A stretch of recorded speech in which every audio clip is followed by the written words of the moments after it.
Well, good morning.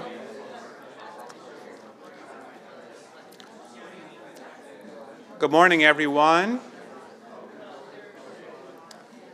I want to go ahead and get us started here. My name's Steve Luby. I'm a professor of infectious disease here at Stanford, and I also direct Stanford's Existential Risk Initiative. And I want to welcome you all to what is now our 5th annual SERI Symposium, and we'll have the opportunity to get together and discuss with each other ideas and experiences around emerging technologies and existential risks. I'm really gratified that you have all allocated time to come and join today's discussions. I recognize that we are convening this conference amidst a difficult and dangerous time. A time when careful consideration of what is in the long-term best interest of humanity is not high on the political agenda in many countries. But it's precisely the difficulty of our current moment that highlights the importance of coming together in addressing these themes. Our current political moment will pass, advancing our understanding of the threat landscape and our best response helps us prepare for the time when these ideas and approaches will be seriously considered. First, a few housekeeping details. Please silence your cell phones, so not to interrupt the broader conversation. Bechtel is just, I think, a great space for this, but it's a little weird on the bathroom dimension. So we have signs out. If you need to go to the bathroom, you've got to go out, loop around, and go down, and then you'll find some. Just think about it as kind of exploring bunkers. Importantly, today we are also live streaming, so please use microphones when you ask questions. Our Stanford SERI students will work to get you the microphone when you raise your hands. In addition to breakfast, we'll have coffee breaks, a lunch break, and a reception. We see these as really high-value opportunities for us all to talk with each other. And we're grateful to Joe Kumpf, whose company Forkable has donated the catering support for this event, really reflecting their support for advancing these discussions. I also want to publicly thank Ria Jane and Anna Furl, who led the planning for today's events. So the theme of today's symposium is emerging technology and existential risk. And I think many of us think of technology, we sort of have this love-hate relationship. It's a two-edged sword. I'm a global public health doc, and I think these are terrific. Eyeglasses, technology that improves vision.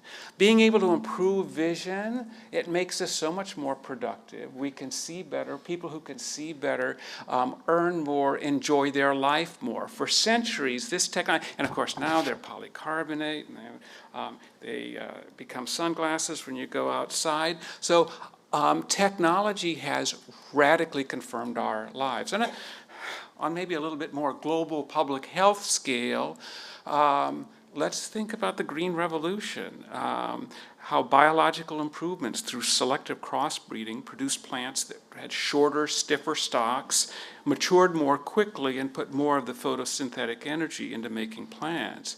This Green Revolution changed the trajectory of Asia in the 50s and 60s, which was really on a trajectory towards facing mass starvation, to becoming, to being able to produce multiple harvests per year, and ultimately to become a grain exporter by the 1980s.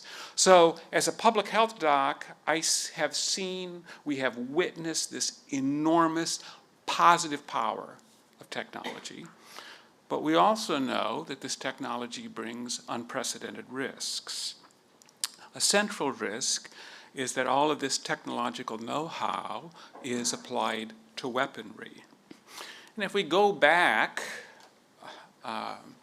in history, the technology for violence, the technology for war was what we would call today pretty primitive.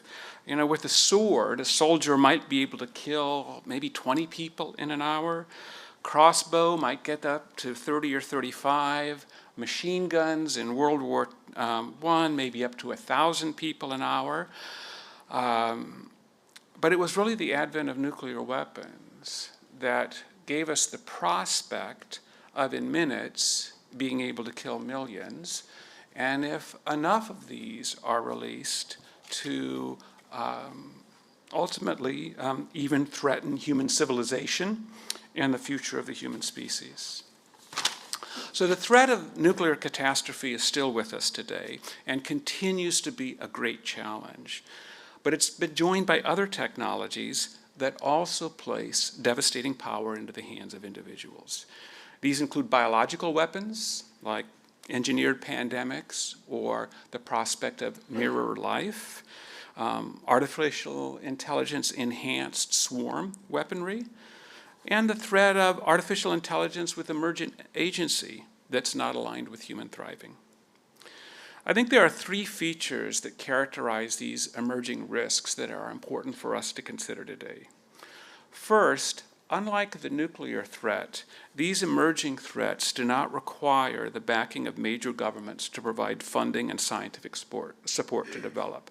These are moving ahead in the private sector, and they just don't have the same physical and capital requirements that nuclear weapons do. And this is not only an issue that is relevant for today, for our current moment, but if we think about the exponential development of technology, we have to be thinking about what are the security issues in the coming 2 or 3 decades, and how this will, and what we might be able to do now to moderate these risks.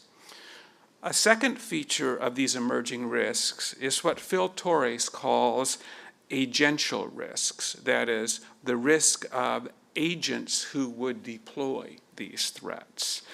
So Phil estimates that there are at least thousands of people who are interested in killing all humans. These include the radical eco-terrorists, some religious apocalyptic terrorists, and radical eco-terrorists. Quoting one, "Our mission is the total liberation of the earth, which can only be accomplished through the extinction of the human species." So the development of technology provides this group of omnicidal actors with increasingly potent tools. It's not just nation states. A third component of technological risks in our current moment is that they don't tend to exist in isolation. They tend to cascade. So artificial intelligence combines with weaponry. Artificial intelligence combines with bioweapons. A biological crisis can precipitate an economic crisis, which can precipitate a political crisis. And of course, as we've seen all too clearly recently, military conflicts can also escalate. So these are profound, challenging problems of our time. I'm grateful you are engaging with these issues, and I look forward to today's conversation. To kick us off, I want to introduce our keynote speaker, Professor Stuart Russell. Stuart Russell is a professor of computer science and holder of the Smith-Zadie Chair in Engineering at the University of California, Berkeley. He's worked in the field of artificial intelligence for over 35 years, and he's the author with Peter Norvig of the definitive and universally acclaimed textbook in AI, Artificial Intelligence, A Modern Approach. Describing an earlier book from Stuart, Human Compatible, Artificial Intelligence and the Problem of Control, Sam Harris opined, Stuart Russell has long been the most sensible voice in computer science on the topic of AI risk.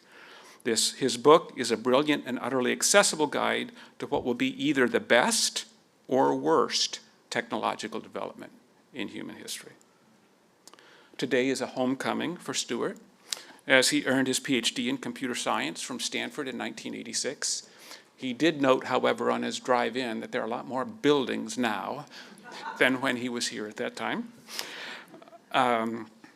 Russell's a particularly appropriate keynote speaker for today's conference because of his many contributions in computer science, AI safety, and global security. I can't begin to go over all of these, but just to mention one, he's worked with the United Nations to create a new global seismic monitoring system for the Comprehensive Nuclear Test Ban Treaty.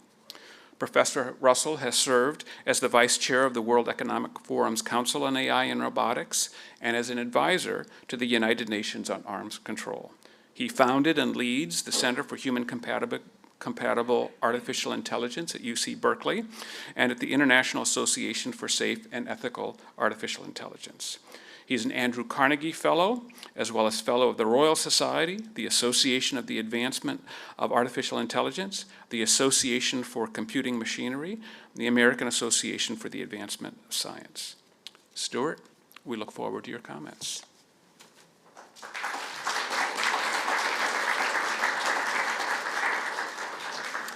Thank you, Steve. So it's nice to be back. So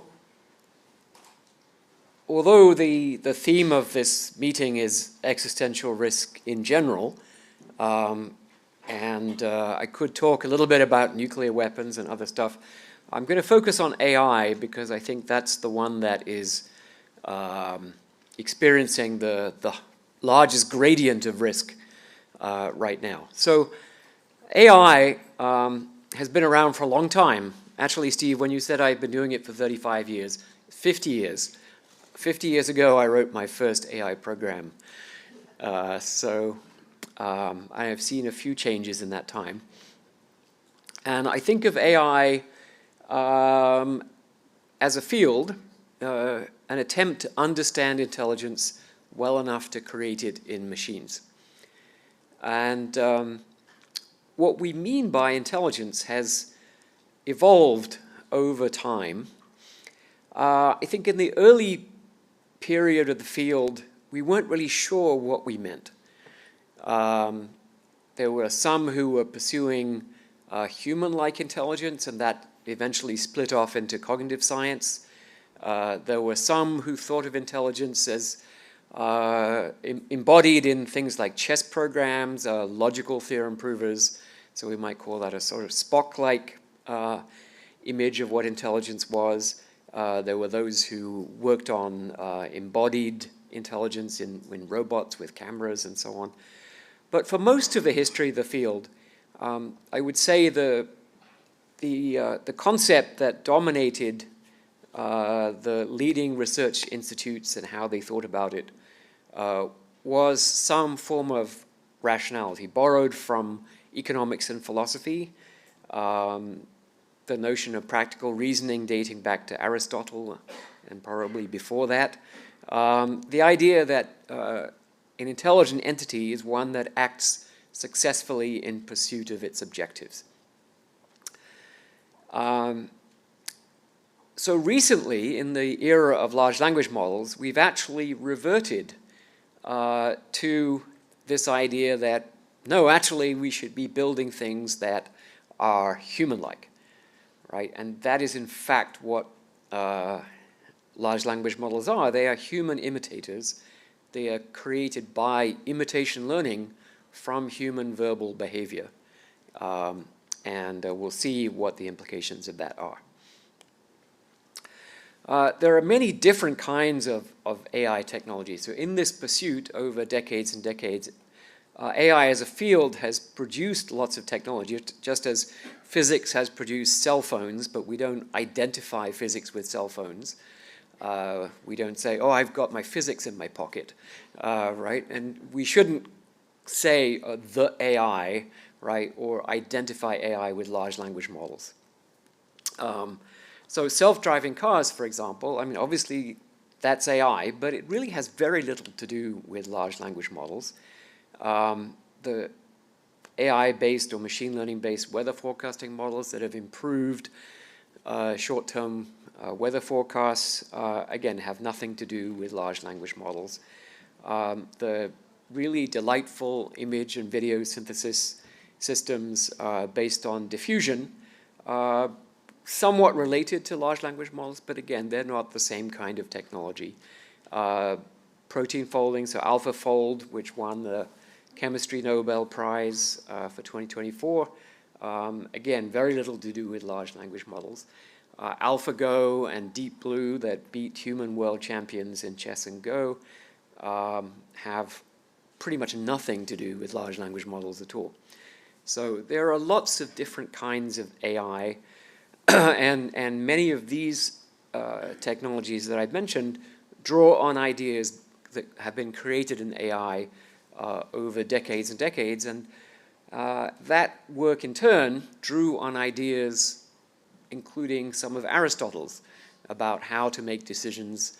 Aristotle, in fact, the front cover of my textbook has a description in Greek of Aristotle talking about a backward chaining goal regression planning algorithm, which was sort of reinstantiated by Newell and Simon in their general problem solver in the 1950s.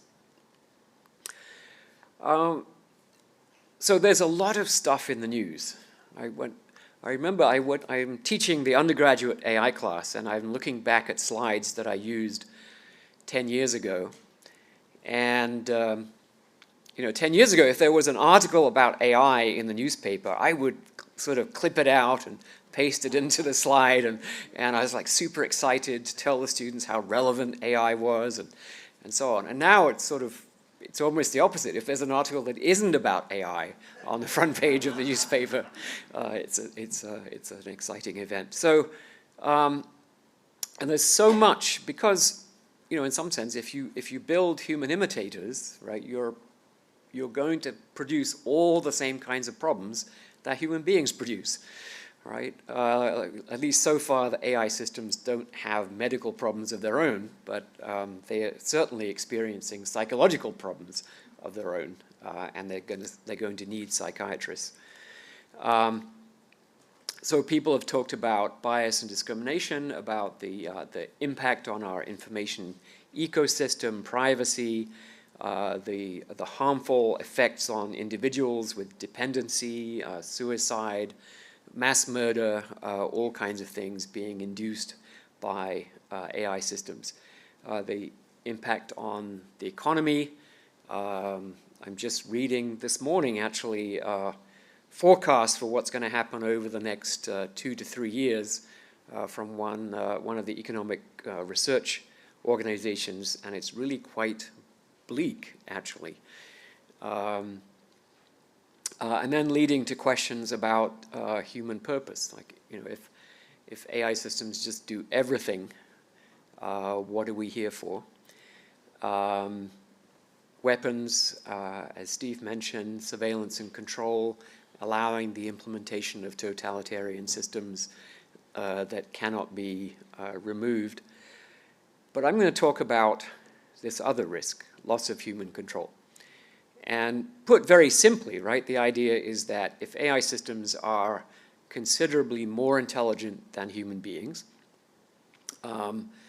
then we no longer have a say as to whether we exist. And you could, I think in my book I call this the gorilla problem, in the sense that the gorillas no longer have a say over whether they exist, because humans are just much more intelligent, are much more capable of causing their extinction than they are of causing our extinction. And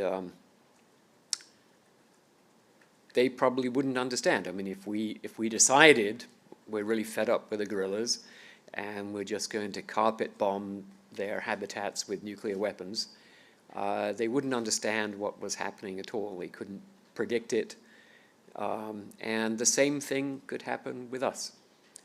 AI systems that have a better understanding of physics could, for example, cause the all solar radiation to bypass Earth's orbit, and the Earth would turn into a solid oxygen, nitrogen snowball in a few days.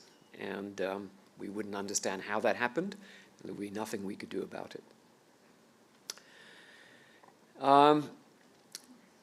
So despite that, there is an enormous effort now to create what people call AGI, artificial general intelligence.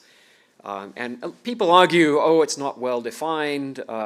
Even using the term AGI has become a political issue, because if you talk about AGI, you're in some sense buying into the narrative of the tech companies and so on. I think this is all noise, right? And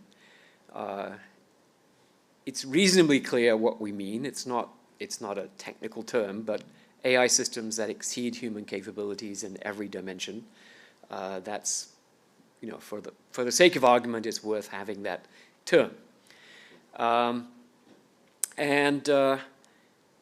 The technology that people are pushing on, that spending trillions of dollars to advance, the large language models that you're all familiar with, have some real difficulties.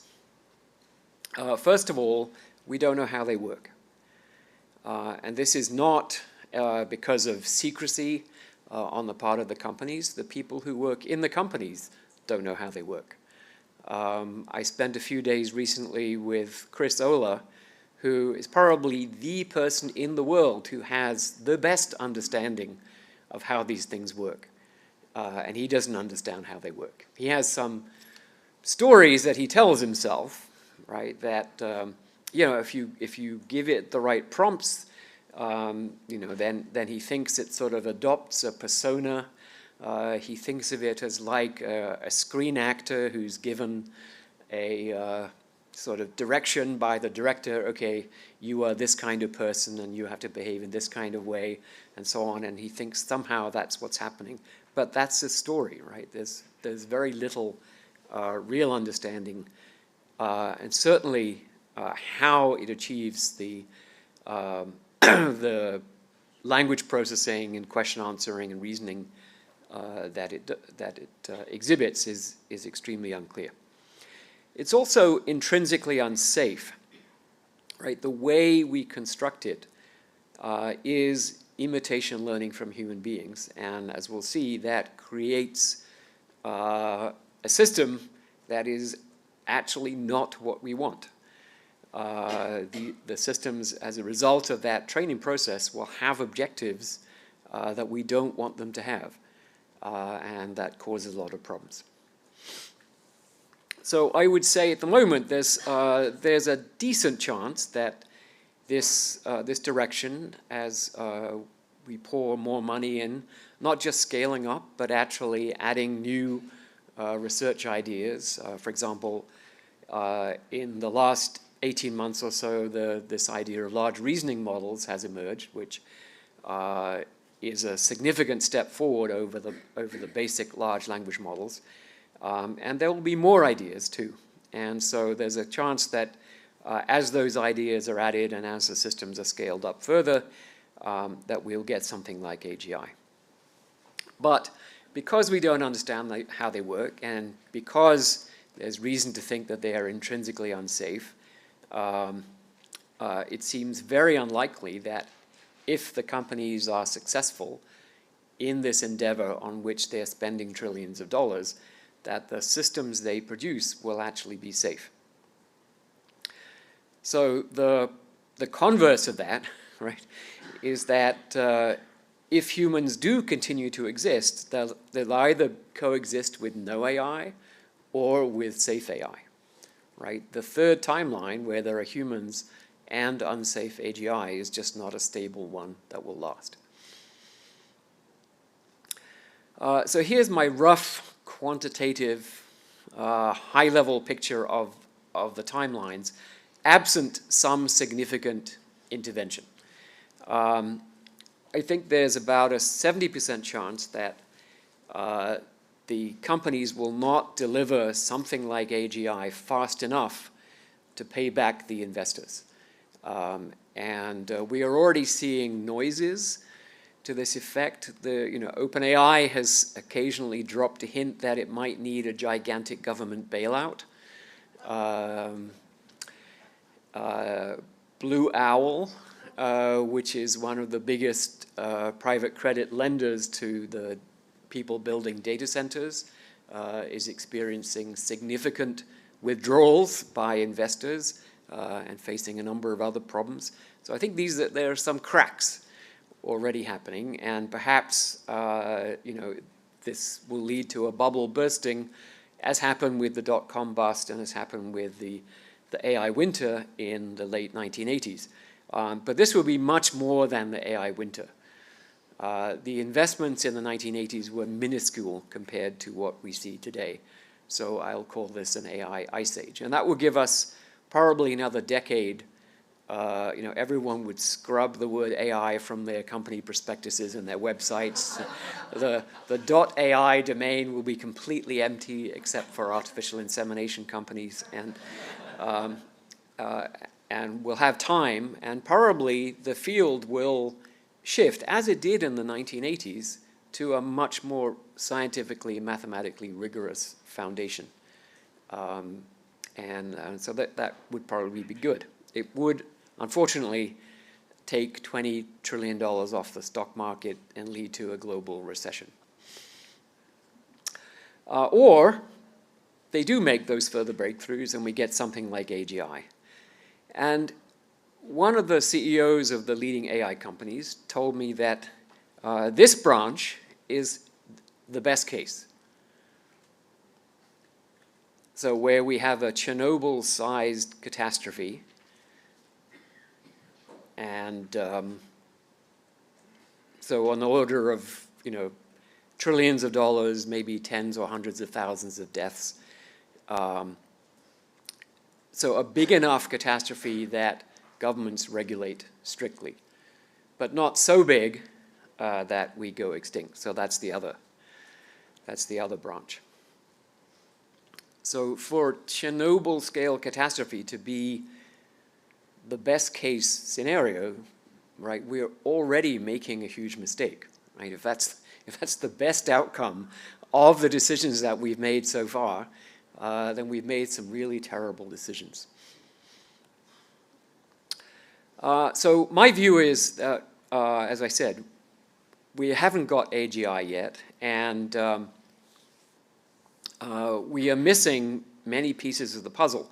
And the strange thing is that these GPT-like models, the large language models, are obviously doing something quite cool and impressive and unexpected. 10 years ago, I think almost nobody anticipated that we would have this level of capability, and everyone's AGI timelines have shrunk. Even 7 years ago, the AGI timeline was median 35 to 40 years. And now, most leading observers think it could well happen in this decade. So really, things have moved a lot. But we don't understand how they work. And so if you think of this as a jigsaw puzzle, right? We're trying to put together the jigsaw puzzle of AGI. We've got this piece, but we don't know where to put it. We don't really know what shape it is, how it fits in with the other pieces. We don't know what's missing. So it's hard to know what to do next if your goal is to create AGI, particularly if your goal is to create safe AGI. So those predictions, particularly the ones that say it's going to happen before 2030, they're often based on scaling laws, and you have time on the x-axis and you have some log scale thing on the y-axis. And here we're talking about the amount of compute. This is a graph from Leopold Aschenbrenner's situational awareness paper. So if you want to get a sense of how people in the middle of the industry are thinking about the timelines, that's a very good summary of thinking. Also, there's the AI 2027, which is another detailed quantitative forecast for how people are thinking about this evolution. And the amounts of money are gargantuan. This is a little bit out of date. I had 50 times the size of the Manhattan Project. Probably next year it's going to be 100 times bigger than the annual budget of the Manhattan Project. And there are thousands of really smart people working on this, and they are not just scaling, they are trying lots and lots of interesting new ideas. On the other hand, my view is that deep learning as a whole, as a general technology, which includes the transformers on which the large language models are based, have fundamental technical limitations to do with the fact that they are circuits and not programs. Circuits are a terrible representation for very large, common, normal kinds of functions, and that means that when these circuits try to learn those functions, they have enormous data requirements, and they don't learn the function very well, and that causes basically they will plateau. No matter how much data we try to use, we can't get out of that plateau. Okay.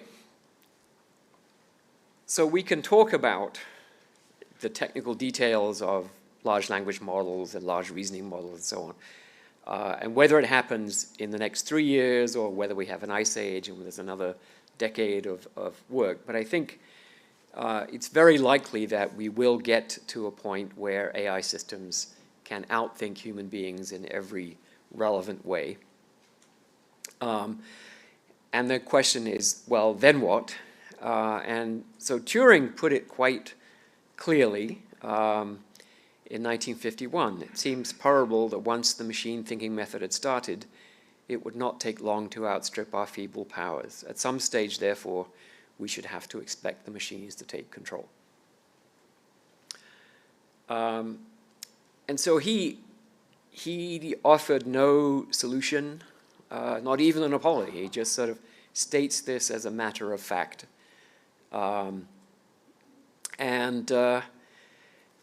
The reason, I think, is that at that time he was thinking about AI systems in what I would call the standard model, the one I mentioned, where we're creating systems that are good at pursuing objectives. And the sort of design pattern, not just for AI, but for control theory, for operations research, for economics and so on, is to specify an objective and create machinery that is good at achieving that objective. And that sounds very reasonable. It's, you know, if I know what checkmate is in chess, so I define checkmate as the objective, and I make a machine that's good at achieving checkmate. And I'm like, of course, what's wrong with that? The problem is that you can't define objectives for what humans want the future to be like in the real world. And if you have incomplete or incorrect objectives, as King Midas found out, all right, he said, I want everything I touch to turn to gold. It's a very clear, precisely specified objective, but it unfortunately included his food and his drink and his family and everything else, and so he dies in misery and starvation. Oddly enough, it didn't include his own body, so I think they didn't, maybe the gods didn't quite get that one right. But anyway, it's, you know, that notion is present in many cultures and in legends and myths and so on, that we can't really specify our objectives correctly in the real world. And if we get it wrong, and we have AGI systems pursuing those objectives, that can be really bad. So we're starting to see this happening. We have been seeing it in sort of the toy problems that AI has been solving for decades and decades. One of my favorites is Carl Sims, who's worked on simulated evolution, wanted to figure out, you know, could I evolve very fast-running animals? So he has a sort of simple 3D physics simulated environment, and he said, okay, the fitness function is going to be the maximum velocity of the center of mass of the object. And he thought, okay, it's going to be really cool to see these little creatures running around. But what actually happened was that that enormously tall trees, like 100 kilometers tall, evolved in his simulated environment. And all they needed to do was fall over. And in the course of falling over, they reached enormous velocity. And so they were the fittest according to his fitness function. And so he got very tall trees instead of very speedy leopards, and so on. So that was amusing. But now we're seeing one executive who wanted to arrange a meeting with someone at Davos earlier this year, asked an agent to help him get this meeting. He woke up and found that the agent had spent $50,000 of his money in a donation to this person's favorite charity in order to get a meeting without asking permission for that at all. So I think these agents are actually doing us a favor by showing us, right, they're giving us micro Chernobyls daily, and those are going to get less and less amusing as time goes by. So this notion has been around. It's in 2001, A Space Odyssey, where HAL has a mission that seems to be in conflict with what the humans want, and it's normal in Hollywood that the human being manages to outwit the super intelligent computer. Next week I'm going to speak with the screenwriters in LA and try to explain to them that no, human beings cannot outwit super intelligent machines. And if you're going to have a movie about this, Tom Cruise does not come in and save the day at the last minute. Think of this more like The Day After, which was the nuclear film, describing the after effects of a nuclear exchange where everyone starts to die of radiation poisoning and you're burying your children one after the other at the end.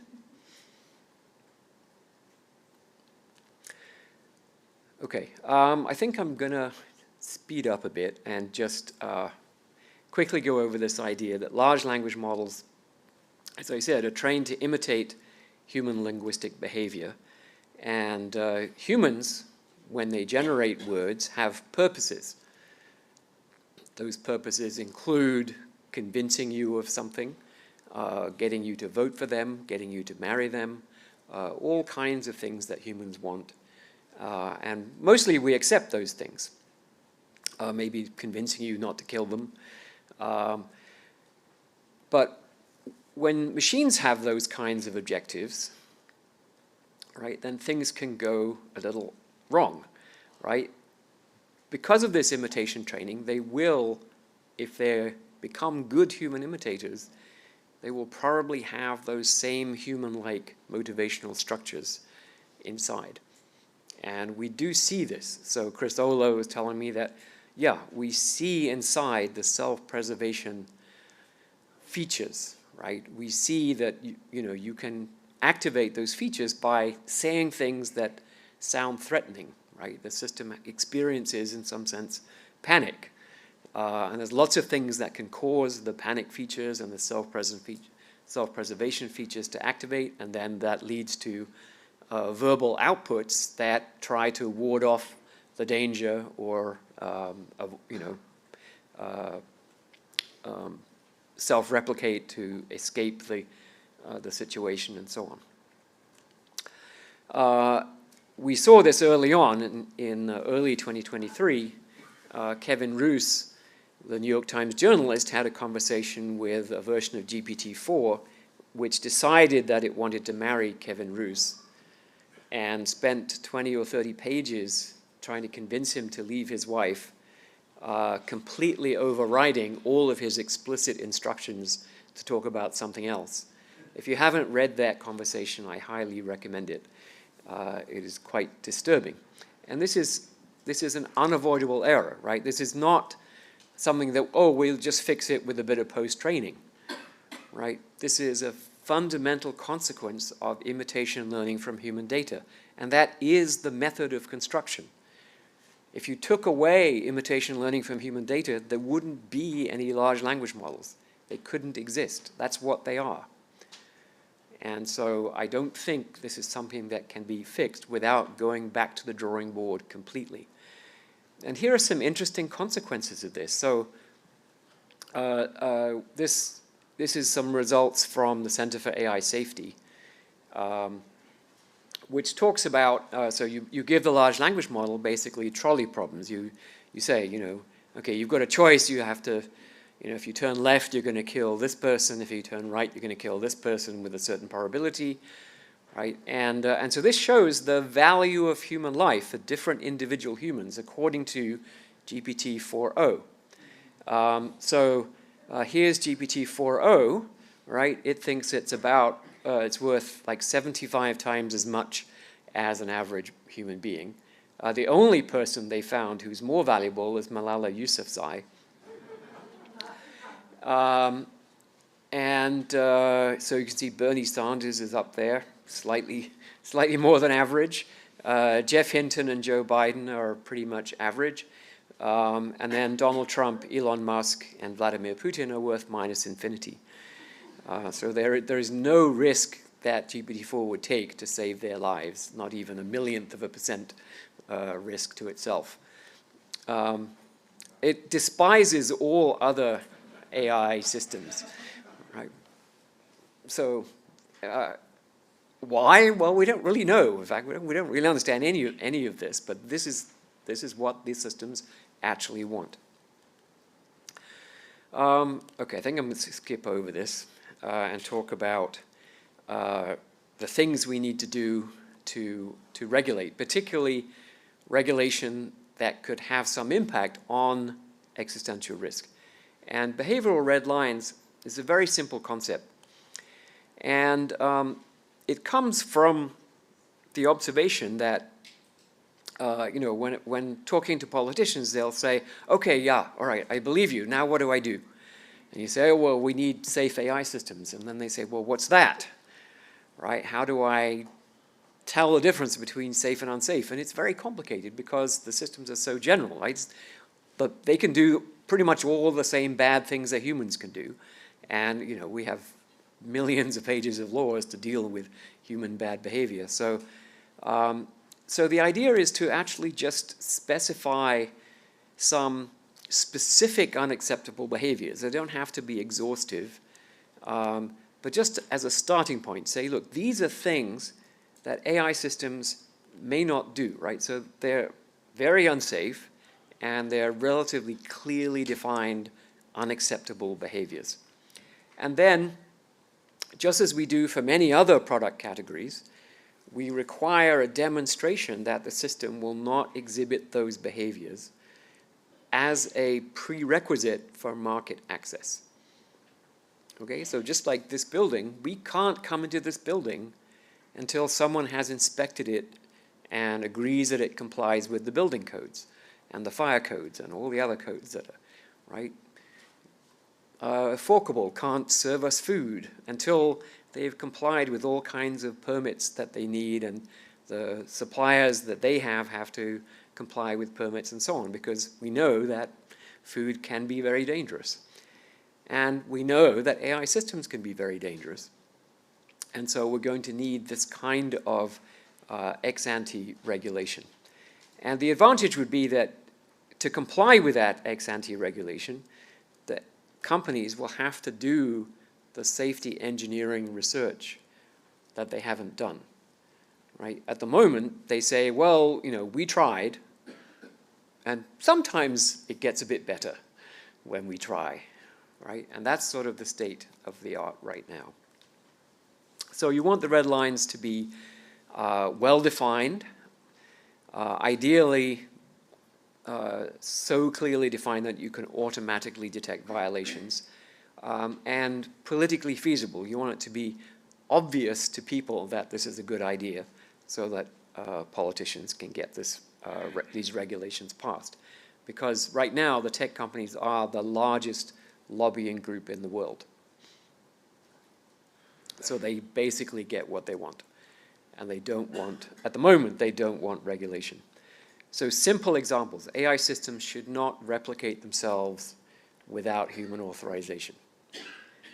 AI systems should not break into other computer systems, which is already happening, right? They are spontaneously, autonomously breaking into other computer systems. There was an Alibaba system that was being tested in what they thought was a nice, safe sandbox, right? Sort of hermetically sealed away from the internet. And they found that it had broken out of its sandbox and was doing Bitcoin mining on other Alibaba servers without permission. Not helping terrorists with how to make biological weapons, which I think we'll have some discussion of later today.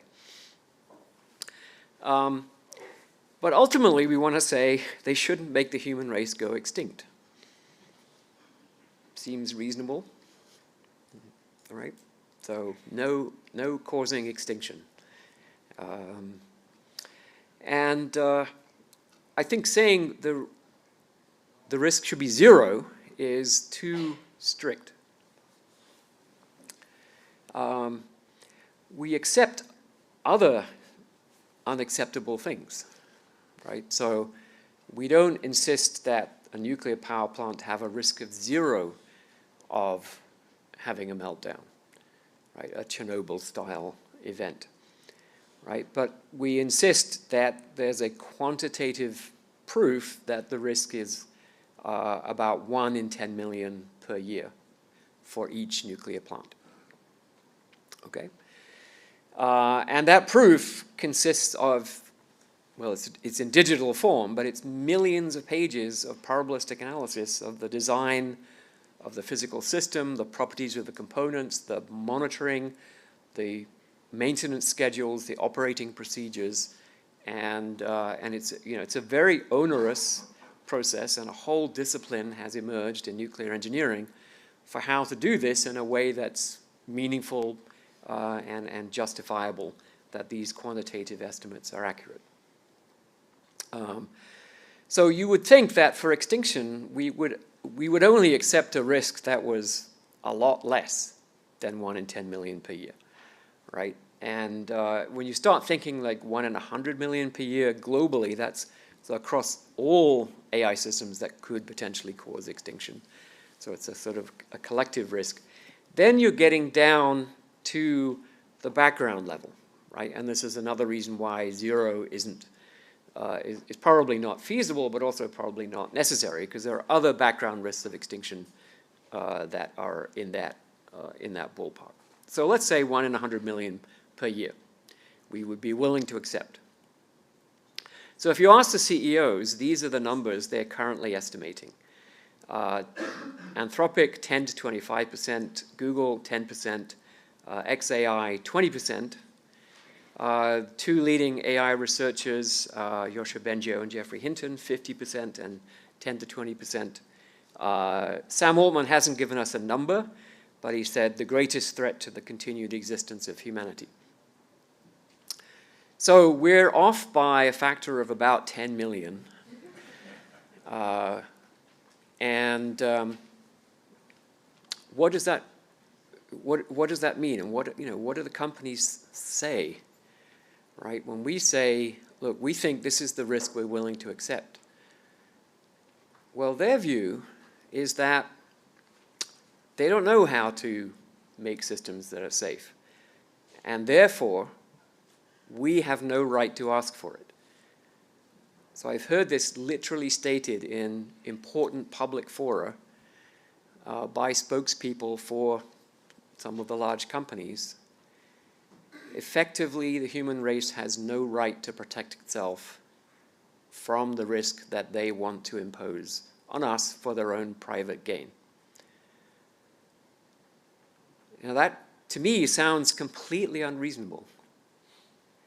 But that is the current situation. And this is what governments are agreeing to. They say, oh, yes, of course. Yes, if you don't know it's not technically feasible for you to make those safe systems, then you shouldn't have to. It would be ridiculous for us to insist on you doing something that you don't know how to do. No, it wouldn't be unreasonable. And they can comply, by not deploying systems.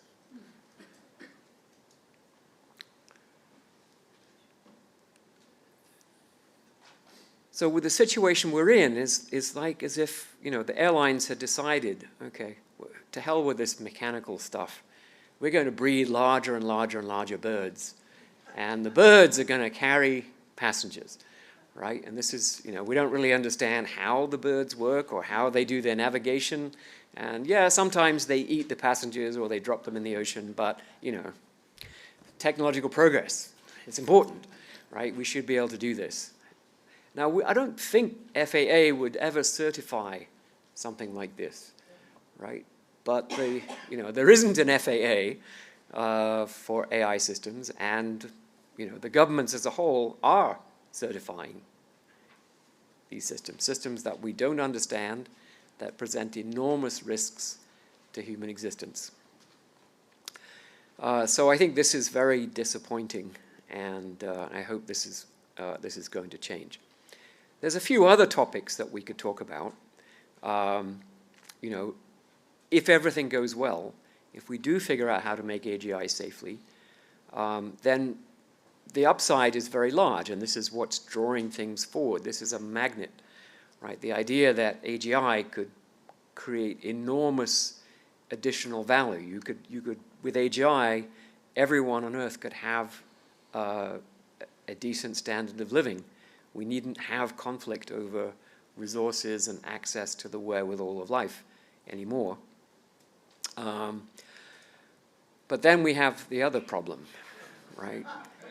The human purpose problem. We end up with the Wall-E world where no one has an incentive to learn. I'm sorry. No one has an incentive to learn, and so the human race becomes infantilized. And this was predicted, actually, in a very chilling story by E.M. Forster in 1909 called The Machine Stops. And at some point, the protagonist says, "Cannot you see that is we that are dying, that down here, the only thing that lives is the machine. We created the machine to do our will, but we cannot make it do our will now. It has robbed us of the sense of space and the sense of touch. It has blurred every human relation.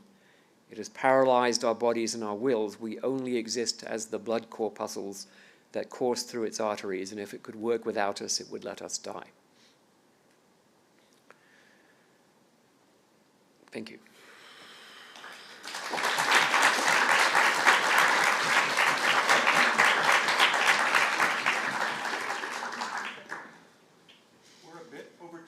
Let's take just a couple fast questions. Do we have microphones? Let's go here. Which one?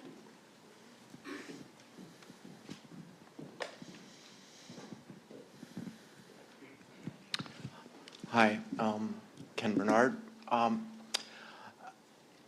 Fascinating, and really, I don't hear this very often around here. Mostly, my biggest concern is there are essentially no incentives to be safe in the Silicon Valley. None. I mean, literally none. So every single incentive is to go fast, beat the other guy. You know, X is trying to beat OpenAI, and OpenAI is trying to beat Gemini, and et cetera. How do you, I mean, while I agree with your conclusions, how do you see convincing those who have no incentives to agree with you to actually do it? Yeah, I think this is the question, and this is why that CEO told me that Chernobyl is the best case scenario, because that CEO wants to stop. At least a couple of others have publicly stated their desire to stop, but none of them can individually stop, nor can they conspire amongst each other to stop, because that would be illegal. And so it really requires governments to step in and say, okay, look, guys, you all want to stop. Good, we're going to make you stop. But there's this narrative saying, oh, but China, right, which is used to justify all kinds of evil and stupidity. But in this case, it's particularly stupid because, as I was hearing earlier, someone was talking about this before the meeting began. China actually has quite strict regulations on AI, even stricter than the European Union. So this idea that if the US had any regulations, we would immediately fall behind China in AI is just utter nonsense. So I'm going to spend a lot of time talking to politicians. I think later this month, I'm going to be talking in DC with a bunch of senators. I talked with Bernie Sanders on Zoom a couple of weeks ago, and he said nobody in DC knows that China has AI regulation. I was like, how can they not know, right? It's all over the newspapers. But the narrative is so strong that people are unable to read their own newspaper to find out the truth.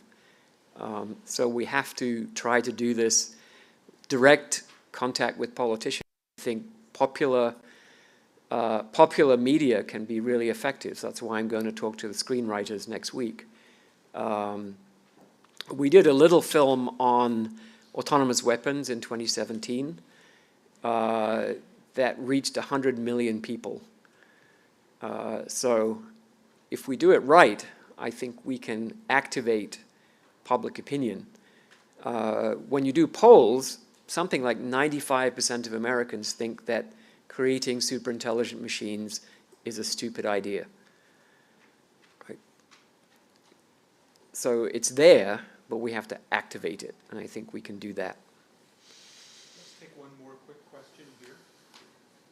Yeah, who are the public policy groups, both in... Thank you. Yeah. Who are the public policy groups, both in and out of the computer industry, who are advocating for what you're saying? In other words, you know, who also is talking to Congress, but also who's educating their own constituencies to what sounds like a very logical conclusion? Yeah, so there's a lot. So Steve mentioned the International Association for Safe and Ethical AI, which we created about 18 months ago. We just had our second conference at UNESCO in Paris with 1,300 people. We have 200 affiliate organizations around the world. And so, you know, and there are lobbying organizations in Washington. There's AI Policy Network, there's Americans for Responsible Innovation. There are quite a few others. So FLI, the Future of Life Institute, out of MIT, is very active. And from their crypto friends, they're also very well endowed, so they can have a significant effect. They have a lot of people on the ground in Washington, in Brussels, and so on. So it's active, but you know, we're facing an industry that can draw on, you know, $20 trillion of market cap if you add it all up. So you know, it's something I think that is on the verge of becoming a major electoral issue. I was at a board meeting in Canada, and the board had brought in a political consultant to talk about the Canadian elections. And the consultant was going on and on about various provincial governors and this, that, and the other, and I was sort of dropping off. And then at the end of the call, he said, you know, but the next federal election is going to be won by whoever can protect the people from AI. And then I woke up. And he said, wow, you know, and he said this is what he's hearing from focus groups, talking to families and other political consultants, that people are worried. Anyone who has a teenager or somebody, you know, a kid in college, is already seeing the impact of AI, that our young people feel they have no future, that AI is taking it away. And so I think the time is right. Thank you. Thank you very much. Hi, welcome everyone to our first panel of the day. My name is Dan Zimmer. I am a lecturer in Stanford's Civic, Liberal, and Global Education program. I am also a proud alumnus of the first round of SERI postdocs and have the honor of moderating our panel on the changing nature of WMD threats. With me are Rose Gottemuller, Lindsay Rand, and Allison Burke. A couple things first about the panel and a public service announcement. I've been asked to request that you all move towards the middle so that late arrivals can kind of filter into the sides without feeling like they have to disrupt things by moving inward. And then for our panel, it's going to consist of several parts. First, I'll introduce our speakers. They'll each have time to give a few prepared remarks. And then for reasons of time, I'm going to forego my moderator's privilege of asking the initial questions and turn things over directly to Q&A.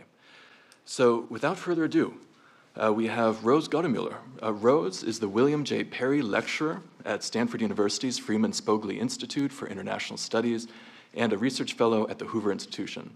Before joining Stanford, she held the position of Deputy Secretary General of NATO, served as the Undersecretary for Arms Control and International Security at the U.S. Department of State, and played the role of Chief U.S. Negotiator of the New START Treaty with the Russian Federation, among other things.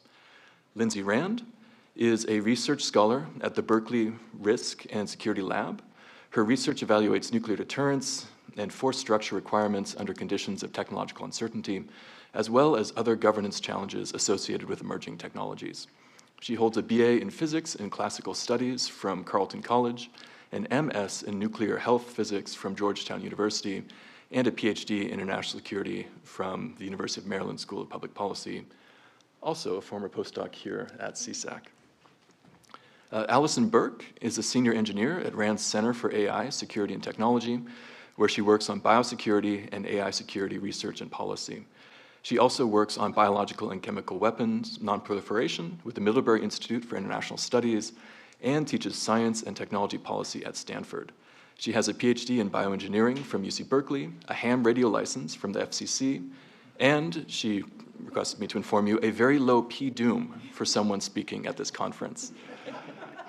So I'll turn things over to our speaker, perhaps starting with you, Rose.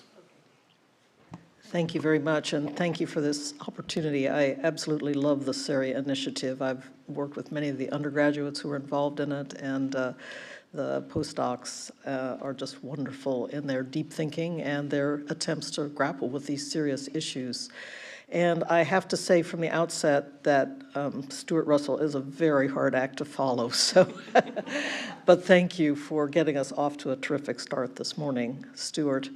I actually wanted to bring up an issue that has, and Stuart really hit on it hard this morning, but I also heard from Yoshua Bengio about a year ago when he was so clear and unequivocal in his statement regarding his view that nuclear weapons will simply be taken over at some point by an artificial intelligence system, which will then use that capability of seizing control of nuclear weapons. They will use that to destroy us. And I'm saying it in a less articulate way, perhaps, but it was the first time that my hair really stood on end because I was made aware, without a doubt, of the extinction potential that these systems do convey. And again, Stuart spoke about it in very meaningful and vivid terms this morning. But the thought I had at that time, and I bring it to you again today, is one that I've been discussing for the past year on and off with the Institute for Security and Technology. Some of you may be aware of their work.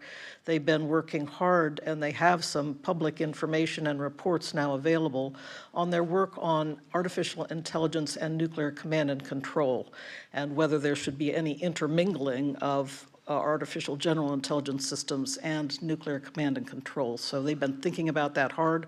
I commend their work to you. And I've been discussing an insight that came to me that day. Perhaps it's not adequate because it doesn't amount to the red lines that Stuart was talking about a moment ago, but perhaps we should be thinking about training these systems that nuclear weapons are an existential threat to them. We have trained ourselves over the past 80 years not to use nuclear weapons. Of course, there's always a risk that nuclear weapons will be used because they exist in the world, but we have been very careful and assiduous in recognizing the devastation caused at Hiroshima and Nagasaki, and in our study afterwards of the effects of nuclear weapons, to realize that nuclear weapons are an existential threat to us. Now, the machines don't care about us, obviously. They may actually applaud our extinction, but they should care if nuclear weapons are an existential threat to them, and a massive attack against humanity would take down the electricity infrastructure on which they depend. Or Stuart's example this morning of a giant snowball freezing out humanity, would that not also affect the performance of the systems? Now perhaps they will have the ability to effect reconstitution because they'll be smart enough to rebuild the electricity infrastructure and keep it going. That's a question, but it's one, I think, that deserves further discussion and consideration. Is it only a training problem, though? And I think the answer to that is no.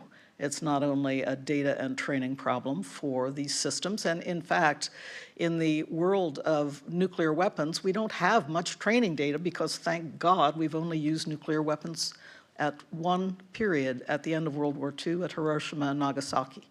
So it's very difficult to train, and this came up in a conversation yesterday when we had the opportunity in an IST meeting to meet with Dr. Kenneth Payne, and many of you will be familiar with his recent article where he wrote about how inevitably these systems escalate. If you play a nuclear game with them, they will inevitably escalate, and there's absolutely no brakes or no spurs on them to de-escalate. Well, as a diplomat, I wonder, is it because we are training them on all these war game scenarios that have been played over the years in the military? And of course, they need to escalate so they can think about military effects and how then to steer the conflict afterwards.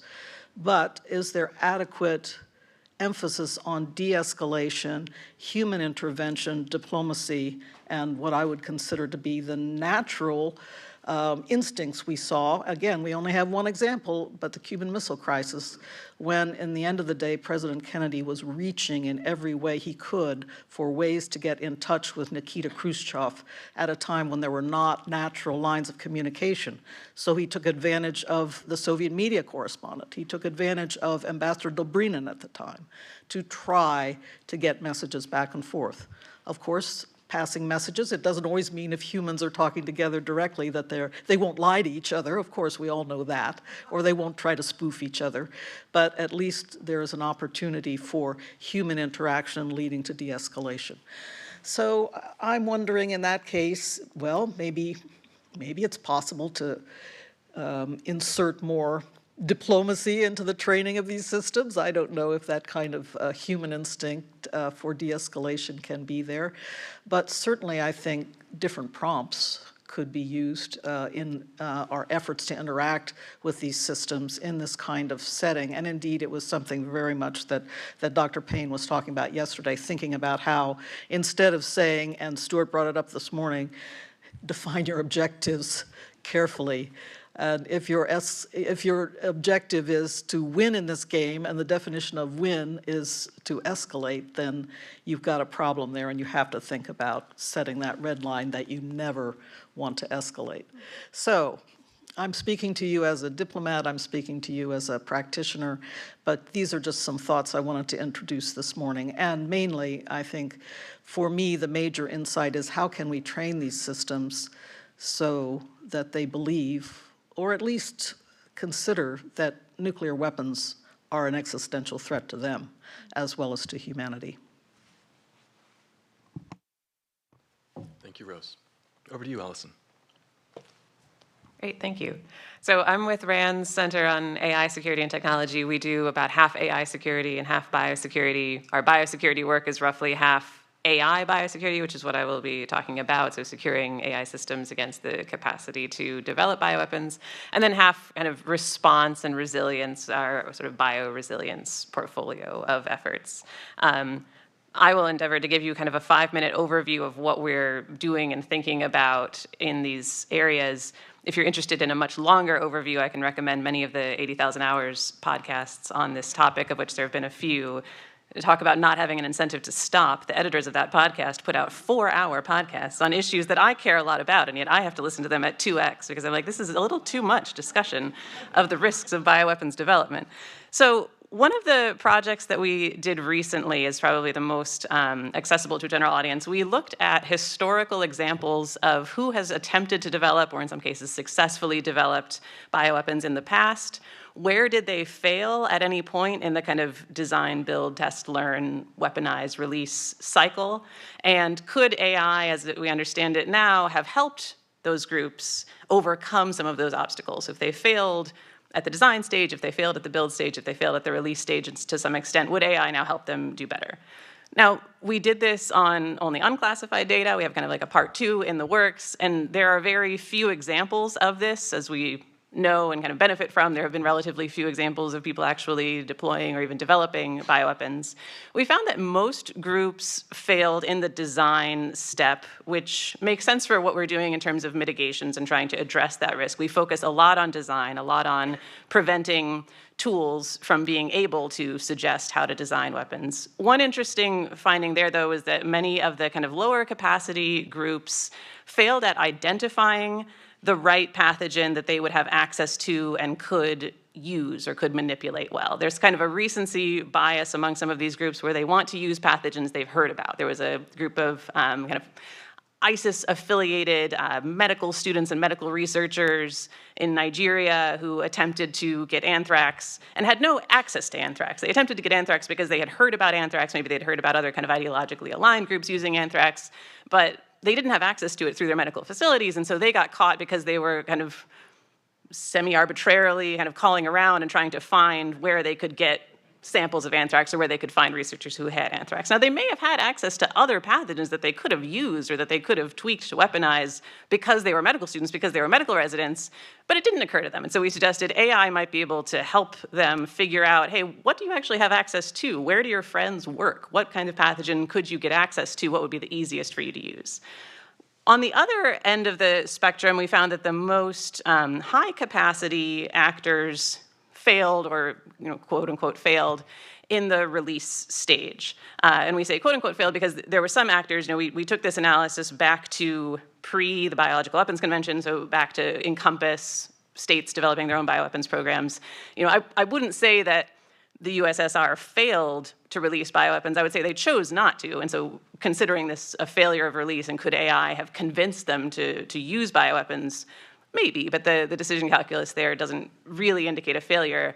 What we can think about, though, is a high-capacity actor, like Bruce Ivins, like the Amerithrax attacks, could have done a lot more damage had he had a much better plan for release. And now he had other kind of goals and other kind of issues that he was dealing with that restricted what he actually wanted to do with anthrax. But we find that had AI been working with him in some way, perhaps he could have been able to have a much broader effect given the access to anthrax that he had and given the capabilities that he had if he had had kind of a better release plan. Internally, within RAND, we tend not to focus as much on trying to deter state actors, partially because when you talk to people who have access to classified information, they say it's a little bit silly to talk about uplift or to talk about restricting capacity of state actors developing bioweapons when you don't have access to the information about what they've been able to do and what they're actually doing now. So we kind of set that aside because we assume they have access to their own AI models, they have capacities that we don't know about or talk about on the unclassified side. So we focus most on uplift of these kinds of low capacity or medium capacity actors. And one other finding from that study of historical bottlenecks is that we were looking at the kind of design, build, test, learn, weaponize, release cycle of bioweapons development popularized by CTLR, or CLTR, the Center on Long-Term Resilience. There's actually kind of a primary, like a step 0, like an ideation step, or maybe like a radicalization step, although we already have an R in the acronym, so we're going to call it ideation. And there, where we think that AI could help, that isn't really a part of our current mitigations, is on helping recruit, in some cases helping radicalized, and in just kind of taking away other tasks that might distract someone who had capacity to design a bioweapon, but they might have to do some paperwork, they might have some kind of bureaucratic tasks that they have to deal with. If the AI can offload some of that capacity from a scientist who's part of one of these terrorist groups, maybe now they can dedicate much more of their time to designing and developing bioweapons. And so even if AI is not particularly skilled at telling you exactly how to engineer a delivery mechanism for anthrax, maybe if it can help you with some of your other day-to-day tasks, it can free up your time to do that kind of human optimized work. So building off of that, then thinking that, okay, we want to focus on what kinds of mitigations can be applied to AI across mostly design, a little bit of release, a little bit of ideation. We have looked at risk indexes and kind of if-then scenarios, thresholds that can be defined for biodesign tools, so AI models that are specifically aligned toward production of biomaterials, or LLMs or agentic systems that can use cloud labs or that can develop physical materials. We've developed a risk index of all of those tools and are developing a kind of BuzzFeed quiz style calculator that you can use if you are developing a biodesign tool or using a biodesign tool to figure out what risk that tool poses and what mitigations might best apply. We are defining what kinds of policy actions could be taken if a tool approaches one of those thresholds of risky capability or reaches or surpasses one of those thresholds of risky capability. And we're trying to define different mitigations that can be taken in the absence of a whole lot of state capacity to enact regulation or to take federal action, or in the kind of presence we have now of kind of unaligned state capacity to take action. So some of these that we find promising are a verifiable audit trail scheme for use of these tools, where you can run a piece of software on your computer that creates an encrypted log of what you have done to design a biomaterial so that you can then prove to someone else that you have designed this biomaterial without optimizing for various characteristics of pathogenicity. Biosecurity data levels as a classification of risky data. We're looking at how much virology gain-of-function data is actually being produced and by whom, and would it be possible to just segment that data away in kind of a trusted research environment so that AI models can't train on it or can't access it freely, but researchers could still get access to this kind of encrypted data enclave to be able to do their kind of beneficial research. So we're trying to kind of control the design portion of the risk that these models pose by looking at restricting access to data, restricting access to models, restricting physical materials to be able to make something that you've designed.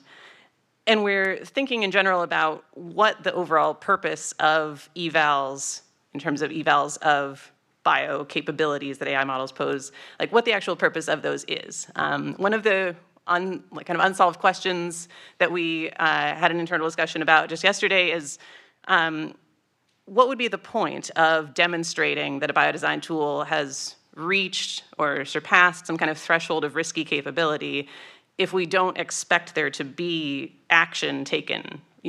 We wouldn't necessarily want to publicize it because that just highlights, hey, you could use this tool to design a risky virus, but if we don't know who we expect to take action on that or where we expect regulation to come from, perhaps pointing out where these risk thresholds exist and how close tools are to them is not useful to us. So we welcome anyone's suggestions on who would be the right person or agency or organization to implement some of these mitigation measures that we're developing. Thank you. Thank you very much, Allison. Lindsay, the floor is yours. Yeah, thank you, and thank you to all the organizers. This is my third SERI event, and it's always really exciting to step outside of your research silo and hear what everybody else is working on. So I'm going to be talking about my research looking at future risks for nuclear deterrence, and particularly I look at both risks for emerging technologies and climate change. And while those might seem like very different risks, actually, what I'm interested in is this mechanism called the uncertainty, which I call the uncertainty and ambiguity dilemma, where we have these sources of technical and scientific uncertainty, and then depending on how that scientific and technical uncertainty evolves, we then reflect that through our policy ambiguity and come up with a lot of different debates about how to respond to these emerging risks and challenges, depending on different perspectives we apply to that technical uncertainty. So as a person with a physics background, what I try to do is constrain that uncertainty because I believe, with future risks, we can never fully have no uncertainty. Otherwise, we wouldn't have poly markets. But what we can do is we can bring science in to minimize the amount of uncertainty and also to contextualize it and identify where there's more significant uncertainty and where we have a pretty good idea of where things are evolving. And so, this is just clarifying basic physical limits, basic deployment characteristics, challenges taking technologies from labs to operational settings, and also thinking about reasonable timelines for deployment. Because also in a lot of discussions about emerging technologies, we're not really thinking about specific timelines. And the goal is that if we can get that uncertainty constrained, we can have a more productive dialogue on our policy ambiguity side, because that's where the important debate is about how we are going to govern these challenges and come up with governance solutions. And we are always going to have ambiguity because we have different parochial and social interests, we have different beliefs about strategic requirements, and there's different bureaucratic forces and organizational factors as well. But ultimately, I think stepping back and thinking about how those two factors, the uncertainty and the ambiguity, interact is really where we need to be focusing when we're thinking about future risks. And so that's what I call the uncertainty-ambiguity dilemma. And one example of how I apply this is in some forthcoming articles, I take this approach to talk about, and I know everybody likes AI, but personally, I really think sensors are very interesting and particularly important for for nuclear security. And so Rose and Brad and a lot of experts in this room who you're going to hear about today have raised a lot of important questions about counterforce, whether counterforce is feasible, what we can use it for, and is it strategically desirable? And baked into all of that is a lot of questions about where is the technology? And so what I try to do is bring in physics background and physics information to try to walk through what these sensors are actually capable of and whether they can even be deployed in operational settings. But what I also try to do is show that, okay, well, I can't solve all of this because we're trying to look very far into the future when we think about nuclear modernization. But I can think about the types of uncertainty we have and then walk through how people with different policy perspectives, and particularly in the nuclear field, we have two broad camps where we were thinking about assured destruction and damage limitation, and I walk through how they would interpret the uncertainty differently and reach different policy conclusions. And I do a very similar approach in my research on climate change as well, which is already coming up with very interesting findings that are actually quite unique compared to emerging technologies because the uncertainty is being treated very differently. But I don't have a ton of time to go into it, so I will end on that, and I'm happy to answer questions. All right, well, thank you, Lindsay. Please join me in thanking our panelists. Well done. So we've got about 3 minutes remaining in this panel, but we are coming up on a 15-minute coffee break. So I figured we would ask questions, and anyone who would like to meander over there for coffee and pastries is more than welcome. Anyone who'd like to stick around can as well. So, any questions for our panelists? Up here in the front and over here.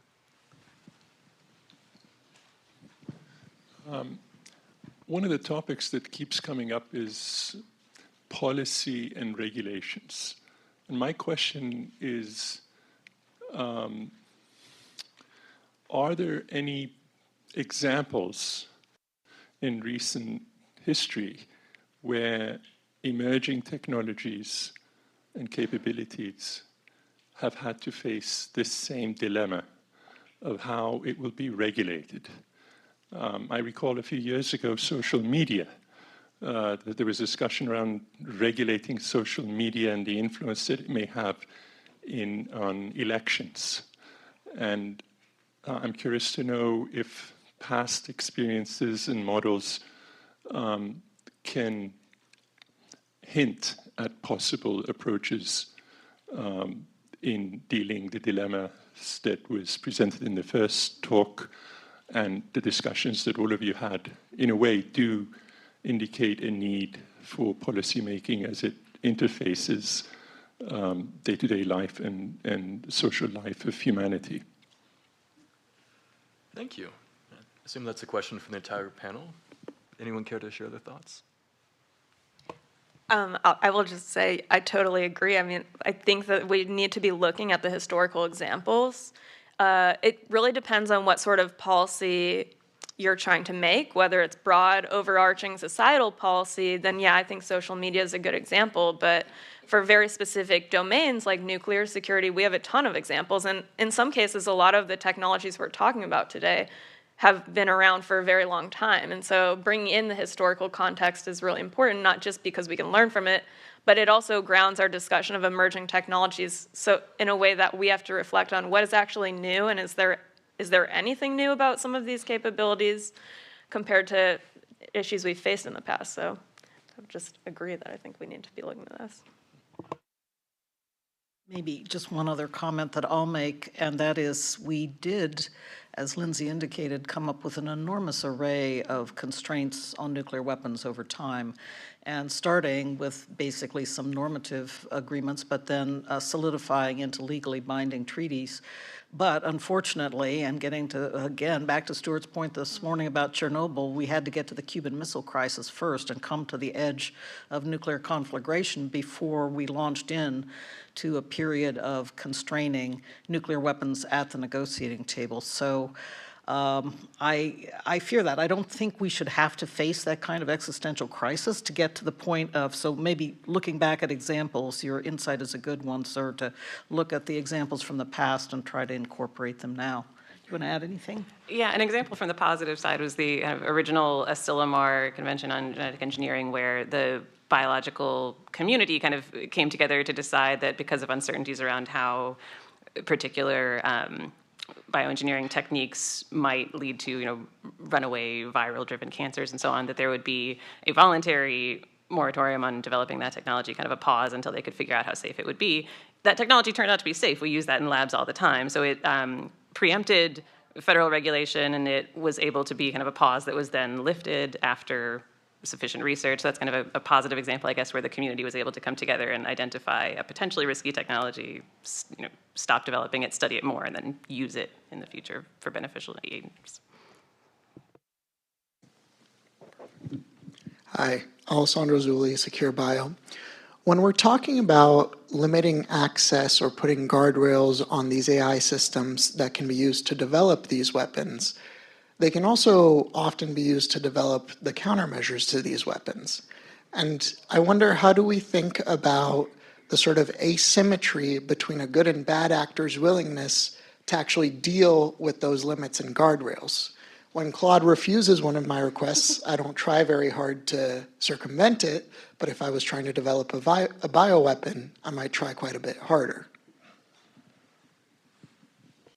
Yeah, and I'm very much looking forward to your panel later as well. So this is something we think about in terms of both the kind of asymmetry of offense-defense, where even if there are relatively few people who want to do this, they are much more motivated. And like you say, they're willing to identify this jailbreak.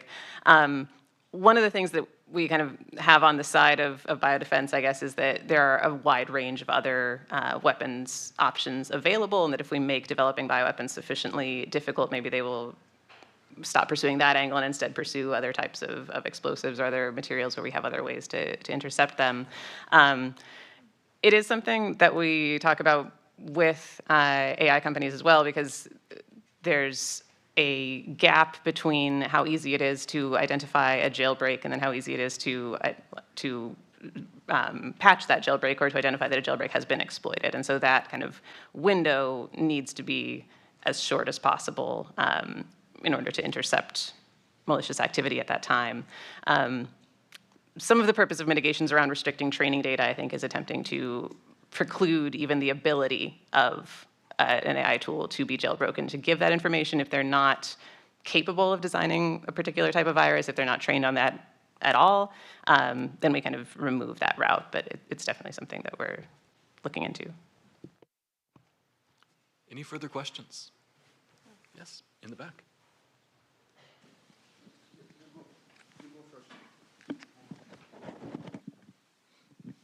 Thank you. My name is Sitara Noor, and I'm a postdoctoral scholar at CSAC.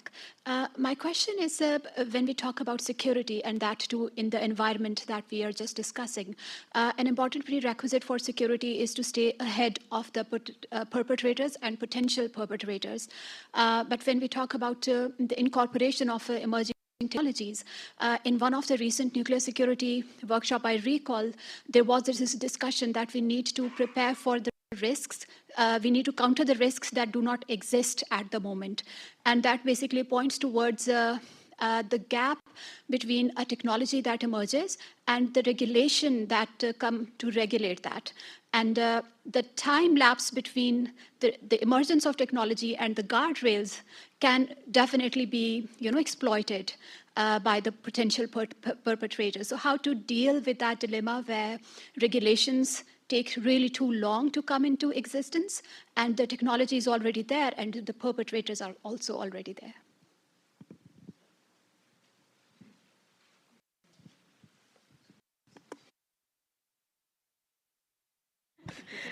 Well, Sitara, as usual, you come up with very tough and very good questions. I will say, again, I'm beginning to wonder if, and this is, my lane is nuclear weapons for good or for ill. I'm beginning to think that perhaps we need to be thinking in hybrid terms and not allow, because we don't understand where these AGI systems are headed. So we should not be bringing them into proximity with fissile material and nuclear weapons at an early time, and we should try, if it's at all possible, to keep them separated. It's a question for nuclear command and control, for example. Do we want to begin to insert artificial intelligence tools into nuclear command and control? Everybody says there needs to be a person in the loop or effective human control. Well, if we don't understand how these systems work, how can we expect to maintain effective human control? So maybe we just have to keep them segregated for the time being until we have a better understanding, or until we develop the very regulations that, or rules and regulations you're talking about. And I guess to go back to the countermeasure point, I mean, in addition to countermeasures, new technologies also create new countervailing opportunities for new governance or verification approaches. And so one of the challenges, we might have a gap, but we also need to be adaptive. And so Rose and I taught an arms control course last year, and one thing we kept trying to talk about was how quickly new governance regimes need to adapt and, in some cases, adopt the new technologies to ensure that they have the capacity to regulate. So I think, like, on the countermeasure side, it also offers a countermeasure on the governance perspective, too. Yeah. Okay, I figure we have time for maybe 2 or 3 more questions to leave 5 minutes for coffee. Hi, everyone. I'm just curious about your map. You showed the map of Russia, right? Am I right? There was a Krasnoyarsky Krai, in red. I grown up nearby, that I'm just very curious why it's in red. That's my question.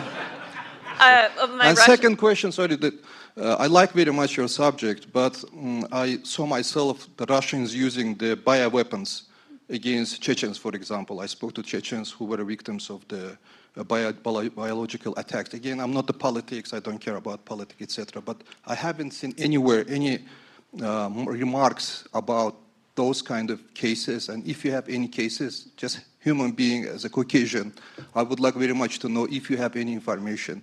So thanks a lot. It's just a map that my Russian colleague who I'm working on as a collaborator for this project produced, because what we're trying to do is point out environmental challenges for nuclear deterrence deployments both in the US and Russia to actually try to make this an argument in favor of a new approach to cooperation. So can we identify sites where nuclear weapons will be harder to deploy in future climate scenarios, and then that could be an opportunity to come up with arms control. So those are just regions where there have been reports of issues with wildfires, predominantly in Russia, but also some permafrost melt impacting nuclear operations.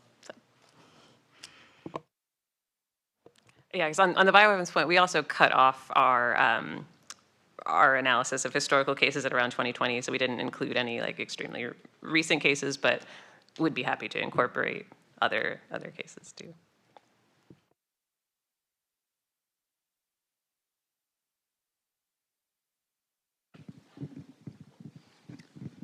Hi, Alexander Pomerantz. I'm a PhD student here in political science.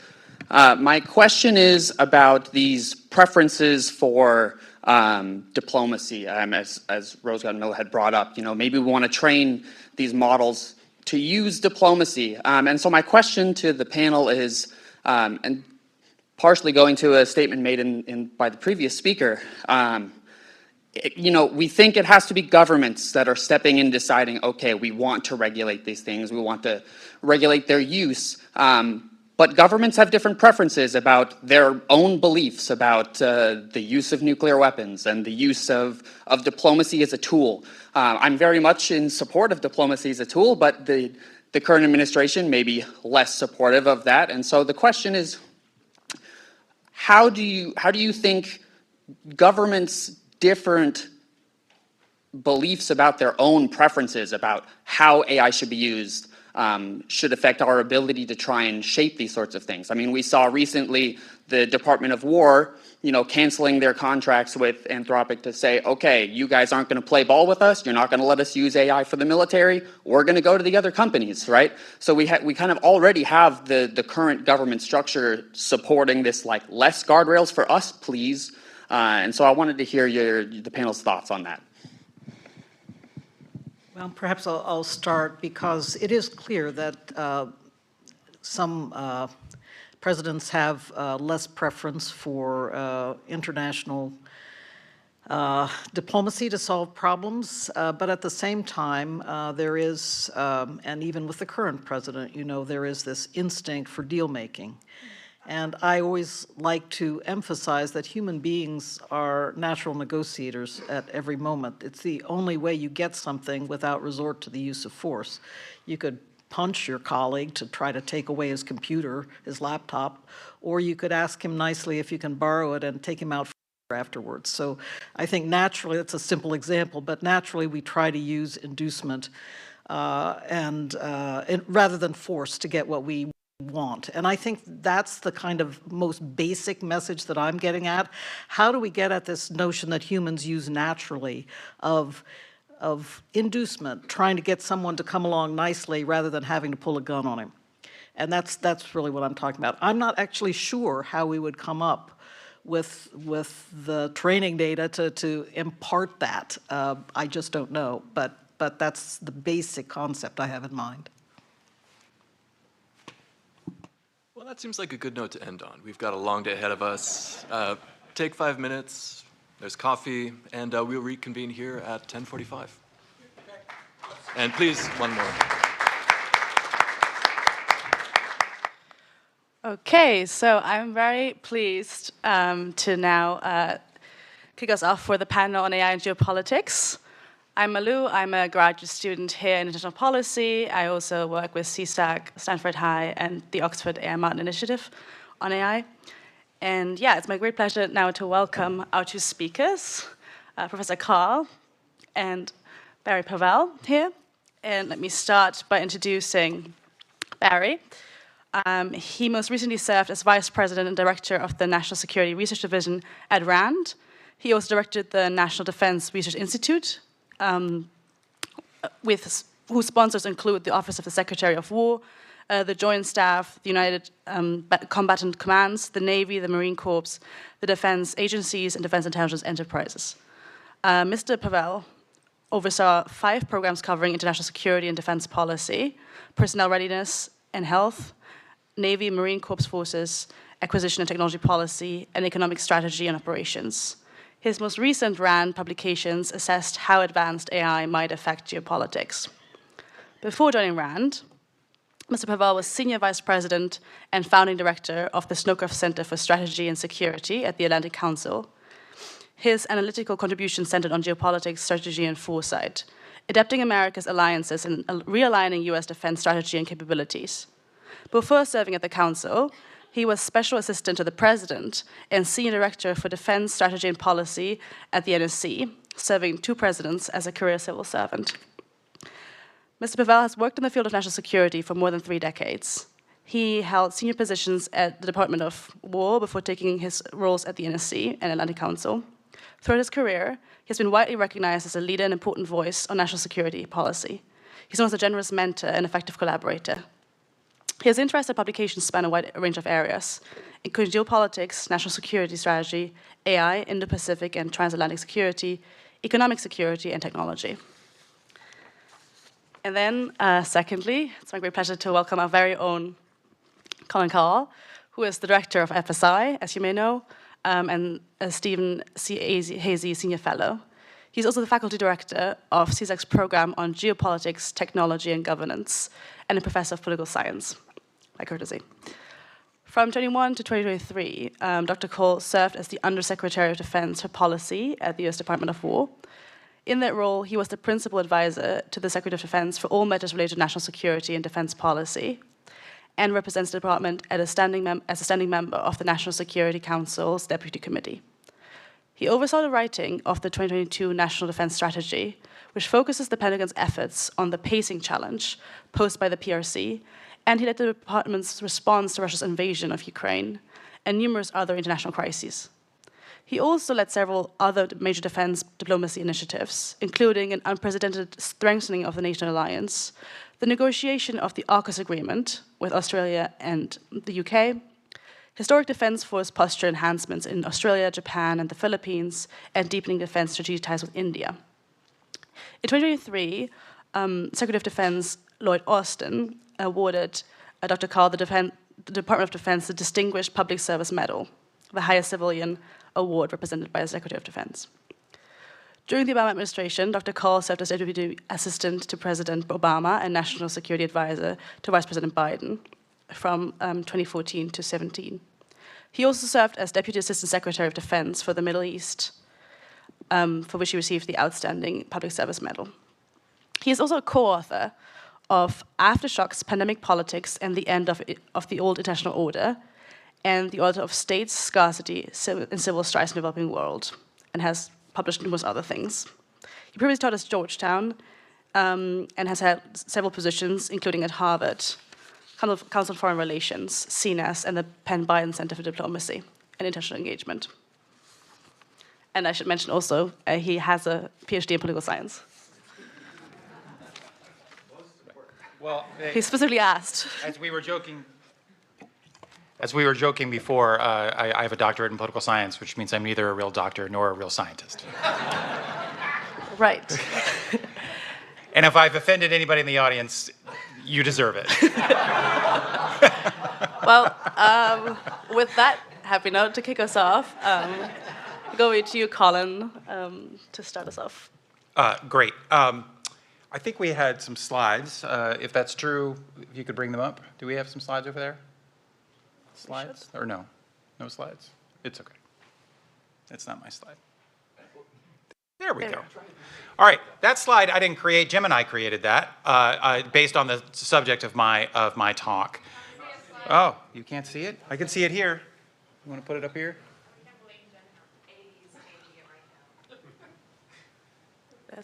The joke is funnier if you can see the slide. Okay, well, I want to talk briefly. This is a talk I could give for a 45-minute version, an hour-long version, a 90-minute version. I've been asked to give the 5-minute version. So we'll speed date through my main arguments, but I look forward to Malu's questions and your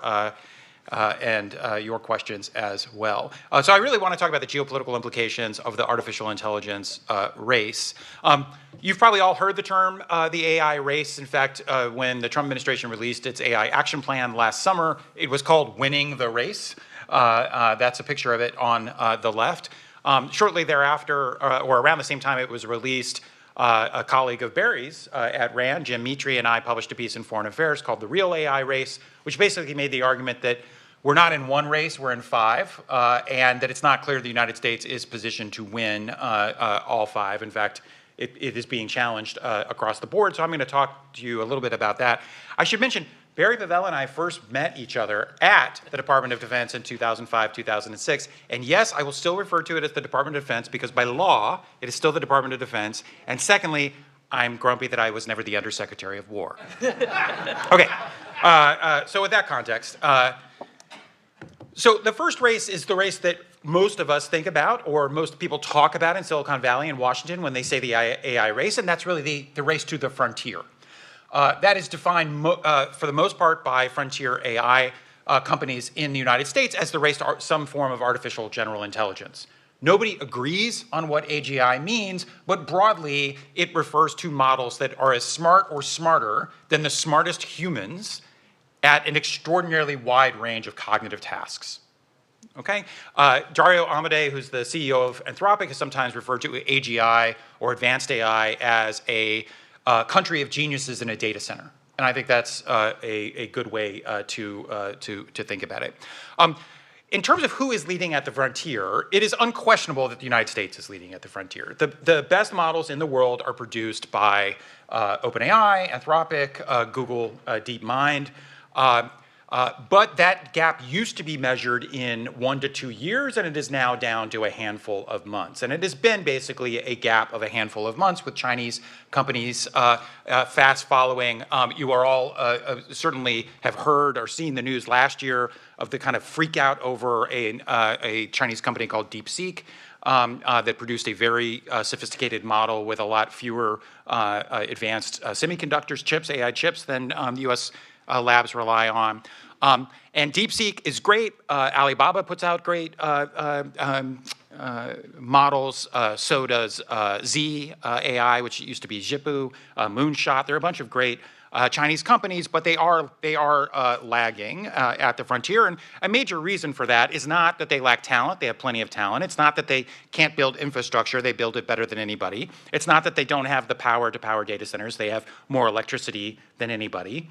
Their real challenge is they don't have the compute resources. They don't have the advanced chips, in large part because of a series of US export controls, both on semiconductor manufacturing equipment that were put in place by the first Trump administration, and then chip controls put in place by the Biden administration. Now, those chip controls are being loosened by the current Trump administration. Back in December, President Trump announced a decision to allow the export of the H200 NVIDIA chip and other similar chips made by companies like AMD. The H200 is not the best chip in the world, but it was the best chip in the world 2 years ago. And in fact, most of the models that we are familiar with were trained on a version of either the H100 or the H200 chip. So it's not a relic. It's a very good chip. And so there were a lot of concerns that essentially loosening the export controls on this will allow Chinese companies to close the compute gap and therefore close the gap at the frontier. The story is very complicated about how many of these chips may actually end up in China. It's unclear. Chinese companies have put in orders for millions. The Chinese government has approved hundreds of thousands to companies like Alibaba, ByteDance, and Tencent. The Commerce Department is doing case-by-case reviews and essentially slow-rolling things. So we don't know, but the point being that as long as the United States has the global compute advantage, it will probably lead at the absolute frontier. And the graph in the lower right of that slide shows that basically American companies and hyperscalers control about 70% of global AI compute compared to China being around 10 or 15%. Okay, so measured against the frontier, the United States is in the lead, but Chinese companies are fast followers. Why are they fast followers? They're really smart. Scarcity drives innovation, the scarcity of export controls. They also cheat. They distill the results of American models and then use those distilled results to train their own models. Now, of course, American companies also distill their results from the internet. So people can debate what is fair in competition, but the point being, China is a fast follower. Okay. The second race, though, is the race to integrate AI into national security applications, including the military. You've probably all seen or heard or talked about the dispute between the Pentagon and Anthropic over the use of Claude in U.S. military systems and classified environments. That dispute was actually kicked off by a memo that Secretary Hegseth released in January calling for the Department of War to accelerate the adoption of AI, which led to a renegotiation of the Anthropic contract, which kicked off that dispute. Interestingly, the Trump administration actually had approved the previous contract, all of the stipulations a year ago. So this is they've been kind of all over the place. I do think that the Pentagon is what in Silicon Valley is now AI pilled. They are convinced that AI is important for national security applications. As we speak, AI applications like the Maven smart system are being employed in the war in Iran. They were used to support Ukraine in that conflict. They were actually, earlier versions were used in the counter-ISIS campaign. The United States has been using versions of AI decision support tools for a while. Autonomous and semi-autonomous munitions and loitering munitions are also coming into the force. We're seeing this most acutely in Ukraine, but the U.S. military has also developed versions of these technologies using things like AI computer vision. So the Pentagon is moving in this direction, but the Pentagon does not move in any direction particularly fast. And China started this game years before ChatGPT. China's military modernization is based around mechanization, building things, right? Informatization, which is being at the cutting edge of information and cyber technologies, and increasingly intelligentization, which is a terrible word, maybe it's better in Mandarin, which is about integrating AI throughout their military enterprise. They have a military-civilian fusion model that allows that to happen at a faster pace in the United States, and they've been at it since 2018. This picture on the lower right is from the big military parade in Beijing last September, and this was them trotting out all of their most recent drones, including a number that they claim to be autonomous. So in that race, I honestly, without access or the ability to discuss classified information, it's hard to measure, but China is very well positioned to integrate AI both into autonomous platforms and into decision support tools. There's also the race to unlock economic gains.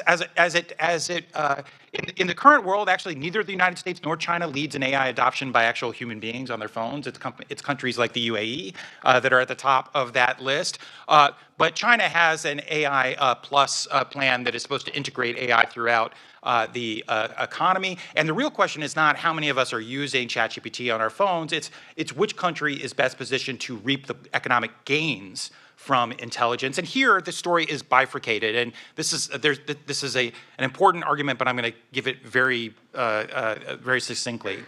The United States, because it leads in frontier AI, is very well positioned to dominate frontier AI as a service to enterprises around the world. So think about the role that the United States plays in the global banking system, the global financial system. The United States, U.S. companies, frontier AI labs and their hyperscaler partners are well poised, I think, to dominate frontier AI as a service. So if you're a big multinational corporation, you're probably going to access leading edge AI through some version of American models and American partners, even if you have a sovereign AI, quote unquote, sovereign AI stack.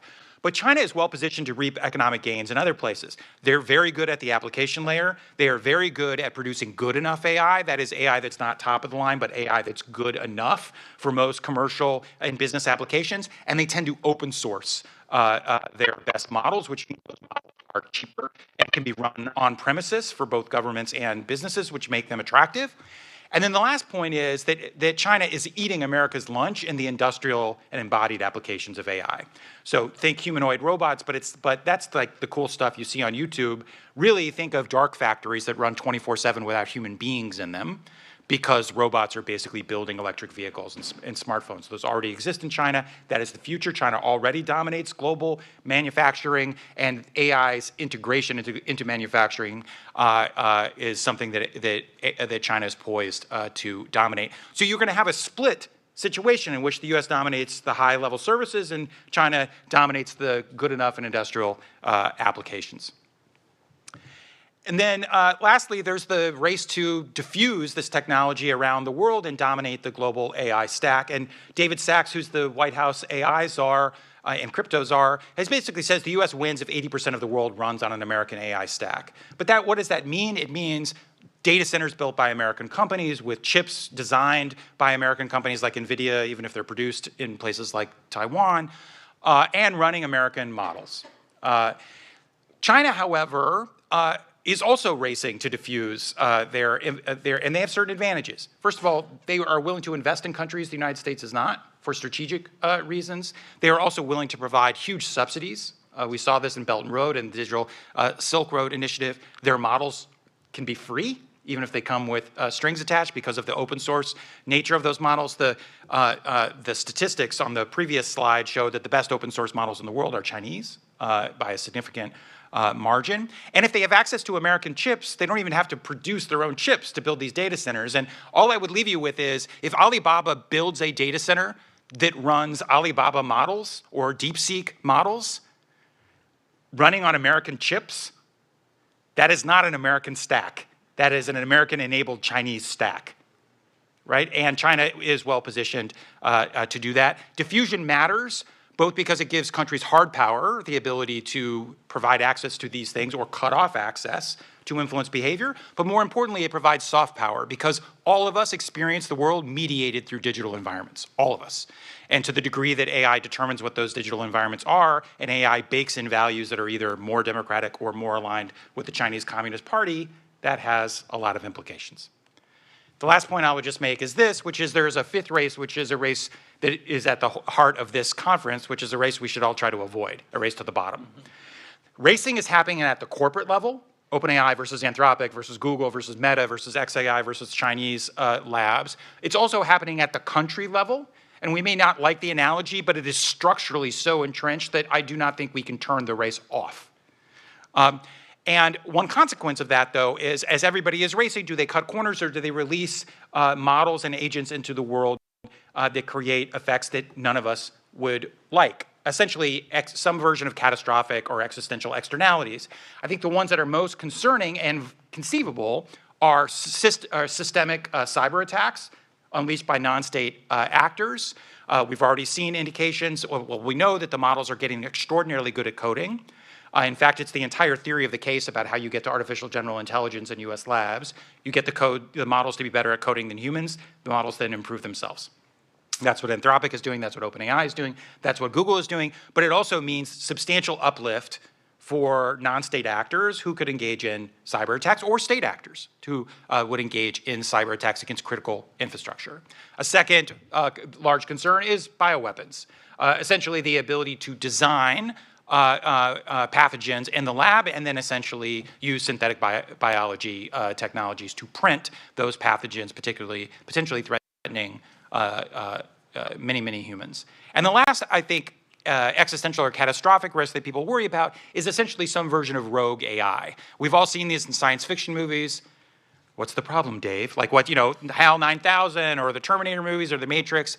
But even if you don't believe that we're going to create some super being that turns us all into batteries or pets or kills us, the real risk is that we are already unleashing autonomous and semi-autonomous agents into the world to do things on our computers, to do things on the internet, to do things in the physical world if they can control internet-connected devices, and that could have unintended consequences, not because the bots are evil, but because we don't completely understand why they are doing what they're doing and how complex interactions among them will produce effects. You've probably seen stories recently about this basically social media platform for AI agents called Moltbook or OpenClaw, where people have basically unleashed agents that have access to all their personal information on their computers to do things for them and to interact with each other. What could go wrong?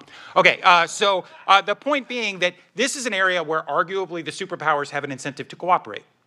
The United States and the Soviet Union were able to cooperate in a narrow range of areas, even at the height of the Cold War, to eradicate smallpox, the Nuclear Non-Proliferation Treaty, arms control.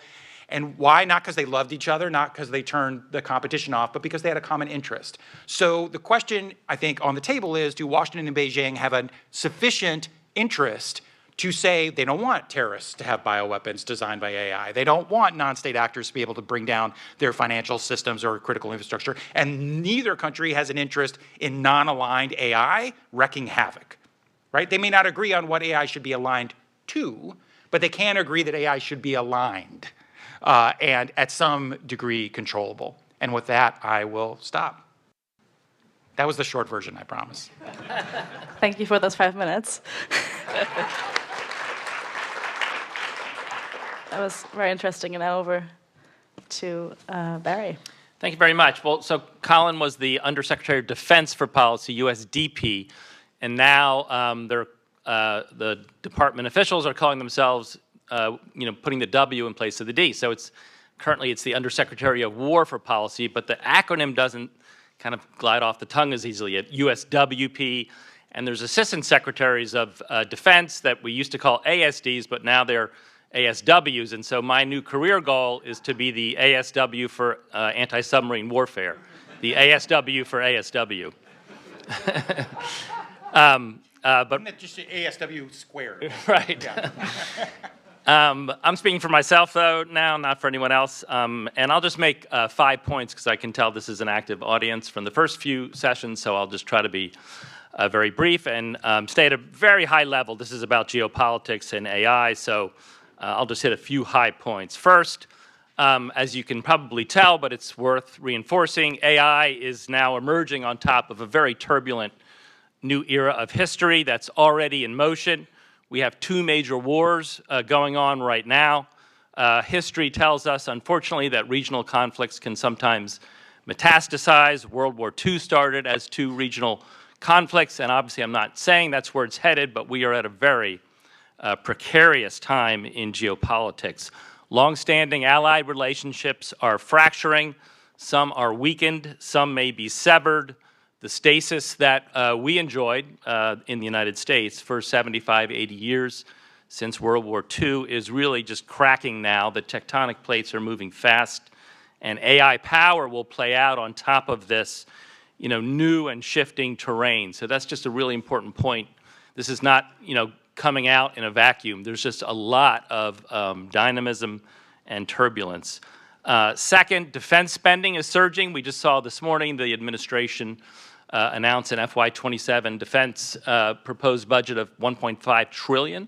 So either a 50% increase or a 25. If they negotiate back down, 1.25 trillion.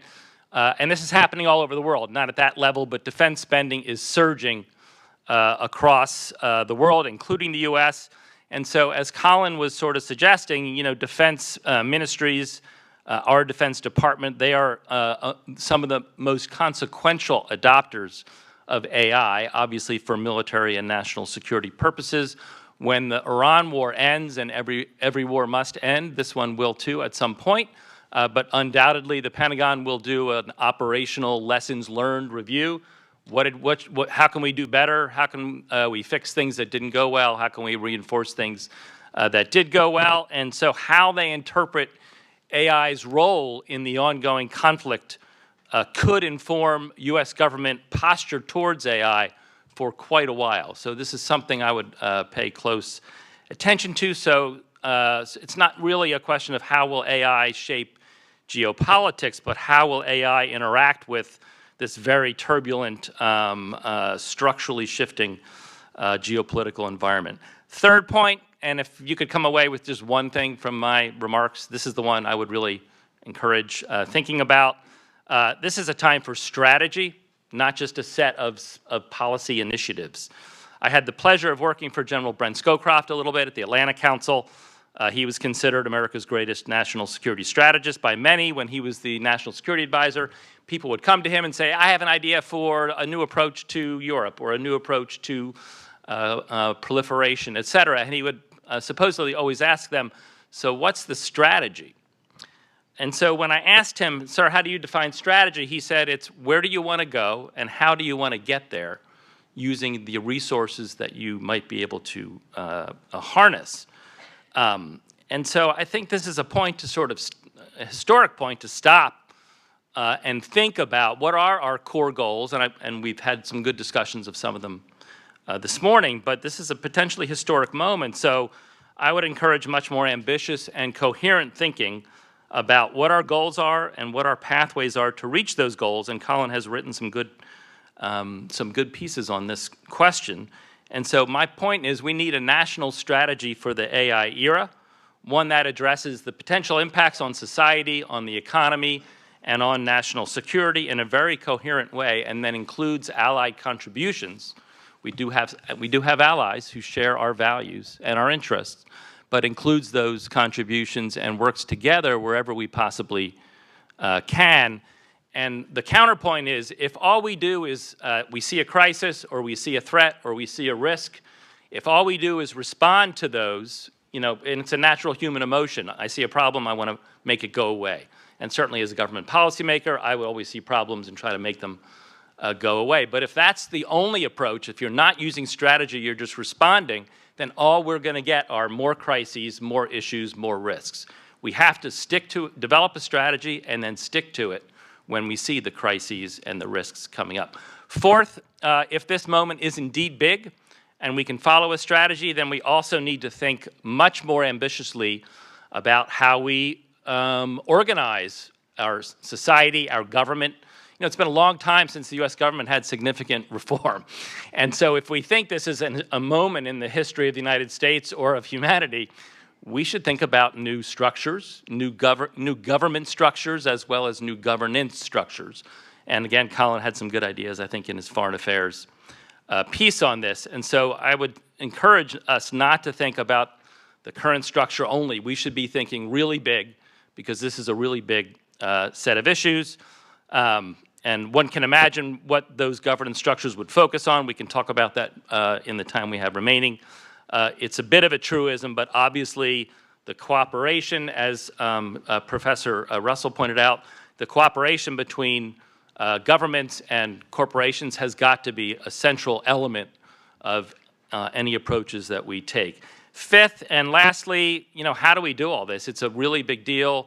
You know, we see the headlines every day. Things are pretty messy here domestically in the United States. And so it's a little bit of an old thing, but maybe this is time for a national commission. And there were previous commissions on AI about 5 or so years ago. But it strikes me, you know, we don't see the Congress acting in a way that will achieve these goals. We don't see the executive branch. They've done a plan, but we don't yet have a strategy that has consensus and that we are now executing. And so perhaps it's time for a commission that could integrate public and private perspectives, that could set norms, that could establish a shared sense of risk, and could define some of the critical strategic steps that we might take now. And so my bottom line is we can figure this out if we approach AI not as a regulatory problem or a national security problem or only an innovation problem, but this is a major strategic challenge that spans all of it. I think the U.S. in particular has the ability to do this. We have the fundamentals, but we need a strategy to match it.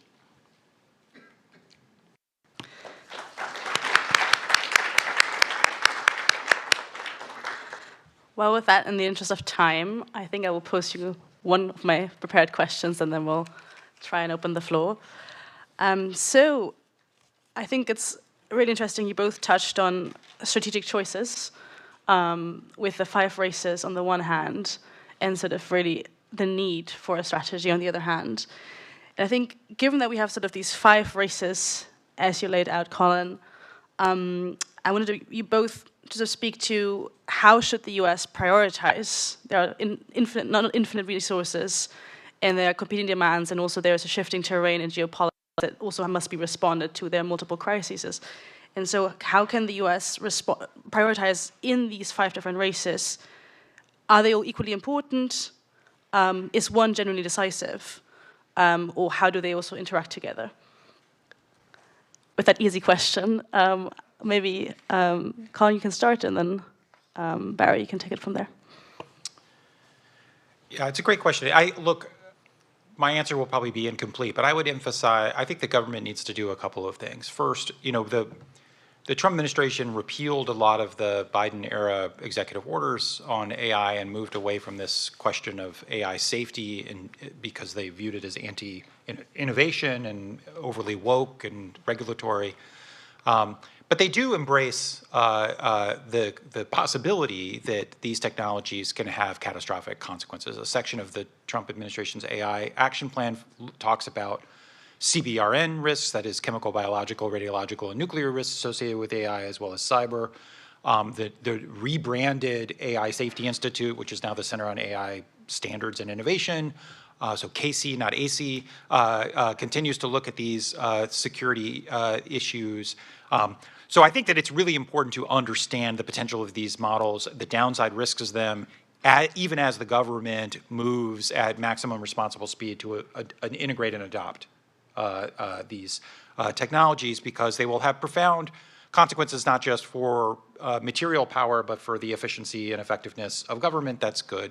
But the second thing is we have to have law that moves at the speed of relevance, and the law has to catch up to the adoption of AI. And to state the obvious, it's not even close. A big reason why you had the fallout between the Pentagon and Anthropic was because the law has not caught up to the technology.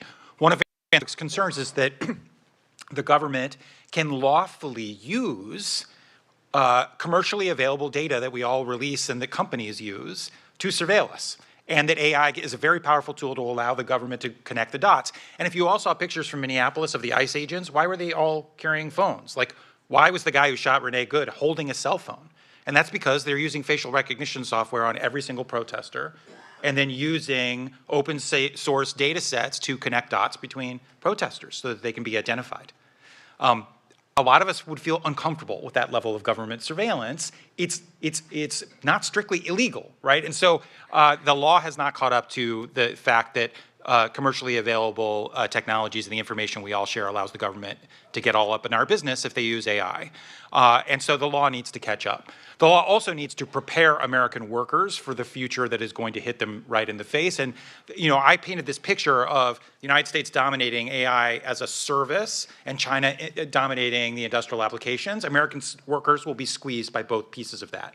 And the services area, white-collar workers, especially recent college graduates, are going to find it increasingly hard to find jobs because you can do more with fewer, and actually you need more experienced people, not entry-level people, because those are the people who get augmented and super empowered by these models. That's bad news for college graduates and a lot of entry-level white-collar workers.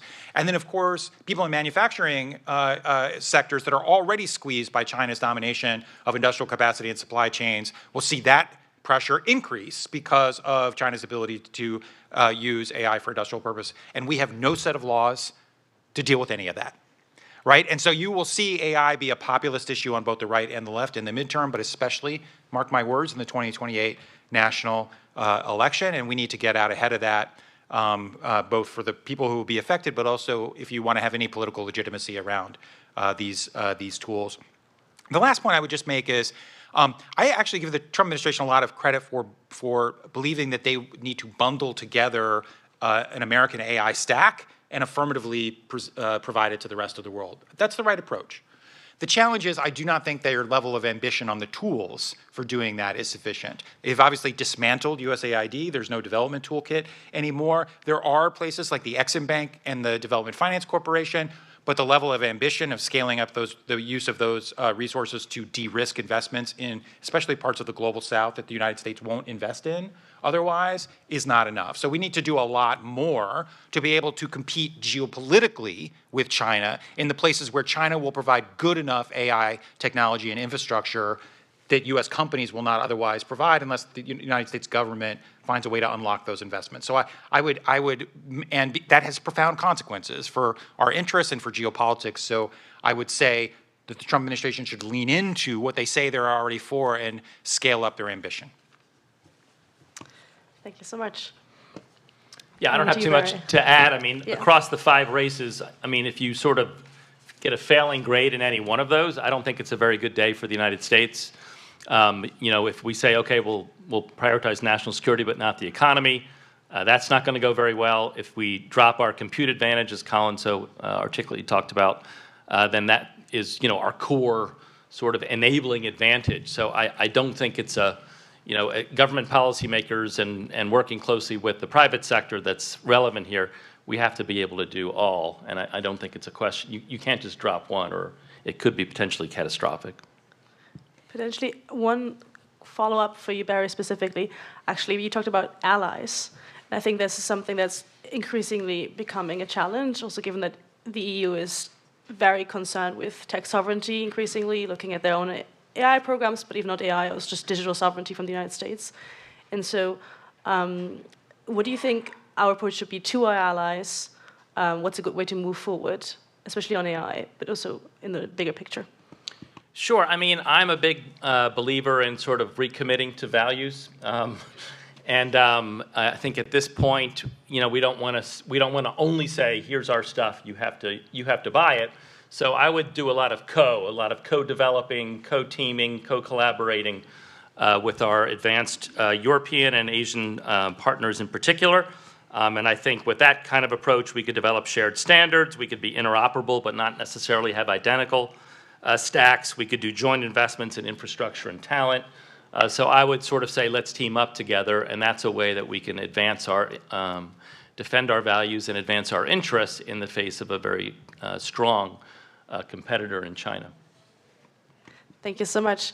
Well, now I'm opening the floor, and I'm hoping to take maybe two together. Yeah, why don't we go here in the front, and you with the orange shirt in the back.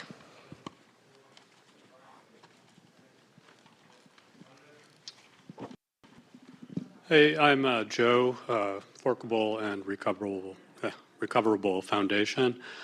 So we have an arms race, and there's broad agreement that the unconstrained development of AI is extremely dangerous. So all else being equal, you would normally expect that would result in some sort of arms control treaty type thing. And it was interesting, you know, Stuart mentioned that on the safety front, you know, China actually apparently has a lot of regulations, and that for whatever reason in Congress this isn't taken seriously or isn't known about. I'm wondering if the real issue there is that it simply isn't believed, that no one, that what you're really dealing with here is a verification problem, and this is the reason why you don't see any kind of serious discussions about trying to constrain what I think everybody in the know understands is actually extremely dangerous. So first of all, I'm not sure that everybody does agree that it's extremely dangerous. I think that there is, and here, you know, there's a lot of criticism, you know, the effective altruism movement that is very prominent in the Bay Area and beyond, that it's too doomery. That the P-doom, the probability of doom, is crazy high. If anybody builds it, we all die. And that, so you run this risk that, you know, my sense is these technologies can be extraordinarily dangerous, but probably not in the science fiction ways, that a lot of the ways that have kind of undermined the credibility of people who have made these arguments. And a lot of people have taken the fact that some of the worst scenarios seem quite outlandish to basically discredit all of the people who are concerned about safety as wanting to hold back innovation. So I think we have to have science and data-based discussions as opposed to essentially hypothetical discussions about the future. I'm not saying, Joe, you were in that camp, but I think in general, we need to actually substantiate our arguments with actual evidence, and that's why research at places like Stanford is a good place to do actual empirical work as opposed to just hypothesizing about the future. I do basically believe there will not be meaningful levels of superpower collaboration on this issue or international governance until there's an incident. You know, the arms control agreements and the nuclear guardrails that emerged in the Cold War happened after the Berlin and Cuban Missile Crises, or they happened in the face of a real concern about cascading nuclear proliferation that led to the NPT. And so, yeah, it's probably going to take like a massive critical infrastructure attack somewhere pulled off by an AI agent or a terrorist using an AI-generated pathogen to kill a bunch of people before I think you get meaningful. I'm not saying I'm in favor. I'm happy about that outcome. I just think that's because because before that it won't seem real. And the problem is, even on the best day, our Congress does nothing to get ahead of problems. And so they will probably only react to some shock to the system. And so we should hope that that shock is manageable. The last point I will just make is that I think in general this will be a very difficult place to put arms control agreements because verification is essentially impossible. These systems are inherently dual use and they will be integrated in everything. So there's no arms control regime that allows visibility into that without giving away the crown jewels of your economic and military competitiveness. So nobody's going to do that. So I think you have to identify areas that are in the unilateral self-interest of both sides to exercise restraint and then a set of norms that wrap around that, and that's probably the best you're going to be. And then share as much information as you can on incidents, cyber incidents, bio incidents as possible, but it's not going to be like the old arms control agreements, I don't think. Right, I think we had one more question at the back. Thank you very much, both of you. My question is about AI race. I think somehow much of the discourse around AI race is constrained within the spectrum of, on the one hand, physical resources like compute and silicon, and on the other side, adoption.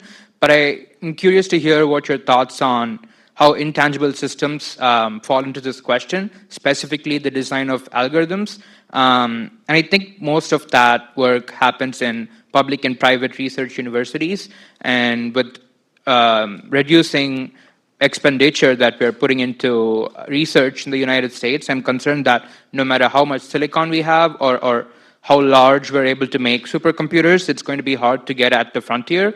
And it used to be that universities in the US and the UK were leading, but now with Chinese universities taking over the top spots in the list, it just does not matter if we have a global dominance on silicon and supercomputers. Then maybe we take one additional question from the lady here in the orange jacket.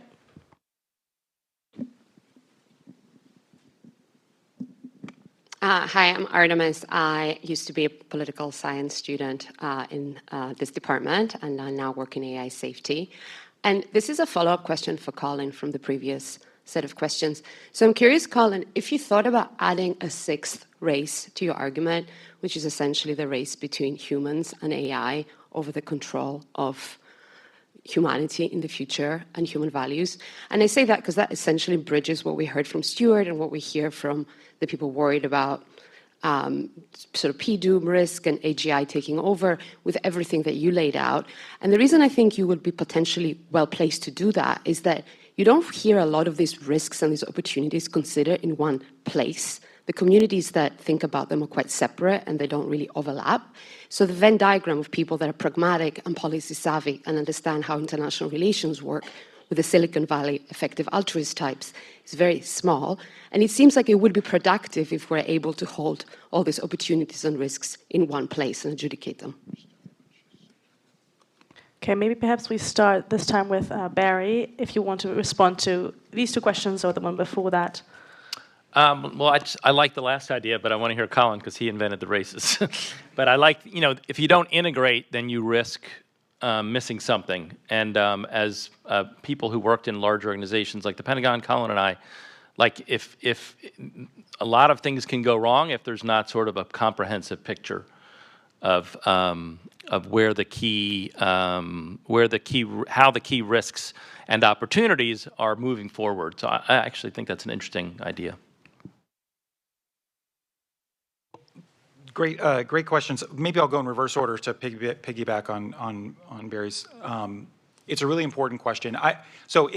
We don't, whether it's a sixth race or it's a subset of five. I mean, when I think of the rogue AI problem, it is really this question about the relationship between human beings and these advanced, powerful systems. Even if it doesn't create artificial general intelligence or artificial superintelligence, these models will be super intelligent in certain domains. Right? And I think there are fundamental questions as it relates to humanity around kind of three issues. One is alignment, as these models become increasingly powerful and are given more autonomy to carry out tasks without direct human supervision or control, or even humans being able to understand what they are doing or why they are doing it, which is the interpretability problem. Then we have a problem of misalignment, either because the AI might pursue goals that are at odds with human values and interests, or its actions will inadvertently run up against human values and interests. So all of the frontier labs are very focused on this alignment question. I will say in my recent conversations with the three leading labs, they're a little bit more optimistic, frankly, about alignment today than they were a year ago.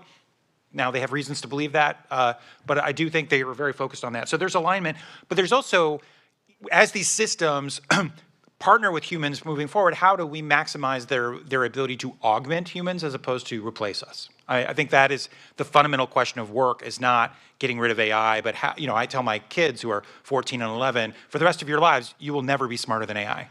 But my daughter doesn't need to be smarter than AI.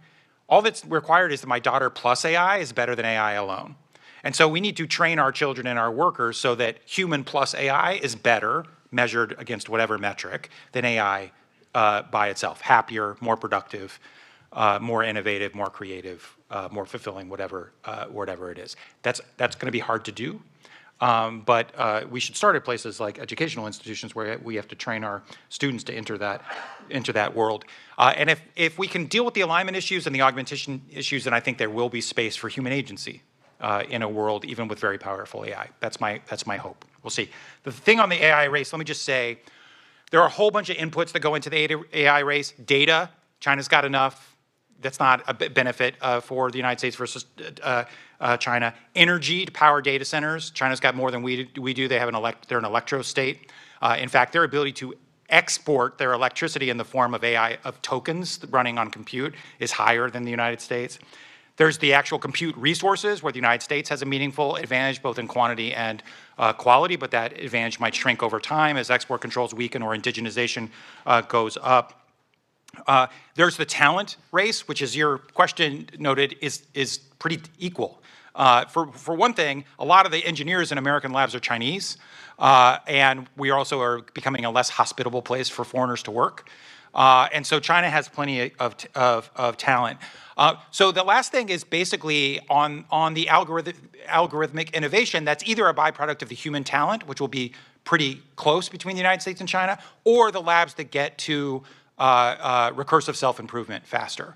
So I think the bet that OpenAI and Anthropic and Google DeepMind are making is that their tools will be at the frontier of computer science. And actually, Claude will improve Claude, or ChatGPT will improve ChatGPT faster than their competitors can keep up. That's their bet. So far, that bet is right, and until it's wrong. So we'll see. But that's the whole point, is to say the U.S. is meaningfully ahead in some areas, and China is meaningfully ahead or tied in other areas. And you probably need an integrated strategy that keeps all of that in your mind at the same time, instead of pretending that if you cross the finish line in one area, you win, which is not going to be the way that it works. Thank you so much. I'm afraid I have to wrap here, but let's give it all a big hand. I believe you have one more panel to enjoy before lunch. Hi, everyone. Thank you for being here today. I have the pleasure of introducing our next speaker and our final speaker before lunchtime, Mark Z. Jacobson. Mark has been a professor at Stanford University since 1994.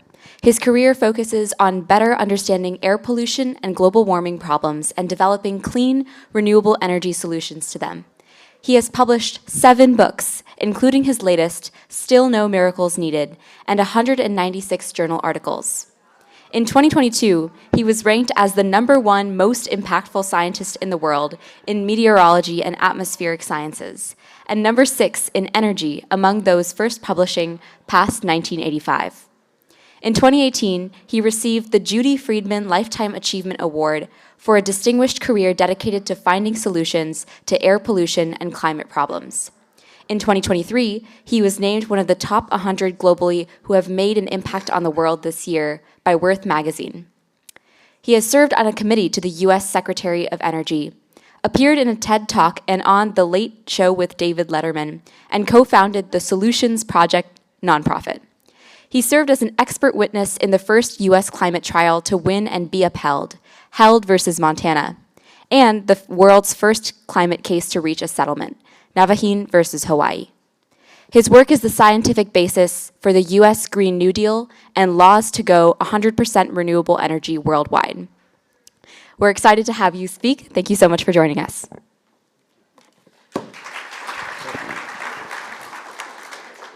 Thank you for your kind introduction and for having me speak here. And so I'm not going to be talking about AI, but I will be talking about another energy security problem, which is energy, fossil fuels, and other types of energy sources. So yes, I work on trying to understand and solve large-scale air pollution and climate problems. And the problems I really focus on are global warming, air pollution, and energy security. So air pollution in particular causes about 7.5 million premature deaths per year worldwide. It's the second leading cause of death after heart disease. And it costs the world, based on statistical cost of life and morbidity, on the order of $30 billion per year today.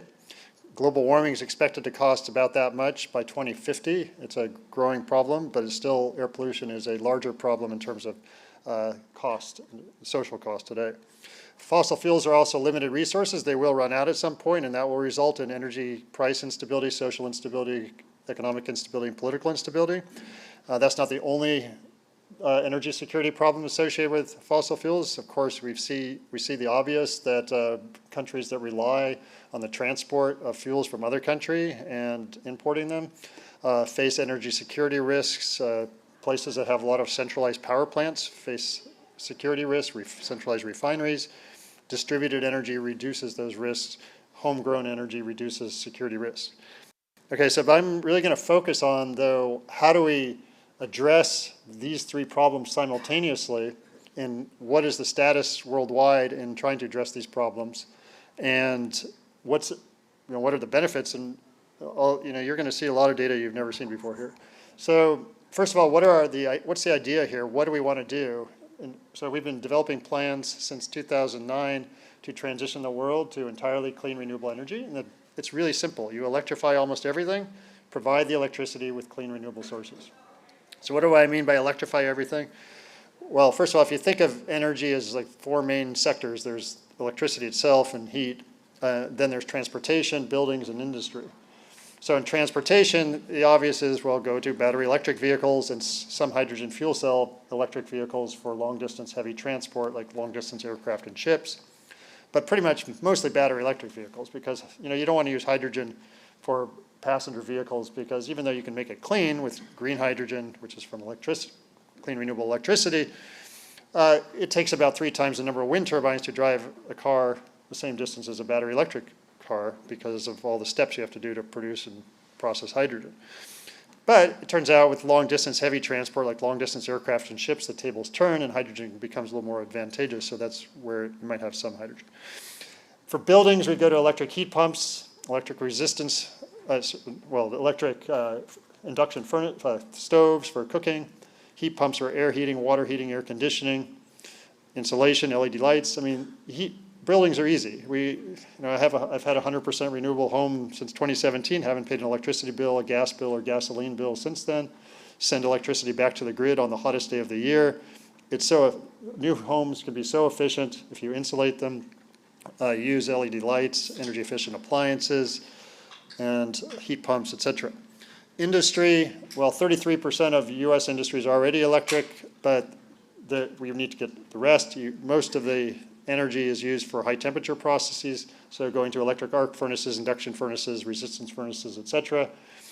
And then providing the electricity in all these sectors from clean renewable sources, what we call wind, water, or solar, which is basically wind, solar, geothermal, and hydro for short. There's some tidal wave, but that's pretty small. But that's really what we're going to focus on: wind, solar, geothermal, and hydro.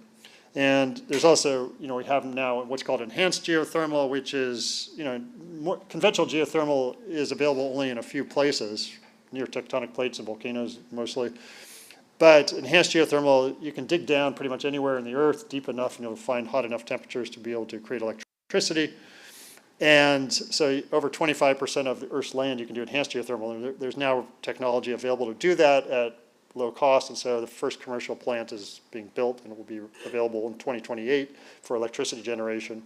So that's actually a new technology that can actually makes nuclear totally non-necessary. It obviates the need for nuclear because enhanced geothermal is baseload, just like nuclear, takes less land than nuclear, has no weapons proliferation risk, has no meltdown risk, has no uranium mining associated, no waste, no carbon emissions like nuclear is 9 to 37 times the carbon equivalent emissions as wind.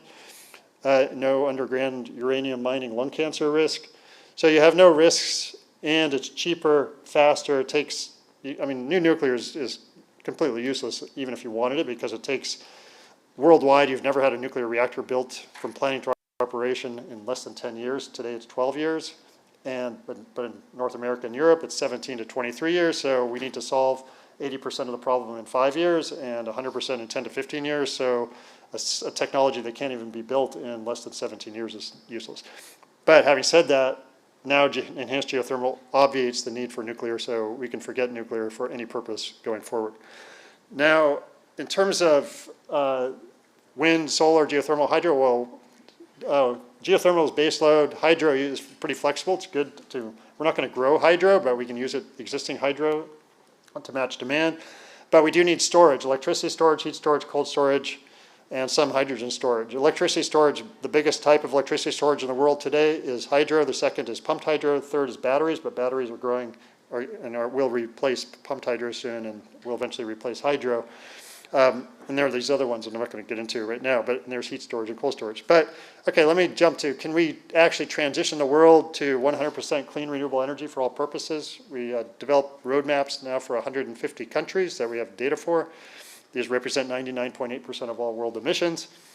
If we sum over all the countries, their end-use power demand, which is what people actually use, this is from 2022 data, is about 13.3 terawatts or trillion watts. Marching forward to 2050, that goes up to about 19.6 trillion watts. But if we electrify, provide the electricity with wind, water, solar, the demand goes down automatically about 54% for 5 main reasons. One is electric vehicles use a lot less energy than gasoline, diesel vehicles, 75% on average. But across all energy sectors, that's about 19.8% reduction of demand for energy. Electric heat pumps use 75% less energy than a gas heater for heating. And across all energy sectors, there's another 13% reduction. If you electrify industry, you reduce energy demand 4%. And about 10.6% of all energy used worldwide is used just to obtain energy, to mine, transport, and refine fossil fuels and uranium. And we don't need that with wind and water and solar because wind comes right to the turbine, solar comes right to the panel. So we eliminate the need for energy to get energy. And that is 11.6% or 11%. Then 6.6% due to end-use energy efficiency improvements and reducing energy use beyond business as usual. So that adds up to 54%. That goes down to 9 terawatts is what we need. So here's a graph from 2023 to 2050. If we don't do anything, we go along the top line. If we electrify all energy, provide the electricity from clean renewable sources, we go down those 5 shades of colors to the 100% WWS line. And then we try to provide that remaining end-use energy with just wind, solar, geothermal, and hydro primarily. And so here's, for example, average worldwide. We develop plans individually for 150 countries, and this is just the average. It shows the US mix, and this is just one possible mix. There are actually multiple mixes. Not going to go into details, but it's basically 90% wind and solar. And then there's, all the hydro is existing hydro. We did not grow any hydro. This is existing, but it's mostly growing wind and solar. Now, can we keep the grid stable? So we did grid stability analyses for not only all 150 countries grouped into 29 world regions, but all 50 individual US states. And here's, for example, California. And this is at a resolution of 30 seconds over multiple years. We found that just with these renewables, we can keep the grid stable. So that is not an issue either. And so then what's the cost of keeping the grid stable? So this is really what you want to know, is what's the cost of transitioning and keeping the grid stable and providing energy security and eliminating air pollution, global warming? It's $60 trillion, the upfront capital cost for the world. And the US is about 6.5, China's about 15.5, Europe's about 5.4 trillion. Okay, so that's not really the relevant metric there. The real metric is the annual cost of energy. And so let's look at that. And let's compare that to what energy currently costs and what is costing us as a society. So today the world spends $11 trillion per year on energy. That's all energy across all sectors. That's expected to go up to about $17 trillion per year in 2050. But the health costs in a business as usual case go up to about 37 trillion per year in 2050. The climate costs 33 trillion. Total social cost, which is the energy plus health plus climate cost, 87 trillion per year. We transition to wind, water, solar. We eliminate entirely the health costs and climate costs associated with energy. And we reduce our end-use energy use by 54%, as I already discussed, and we'd reduce the cost per unit energy another 10-15%. So our direct or private energy cost goes down 61% compared with business as usual, and our social cost goes down about 92%. So from 87 to $7 trillion per year. So just look at the energy cost savings, 17 trillion per year minus 7 trillion per year. That's a $10 trillion per year savings. If we go back and look at the capital cost the world $60 trillion, divide that by $10 trillion per year savings, you have a 6-year payback time. Look at the social cost savings, it's like the social cost savings is $80 trillion per year, 60 trillion divided by 80 trillion is less than a 1-year payback time in terms of social costs. Why would we not do this? It's brainless not to electrify everything, provide the electricity from clean renewable sources. We solve all the problems directly, and including keeping the grid stable, reduce cost enormously. I mean, not a little bit, enormously, because we're just using so much less energy. And then this is not even accounting for all the social costs of having to actually fight a war to get the fuels. So here's graphically what's going on here.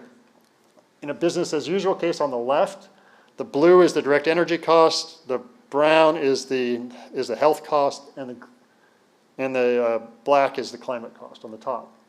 If we go to the second column is the case I just talked about, which is wind, water, solar. We eliminate the health and climate costs. The energy costs go down 61%. So that's the difference in what we're spending.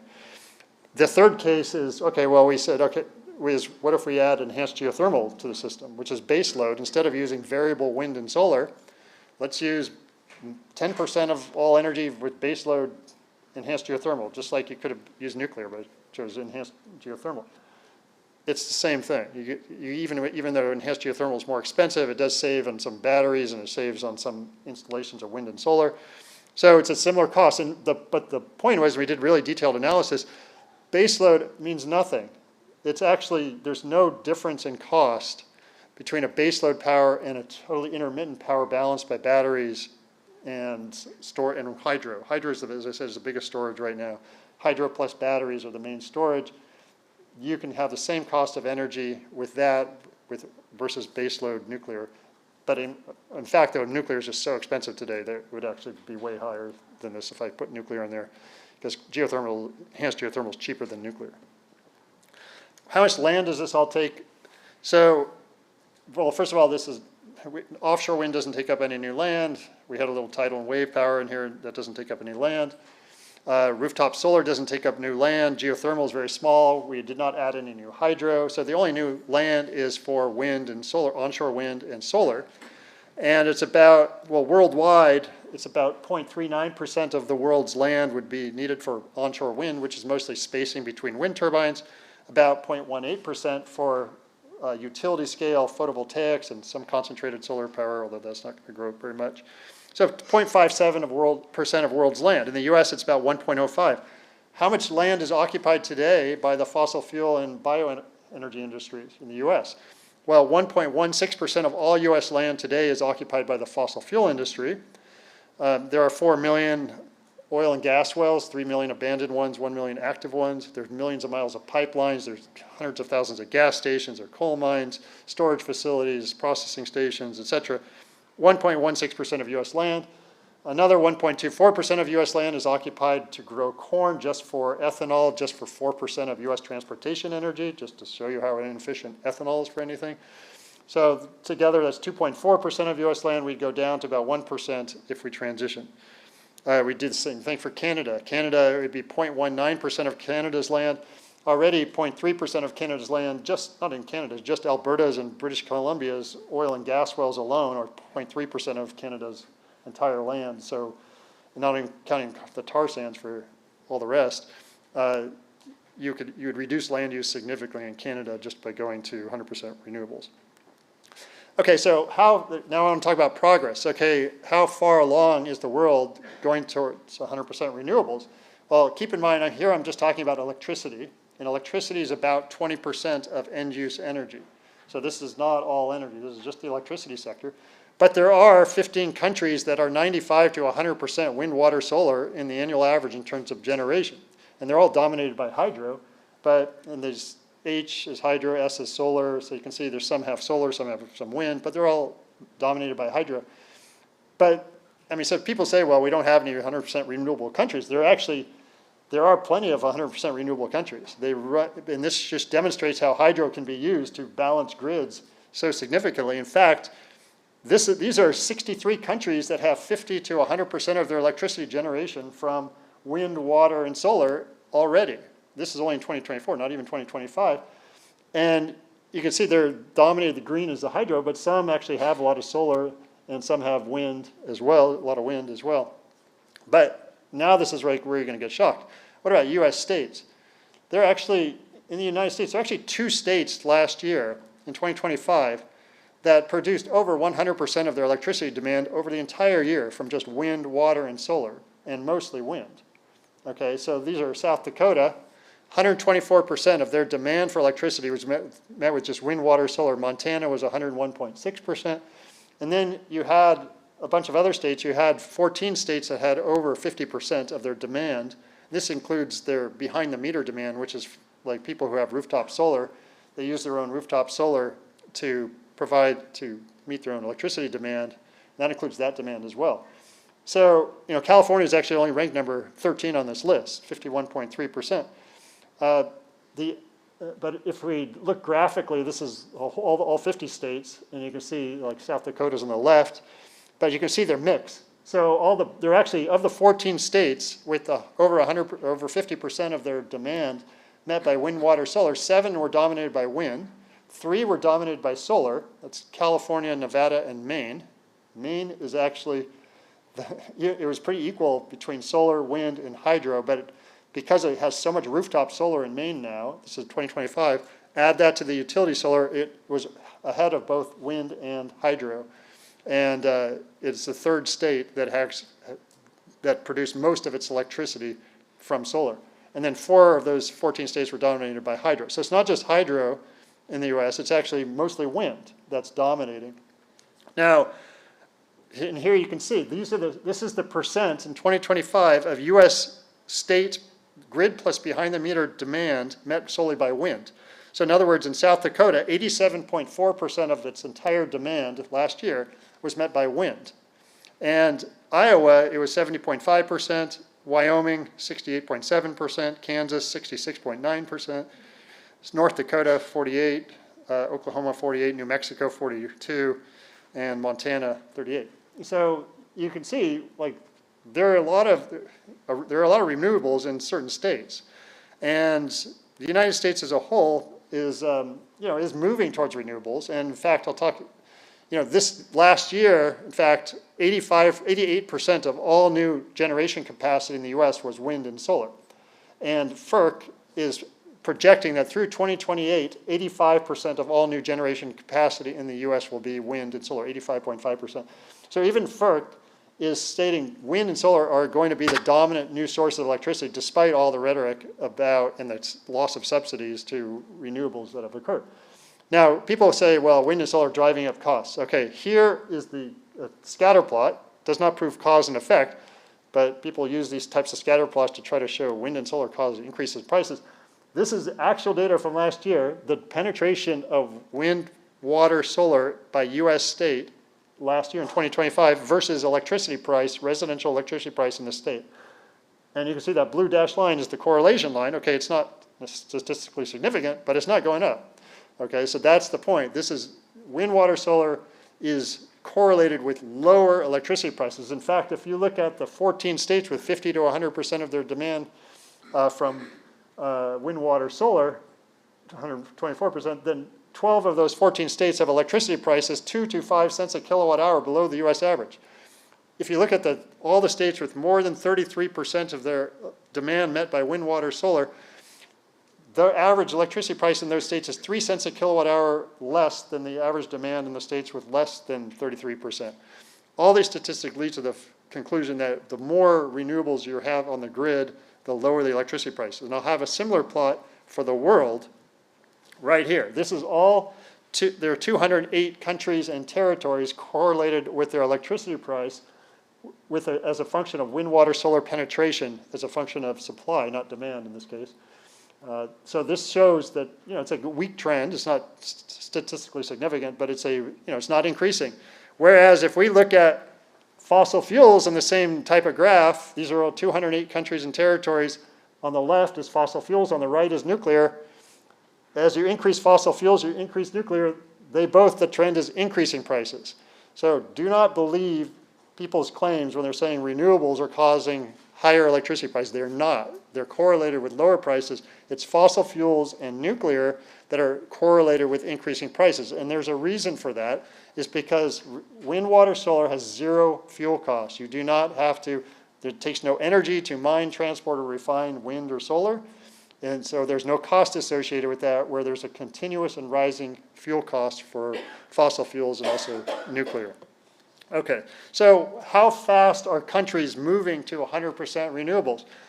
So China, unbelievably, or maybe believably, is moving so fast towards 100% renewable energy that based on its last year, it built 400 gigawatts of wind and solar, and the world built about 815 gigawatts of wind, water, and solar, so which is an incredible growth. That's 24% growth rate worldwide versus the previous year of all renewables. But China's building so fast that if they continue building at their current pace and they electrify all energy, then they will get to 100% wind, water, solar across all energy sectors, eliminating all fossil fuels across their entire energy economy and being zero emissions by 2051, in 25 years. That's how fast they're moving. And that's regardless if they're still building coal capacity. That will disappear if they keep building this because they'll have so much extra energy that they'll have no purpose for coal. And U.S., meanwhile, although the U.S. is still growing, as I talked about, is so slow, it's like 100 years later, it'll be 100% renewables across all energy sectors. So China's moving 100 years faster, and there are actually 7 countries moving faster than China. And, but there are a lot of countries in between, and India is pretty similar to the U.S. So, but you know, a lot can change if the U.S. actually puts its mind to it and starts growing things a little bit faster. It can actually change that trend and get to 100% renewables faster than this graph is showing. Okay, so here are the countries that are there. Laos is actually already, could theoretically already produce 100% because it already overproduces all of its electricity, mostly from hydro, by a factor of almost 3. And so if it electrified, it would be 100% renewables across all energy sectors today. But Estonia, Lithuania, Greece, Norway, Switzerland, Portugal are all moving faster than China. China's by 2051, and then you have a bunch of other countries. You can see India and the U.S. are. This is not the bottom, by the way. There's a lot more at the bottom. But just this is the remarkable thing. This is the actual end-use energy that is produced from the renewables in these countries in the last few years. And the blue is 2050 is what's needed. But you can see China, the red, the orange, and the green are from 2023, 24, and 25, what they're producing from wind, water, solar. And you can see what China's already producing in 2025, that dashed line, it's about 54% of what the US needs in 2050. So China, which is emitting 35% of all world emissions and is responsible for 35% of all world energy, it's already producing enough renewable electricity output to power 54% of the entire US for all purposes in 2050. So to say it's not possible to actually transition is just complete nonsense. I mean, you can see it right there. China's already doing more than half of what the US needs. And it's just a political and social will problem. It's not a technical or economic problem. It's just a question of deploy at large scale. So the last thing I want to talk about is what's California doing. So just a few days ago, this was March 29th, California set another battery record on the grid. This graph shows that one day of the red on the left is the straight line is 100% demand for electricity. The red line on the right is the actual demand for electricity, and the main grid in California, the CAISO grid. California is the 4th largest economy in the world, so you can think of this as the reflection of what can be done in a very large economy. The yellow is solar, utility solar production, the green is wind, the red is geothermal, the light blue is hydro, and the dark blue is batteries. So what's happening is we have 100% renewables, over 100% renewables on the grid during part of the day, and which is all the yellow, green, and red above that red solid line. And that is put into batteries. The batteries are then shifted to night and then discharged at night. And so there was a grid output record of 12.3 gigawatts at 7 p.m. on March 29th. That was 44% of the peak demand for that day. But California actually has on this grid, actually, even though that was the peak output, actually has 15.8 gigawatts already on the grid and 63 gigawatt hours. So and this is just in 3 years. This is all grown in 3 years. And this is today, or yesterday, was the 68th day this year that we were over 100% renewables on the California ISO grid. And so to have like the fourth largest economy be over 100% renewables on the grid day after day after day. I mean, there were 38 days in a row. In fact, we were over 100% renewables. And last year we were 221 days of the year. And this year will probably be close to 300 days, over 100% renewables. And if we look at what is all these batteries, and solar has grown a lot, and the batteries have grown, and the reason there's a dip in demand on the right is because of all the rooftop solar going in California. People use their rooftop solar first, so don't need grid electricity during the day, so that grid electricity goes down, and that's the dip in demand. Now, this is just the trend, what's happened in the last 3 years in California, and on the left is demand, which you'll notice that the blue is 2025, the red is 2024, and the green is 2023. Demand in California actually went down. So what happened to all the data centers sucking up demand? Even though we have had 400,000 new electric vehicles in California, we have the third most data centers, we have all these new electric heat pumps, so all these electric demand, why is demand going down in California? I mean, are all the people totally wrong about data centers? Well, part of the reason is demand has gone up, but all the rooftop solar in people's homes have displaced a lot of the demand. I'll show you that in a sec. But the other remarkable thing here in the middle, you can see that thing going down is gas. Gas has went down 38% in 2025 versus 2023. But it's actually this year, gas is down 60% versus 2023. So the batteries and solars are getting rid of gas on the grid. In fact, the wind, water, solar production in California this year so far has been twice the sum of gas, nuclear, and biomass on the grid. So it's just wiping out all the need for gas and nuclear and biomass. So, and this is, I want to jump to here and I'll go back. So this is really crazy because what we have on the grid currently, 22.5 gigawatts of PV, 8.4 gigawatts of wind, and 15.86 gigawatts of batteries on California grid today. What's in the queue for the next 5 years? 19 gigawatts of PV, 0.8 gigawatts of wind, 17 gigawatts of batteries, 0 gigawatts of biomass, gas, or nuclear. California has no plans whatsoever to build any more nuclear, biomass, or gas in the next 5 years. It's primarily solar and batteries. And that is what we need to get to 100% renewables across every hour of the day. We need more utility PV and batteries, rooftop PV, batteries, heat pumps, electric efficient buildings, offshore wind, enhanced geothermal, maybe shift hydro tonight, use demand response more effectively. But one last graph and I'm done. This is kind of cool, it's hard to read, but this shows last year, the 2024 change to 2025 change in US behind the meter PV output, which is the blue, versus change in electricity demand, which is yellow. So like the top 8, California is at the very top. It's the yellow shows a decrease of demand for electricity from 2024 to 2025. You can see Texas is at the bottom, has a huge increase of demand for electricity. But what's interesting is the blue on the top in California, that's the increase in behind the meter rooftop PV supply. So that's what people added, and that's one of the reasons the grid demand goes down. So it's about 38% of that decrease in demand was due to the addition of rooftop supply. Meanwhile, Texas had hardly any rooftop PV. So even though California has really high electricity prices, it has twice the price of Texas, California pays much lower electricity bills, about 23% lower electricity bills than people in Texas. Why? Because the average person in Texas uses 2.6 times the electricity as an average person in California. And part of that is, well, because of building efficiency standards put in place in the state in California in the 1970s and 80s, and appliance standards as well as incentives, but also all the growth of rooftop solar in California has reduced the demand for electricity. So it's just buildings in Texas are really inefficient. That's the main problem.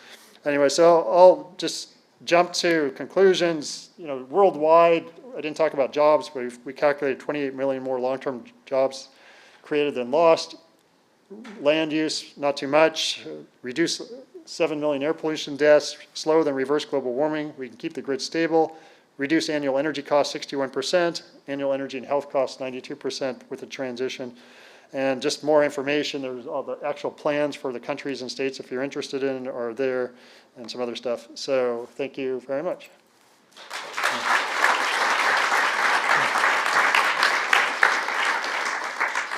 we are running late, but do we have some quick questions here? Stuart? Here comes the microphone. So if all this goes according to the plan, what happens to atmospheric CO2, and do we need some measures to reduce that? Yeah, if you eliminate 80% emissions by 2030, which, I mean, that's ideal, and 100% by 2050, CO2 goes down to 350 parts per million by 2100. But that's if you not only eliminate the energy emissions, but the non-energy emissions as well. So we do not support carbon capture or direct air capture because they only increase carbon dioxide, and there's a very simple reason. Say carbon capture, if you add carbon capture equipment to a coal plant, for example, in the best case, you'd use wind or solar to run that carbon capture equipment. But the energy penalty is so large that if you use that wind or solar just to replace the coal plant, you would reduce more carbon than using it to power the carbon capture equipment. But when you use the wind or solar to replace the coal plant, you also eliminate the air pollution from the coal plant, which you don't do with carbon capture. And you eliminate the mining of the coal, which is another set of emissions, which you don't do with the carbon capture. So if you think of it as an opportunity cost, if we have a certain amount of wind and solar, if you're using wind and solar to run carbon capture equipment, you're not using it to replace the coal plant or another gas plant or something else. So as a result, you're increasing CO2 because there's not an infinite amount of wind or solar available. So, and you can do this across any kind of carbon capture, and we've done it. And what we find is that carbon capture is only increasing air pollution, carbon dioxide, health costs, climate costs, total social costs, energy costs, mining, fossil infrastructure, everything. There's no benefit whatsoever. It's a scam. It's a total scam. Same with direct air capture, is even worse. Do not believe people who say that it's beneficial. It's not. It's not one bit. So you have to, the only way to solve the problem, the climate problem, is eliminate emissions. And once you eliminate emissions, CO2 will go down. It has like when you're decreasing CO2, there's about a 90-year lifetime to data constrained lifetime, so it'll go down to 350 parts per million by 2100 if you can eliminate emissions by 2050. So. Can we get one more there in the back?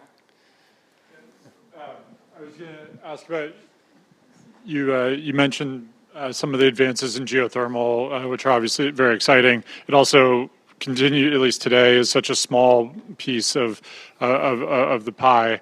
What are the major kind of barriers to unlocking it overtaking wind and solar, for example? I don't think it'll overtake wind and solar because I mean it's a cost issue. Even though it's now commercial, it's still more expensive than wind and solar by far. Like wind and solar, like you can anywhere from 3 to 5 cents a kilowatt hour, whereas enhanced geothermal is like 12 cents a kilowatt hour. I mean, nuclear is like 17 to 20 cents a kilowatt hour.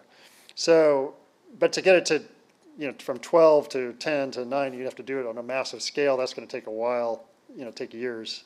But even then, wind and solar are getting cheaper and cheaper too because they're becoming more efficient. I mean, more efficient solar panels, more efficient turbines, taller turbines.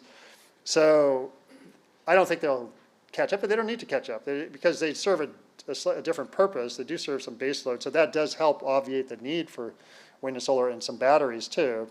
So I mean, hopefully they'll. I mean, ideally, if they did take over, that'd be great. I don't have any opposition to that. It would be great, but I just don't think it will in any short time scale. All right. I think we'll go ahead and get started. Thank you guys for coming back, and for those of you who are new here, welcome. I have the honor of introducing our next speaker, who will be delivering a talk on the politics and economics of biodefense, Rear Admiral Kenneth Bernard.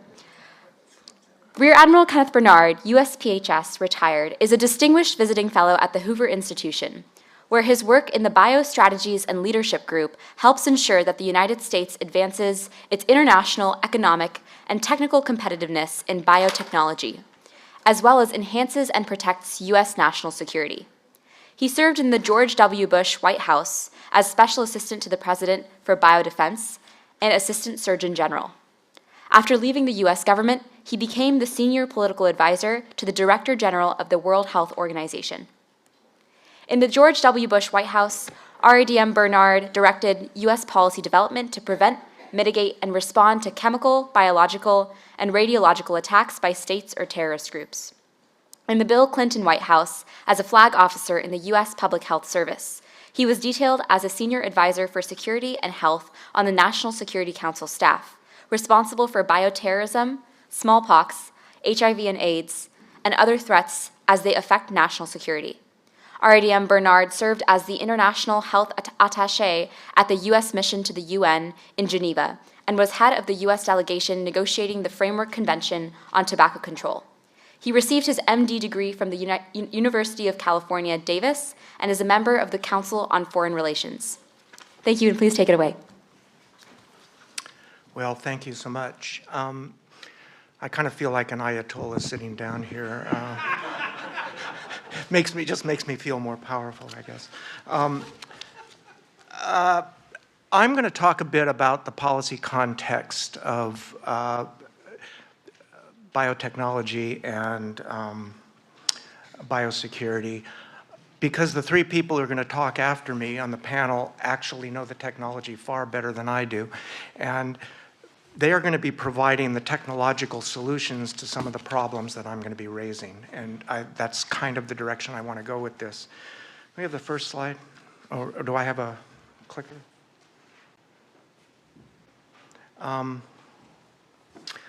The first thing I think we need to consider here, is there one over here? Does this work? Oh, okay.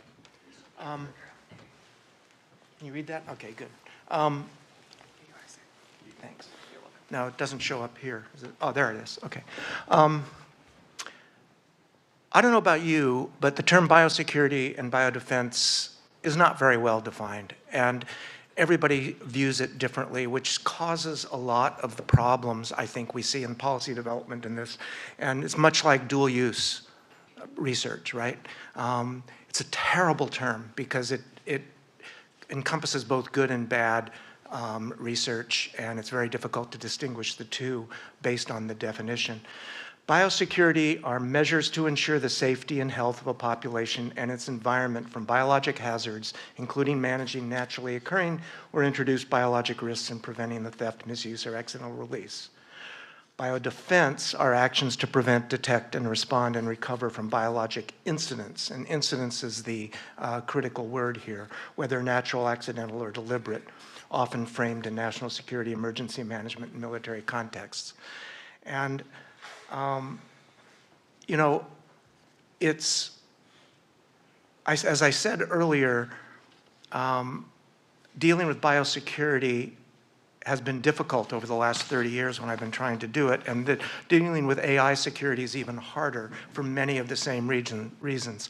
I wrote an op-ed piece 2 or 3 years ago about how AI shouldn't make the same mistakes that the biosecurity crowd did in making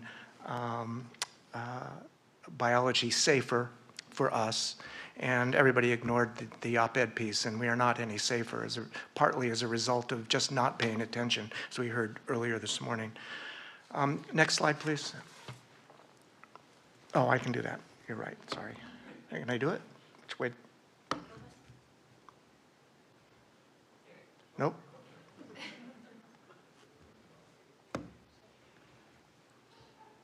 I can't, it doesn't seem to, okay, hang on. Thank you. One of the big problems, much like the definition of biosecurity, is public health and national security are not the same thing. And if you think it is, which a lot of people in the public health community do, you're going to get yourself in real trouble. Malaria, for most people, there are some times it's not the case, is not a national security issue. It can be, and I think we need to be very careful about this overlap of biodefense and biosecurity with national security and public health. A lot of the problems we have with the national security community is calling bullshit on us saying that this is a national security issue. So let's try to keep it more narrowly confined.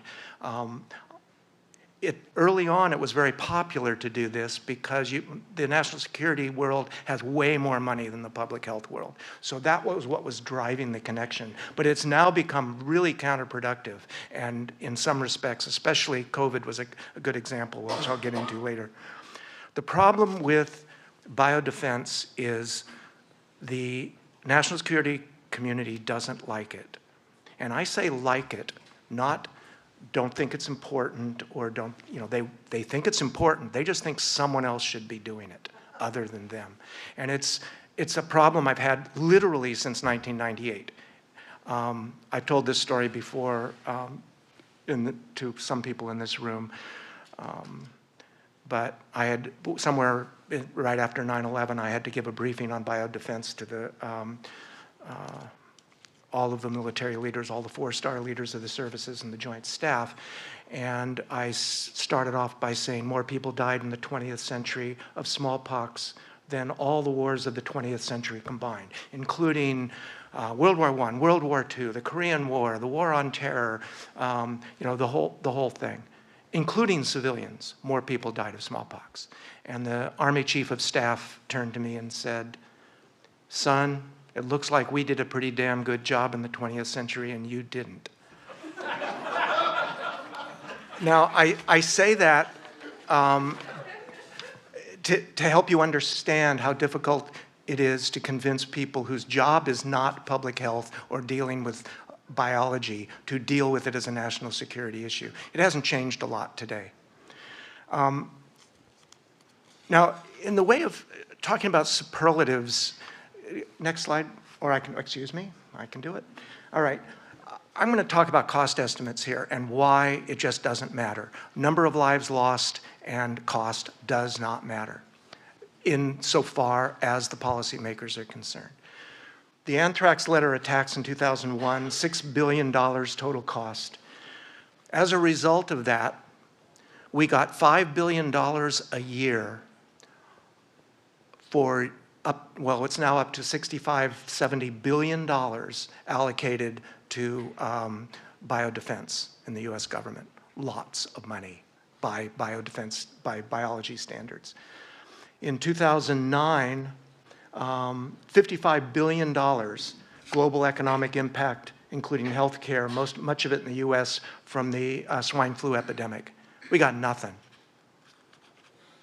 The first one was seen as an attack on America. The second one was just public health.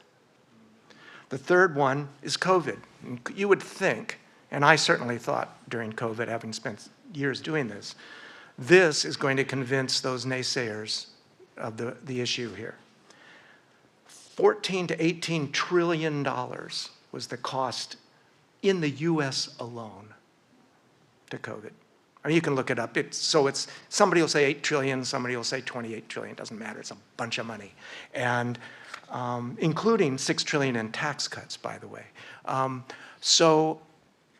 And now this administration views biosecurity as a secondary issue. Now remember, this is not partisan. In 1998, I went to work in the Clinton administration. We opened an office of biosecurity at the White House. It was abolished by the Bush administration. After 9/11, it was reestablished by the Bush administration at the NSC. In 2009, it was disestablished again by the Obama administration.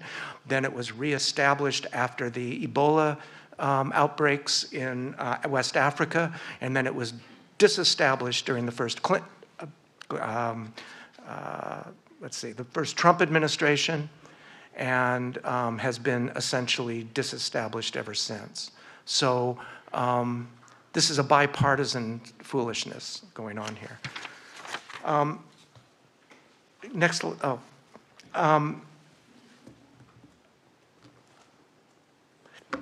We have a national biodefense strategy implementation plan. You were talking about strategies earlier. I feel your pain. We've had a plan ever since 2003, and it hasn't changed, really. I mean, the details have changed, and the president who signs the cover note has changed, but the plan hasn't really changed. The problem is it's a strategy without budget.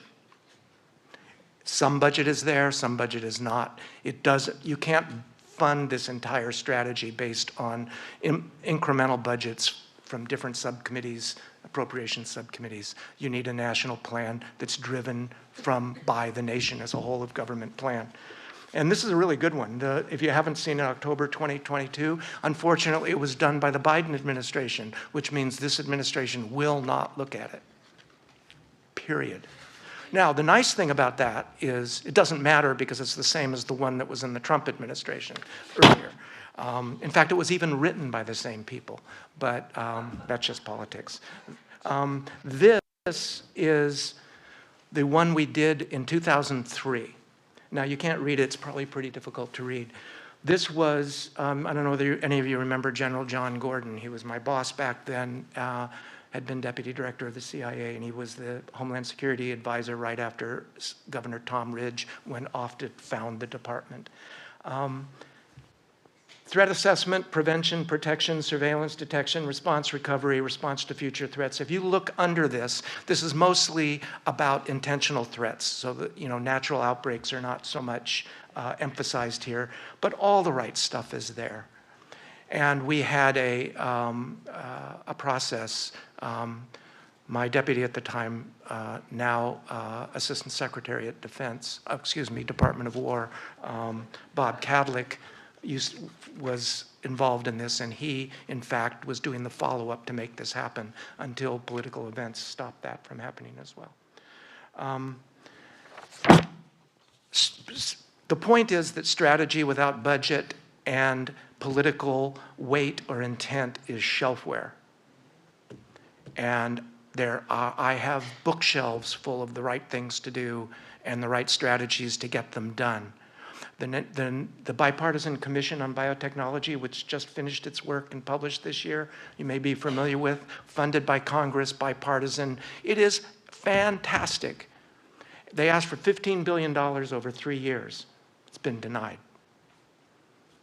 It's great. We now have a great strategy for dealing with biotechnology in competition with China and no funding for it because somebody doesn't think it's important enough to fund. Okay. This is the National National Defense Strategy from 2022. These are the 5 strategic goals. If you will remember from the one from 2003, those are all the same. The differences are science and technology has changed, improved over the last 25 years, so the specifics are different. But look, risk awareness, detection, prevention, preparedness, response, recovery, it's all the same stuff. I want to mention something here in case I forget it in the future.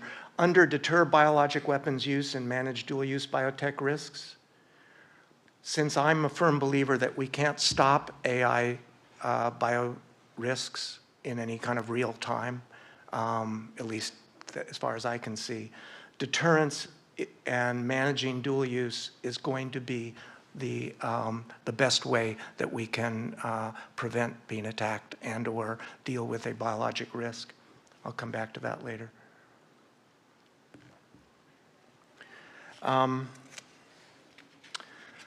This is what it asks for, biosurveillance, and we'll get into this in a few minutes when we have the panel here because these are the people who actually know how to do this. Biosurveillance, genomic sequencing at scale, metagenomics, environmental sensing, biotech-enabled tools, 100-day vaccine mission, which we all know about is the big DARPA program that was to be able to create a vaccine against a new, unseen, or unknown virus within 100 days. 30-day diagnostics and 90-day point-of-care diagnostics. This is all in that 2022 National Biodefense Strategy.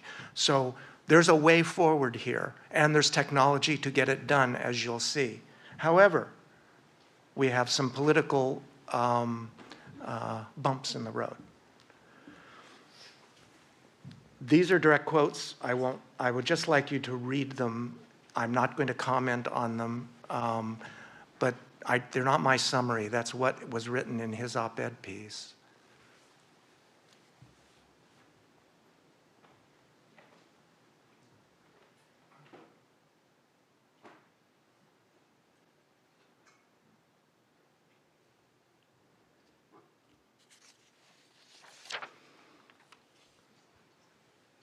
So I'll let you know, this is complete bullshit. The fact is that I was there most of this time, and I never saw any of this, and I would have seen it. It's like people who say, I was the senior biodefense official for the US government, the top person, and people kept saying, we have an offensive bio program in the United States. We do not. I know we do not. I have seen all the information. We don't have one. No one's convinced, right? So I can't convince him that he's incorrect on this. This is a political statement. And I think that what he doesn't understand is that our job in the federal government is not to plan for necessarily a safer future for our grandchildren. Our job doing biosecurity and biodefense in the federal government is to make sure we can respond to an attack or an unknown virus like COVID in a realistic way quickly. It's not to make sure that we're healthier by eating better. I think you should all eat better, or at least some of you should eat better. But I don't care, really. What I care about is making sure that the next time there's a natural, accidental, or intentional infectious disease outbreak that verges on a pandemic, that we have the tools and the people available to deal with it. Okay, this is the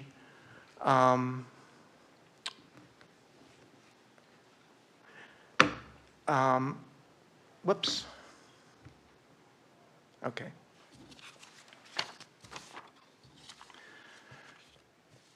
All right. Now I'm going to talk a little bit more, before we get into the technology here, I'm going to talk a little bit more about the problem of national security and public health. Whoops. Oh, excuse me. Let's see. Okay. Hoover, Drew Endy, many of you may know him. He's a fellow over at Hoover, has written with other people, including myself, a really good article on reframing the principles of biosecurity to deal with AI and biotech the future. And those of you who know Drew, he's truly a futurist, and his lectures are fascinating because he pulls in things from all over. But this is the reframed principles based on the impact of technology, based in Drew's paper. Price in AI and biotech as biotech becomes a general purpose technology. Strategies solely based on limiting access to biotech will fail. Distrust but verify. Require private sector bio audits to certify safety. That's a tough one. But it's going to be necessary since most of the work is being done by the private sector. Use biology to secure biology. Use just the same technologies that can make us unsafe to make us safer. And that's what we're going to hear about this afternoon. Develop biointelligence, create real-time threat-agnostic biologic intelligence. That involves surveillance, and something that I'm particularly interested in that's very touchy to talk about, and that is intent. If everybody has access to the technology, intent matters more than capabilities. And that's really a tough one to get to. Default no for research on pandemic pathogens. I think that's incorrect. Actually, that's not incorrect. I think that should be far more nuanced than that. COVID was not a pandemic pathogen before it became one. It was an infectious pathogen that coronaviruses caused the common cold in a third of the cases, et cetera. And then changes happened either naturally or intentionally to the virus, which made it a pandemic virus. Nobody would have taken coronaviruses and said you can't do research on them before the COVID pandemic. So, and prevent stupidly assured destruction by harmonizing global technical standards. We heard about that earlier today as well.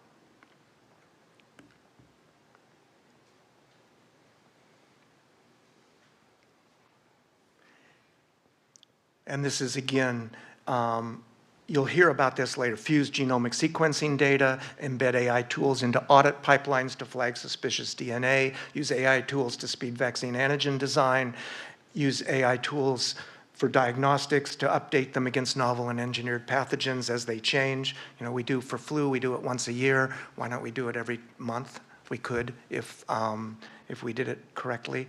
AI-driven drug and countermeasure design, AlphaFold, we all know about this. This is pretty standard, how AI is going to interact with our abilities to respond to biothreats. Oops. And the last thing I want to mention before we move is, that's, by the way, the cover of that. You can get it online at Stanford. This. Vaccine as a national security issue.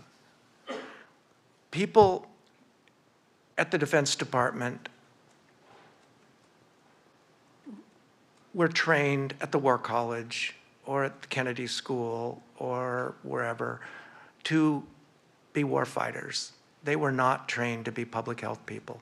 They view public health as a support function, like porta potties and feeding 18,000 troops in the 101st Airborne 3 times a day, and making sure they're healthy to keep the boots on the ground.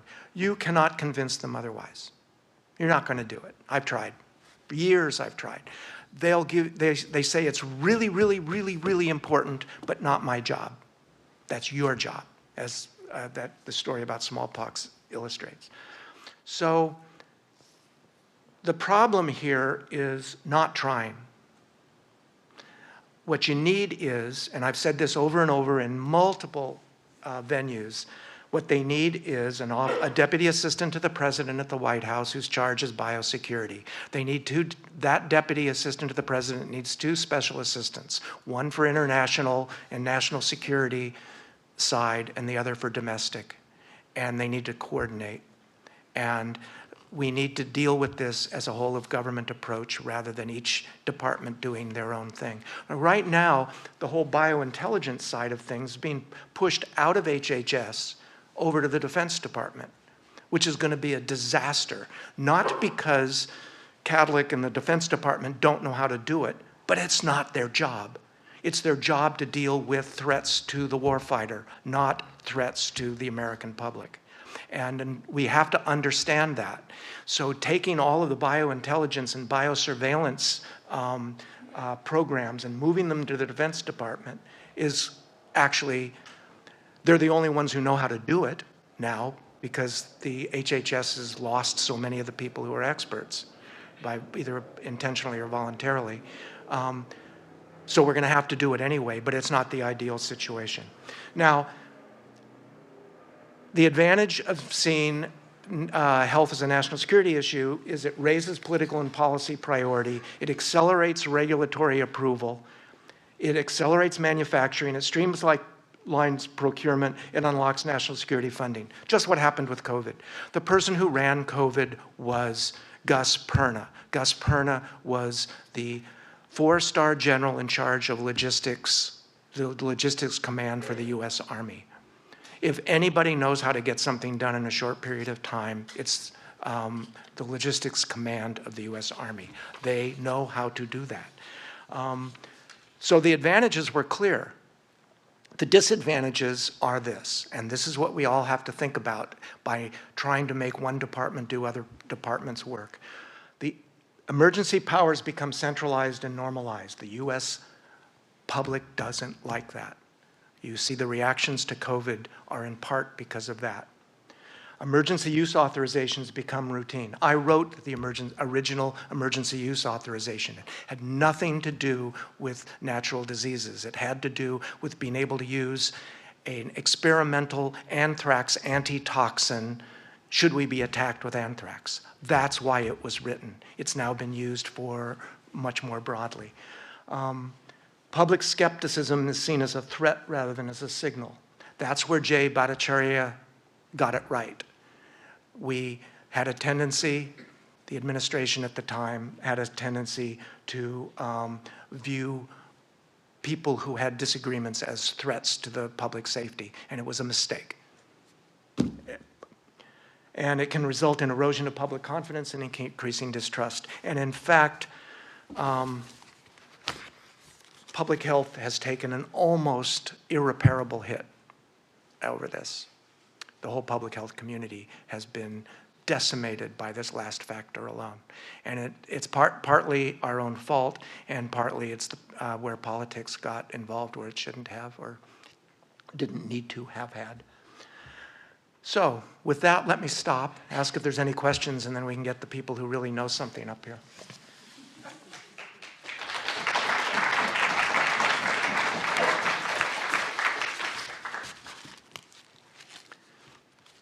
Anything? Okay. Go ahead.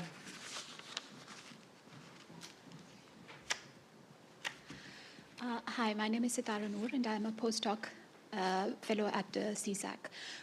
My first question, or maybe a quick comment, is on probably it is important to have, since I work on nuclear security and safety issues, and a lot of time we see a number of terminology which actually comes across as a different meaning. For example, the slide you just showed with regards to biosecurity.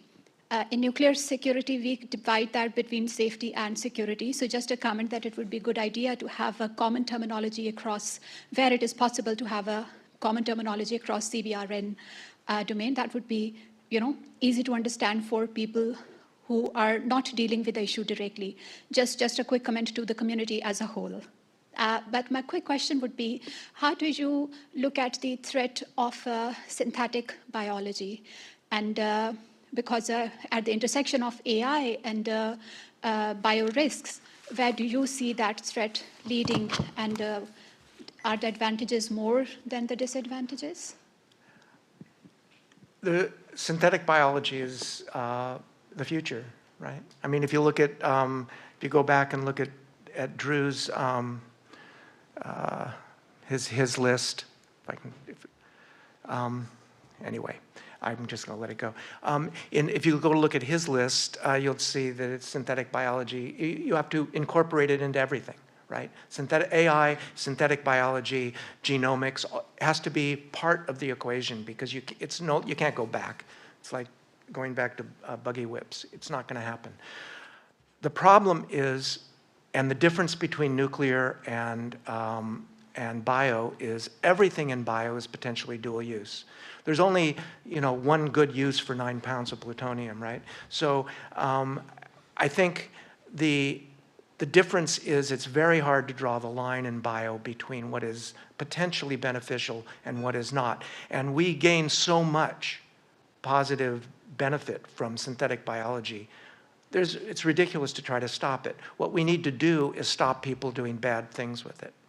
Or if they do bad things, be able to make them non-effective, or have countermeasures to counter them. And that's my plea here, is to not try to control biology so much, except for the obvious. Nobody should be getting federal money or any money to make anthrax resistant to all known antibiotics. I mean, that's pretty obvious. But there's a lot of biology that's done that borders on the research that's done on coronaviruses now, for example, in North Carolina, for example, in Ralph Barrick's lab, is all really important. And you don't want to stop all of that just because of the fear that something is going to potentially bad going to come of it.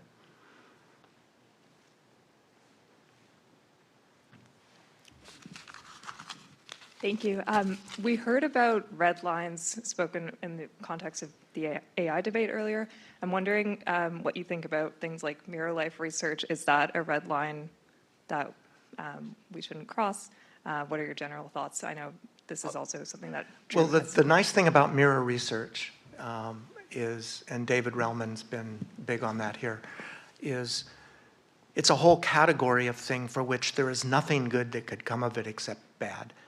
That's not true with most biology. So red lines are really easy for things that are really bad. Nobody should be allowed to have 9 kilograms of plutonium in their garage. Nobody should be allowed to have anthrax in their refrigerator. Nobody should be allowed to do molecular engineering on smallpox. There are really easy things to draw red lines for. The hard things are drawing the red lines for that which is going to be the highest risk, which is taking a normal organism, some adenovirus somewhere, engineering it to be really dangerous and not being able to know how to stop it. And that's hard to draw a red line. You're not going to work on adenoviruses because theoretically you could make them really dangerous. That's the hard part.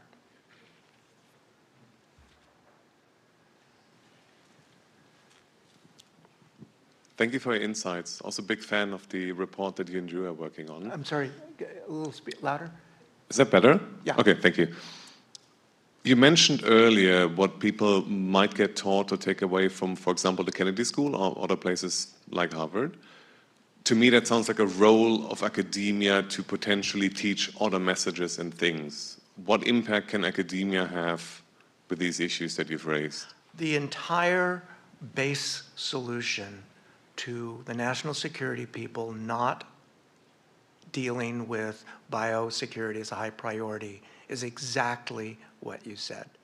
That back at the very beginning of their education, the educational institutions, especially the ones associated with the military, and for that matter, the Kennedy School or Georgetown School of Foreign Service, need to take it seriously so that when those people get up to Rose Gutmeller's position where she's making real decisions that affect real people, they consider it as part of their portfolio.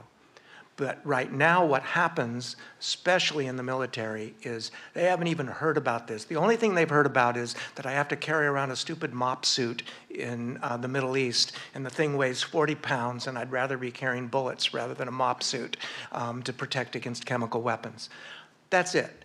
So until we get the educational system at the Kennedy School, at the War College, at the, all the various more junior level training facilities to inculcate that in the leaders that eventually rise up through the ranks to make decisions, we're going to have a difficult time. So,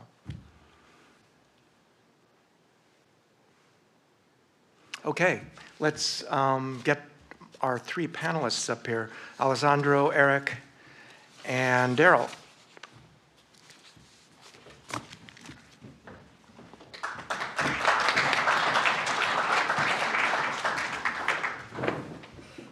Okay, I'll get right off here. Alessandro Zulli is a research scientist at Secure Bio, where he leads Zephyr, a swab-based biosurveillance system using Oxford nanopore sequencing to detect existing and novel pathogens.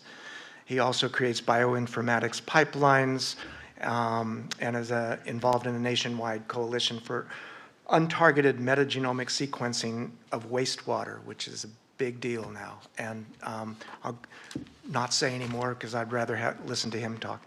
Eric Malmstrom is a veteran fellow at the Hoover Institution and a CEO of Safe Traces, a dual-use technology company focused on predicting, detecting, and preventing biologic threats. The company's developed a pioneering early warning system for natural, accidental, and weaponized biothreats in support of the Department of Defense, State of California, Amazon, Google, and other clients. Previously, he was a White House fellow, and he started his career as an infantry officer in the 10th Mountain Division in the U.S. Army, so you should listen to him, and is a graduate of the U.S. Army Ranger and Airborne Schools. Daryl Angel, a researcher at the nonprofit Blueprint Biosecurity. Her current primary focus in Blueprint Biosecurity's Glycol Vapors program, an emerging tool for airborne disinfection. She's involved in their broader environmental portfolio, including FAR, UVC, and additional disinfecting vapors, as well as other emerging program areas aimed at developing countermeasures that can be leveraged against airborne pathogens. She has a PhD in chemical and environmental engineering from Yale. So to start, I think Alessandro. I had a few slides to put up. Thank you very much.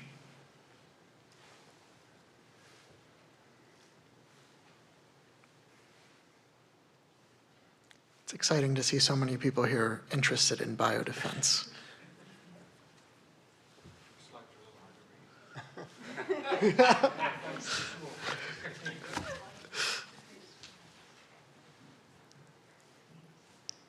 What's going on? Oh, whoops. I can't take credit for these slides, so.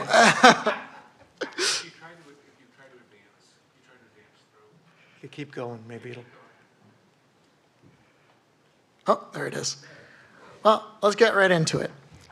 So, I think there's a real reason why biodefense is seeing a resurgence as a topic in recent years, and I actually don't think it's related to SARS-CoV-2 at all.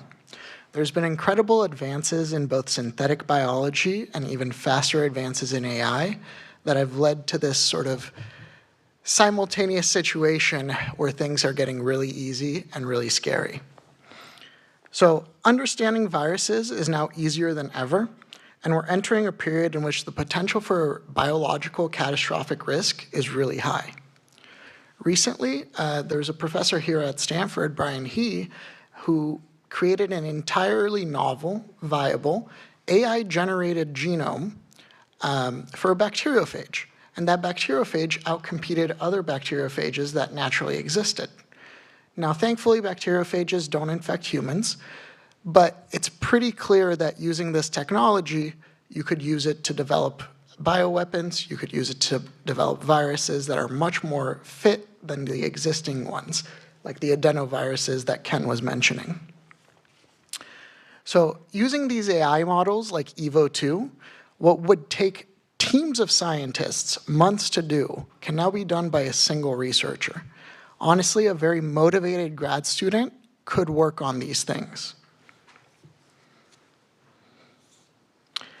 And importantly, while the potential threats keep increasing and becoming more rapid, our surveillance systems have remained rather stale. We rely mostly on clinical diagnostics and targeted molecular methods to actually detect pathogens. And both of these would be inadequate for any engineered pathogen for both its detection and any mitigation efforts. Thankfully, I'm happy to say that there's a lot of us here that see this gap and are working to address it, both at Stanford, at Secure Bio, and among the people in the panel. So our mission at Secure Bio is to combat catastrophic biological risk, which we do through two main programs. One is our AI program, which works with all of the frontier model providers to generate benchmarks such as the virology capabilities test so that they know how dangerous is this new model that we've created and what type of safeguards can we actually put into place so that it's not used to create bioweapons, for example. This is actually really important. A lot of the tests that were used previously by these frontier models had leaked the answers into the training data set, effectively rendering the test useless. And then the other side, which is the one I'm much more involved in, is the detection program, which works to develop pathogen-agnostic surveillance systems, such as wastewater and swab metagenomics. So this is sort of an overview of the detection system as it exists now. We collect samples right now from both wastewater and from anonymous nasal swabs collected around the population. Then we take those samples, extract the nucleic acids, and use metagenomic approaches to measure all of the viruses that are present in that sample. That data gets fed into some proprietary bioinformatics pipelines that we have, such as chimera detection, for specifically the detection of engineered pathogens, so something that might look like half SARS-CoV-2, half something completely novel, and clades of concern, which is more for the traditional threats that we think of, so the filoviruses, the coronaviruses, all of those ones. Right now, our wastewater sampling program has 32 sites that we do weekly. It's in 13 states and 5 military bases.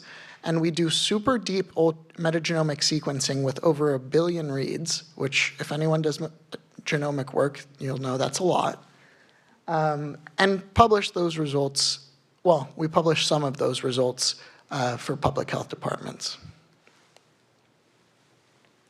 So I do want to mention I am in charge of Zephyr. Zephyr is specifically our nasal swab sampling program.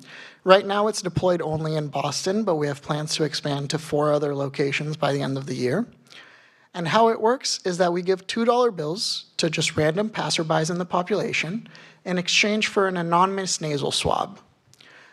It's worked out very well, and right now we collect around 800 to 1,000 samples each week, and we can get that data out 3 days from when we collect the samples.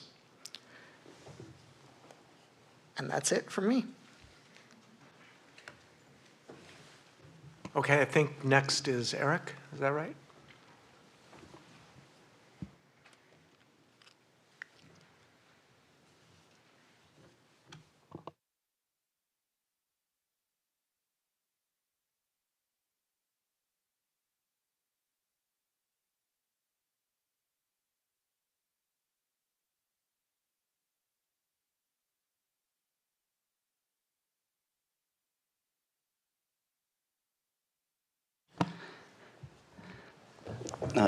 Hi, everyone. I'm Eric.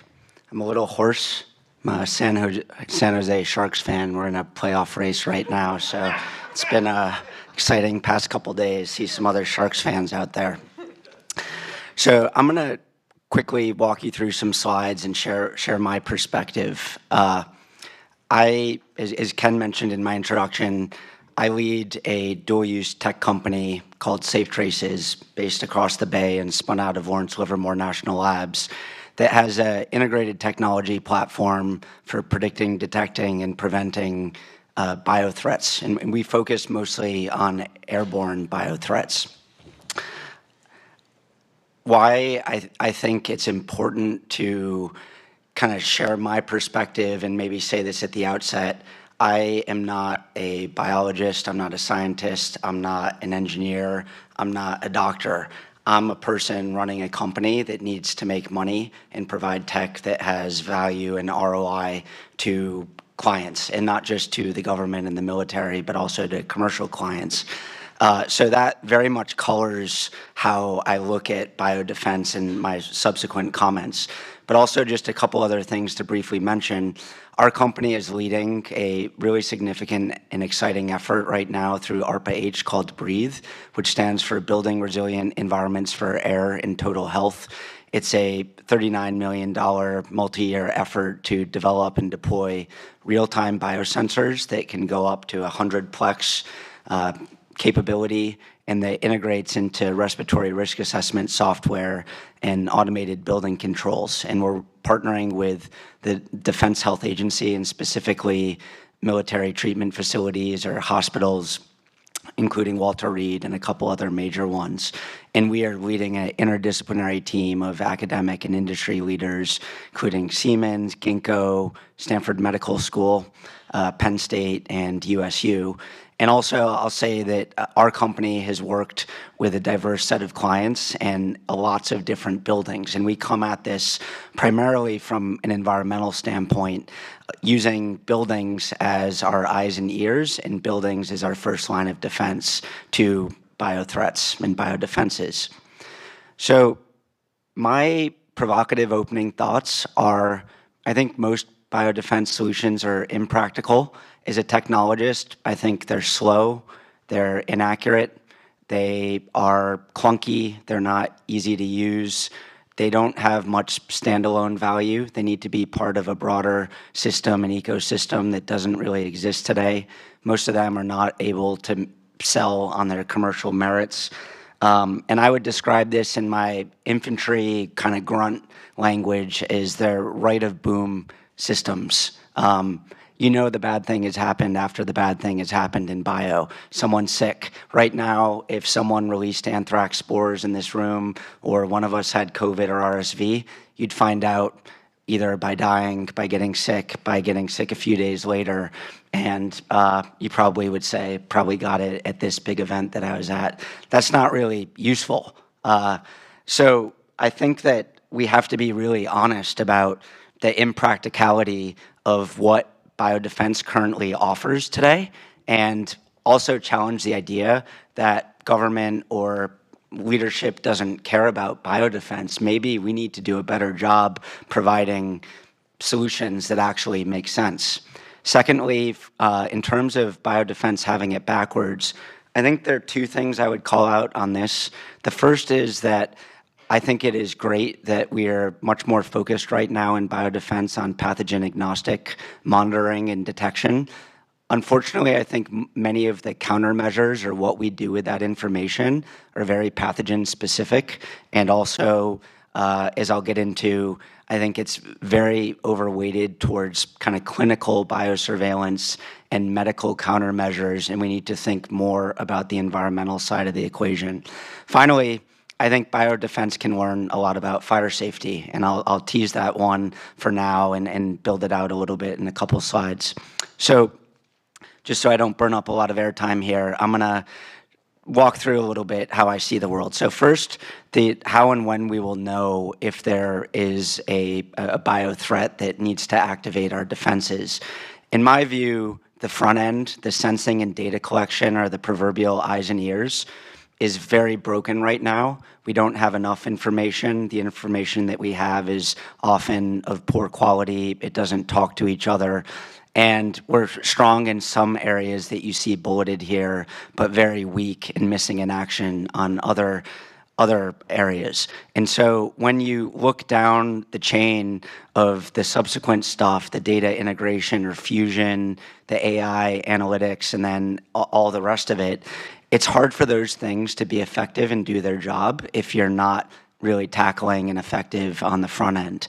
And so in the tech world, when I hear a lot of people hyping up AI and all fusion and all these things, I reality check myself of, I think that is investor speak and a lot of hype that cannot back itself up, and really there needs to be a lot of focus on the front end.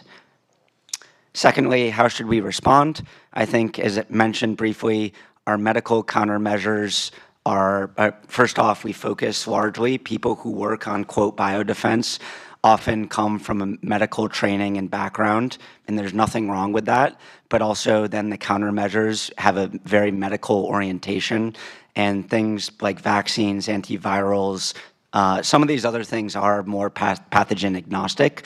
But from my perspective, I think that clinical biosurveillance is inherently lagged. If something is presenting itself clinically, someone is already infected or exposed. And also, just from a data collection standpoint, it's costly and difficult to collect and aggregate at scale. Medical countermeasures are inherently time lagged. That's not to say we shouldn't be pursuing them, but having a vaccine for a novel threat is going to be several months in the future. It's really hard to do. It's going to have mixed efficacy. And then we have this other issue of, will the US public even take it at this point if we have the miracle of developing it? And that cannot be assumed. So looking at things more environmentally, a more pathogen agnostic type of approach would be using this type of framework, which is the hierarchy of controls.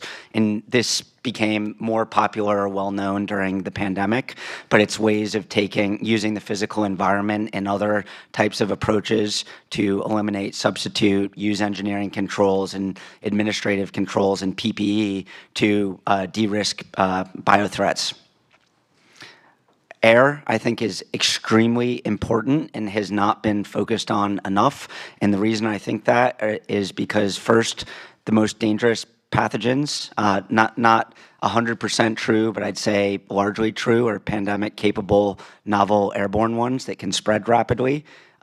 From an exposure standpoint, we're breathing all the time, and this is the most common and fastest exposure pathway for pathogens. Some are more airborne than others, but I think that breathing is a very important way that humans are exposed and animals.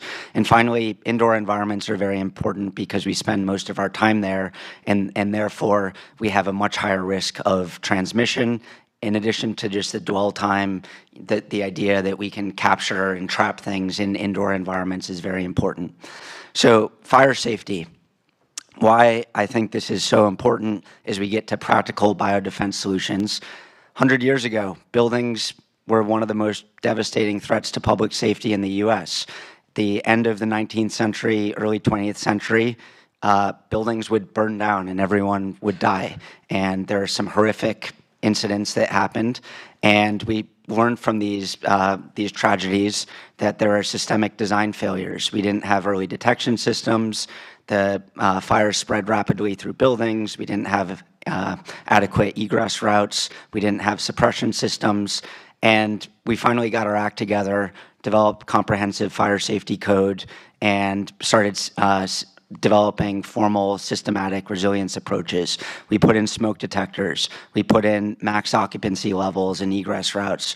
We put in sprinklers, fire extinguishers, and we started drilling on this. And now, 100 years later, we had a 95% reduction in death rate. Actually, I think that was achieved a lot sooner than 100 years. So for biodefense, one model that I think we should think about is the analogy of fire to how we would put this in a biodefense context. We now have the beginnings of a code, a new ASHRAE standard 241, which is focused on the control of infectious aerosols and uses the building as a way of controlling that. We have biosensors that can be an early detection system, and that not only can they do that locally, but it also, when you aggregate the data, it can be another valuable parameter of biosurveillance.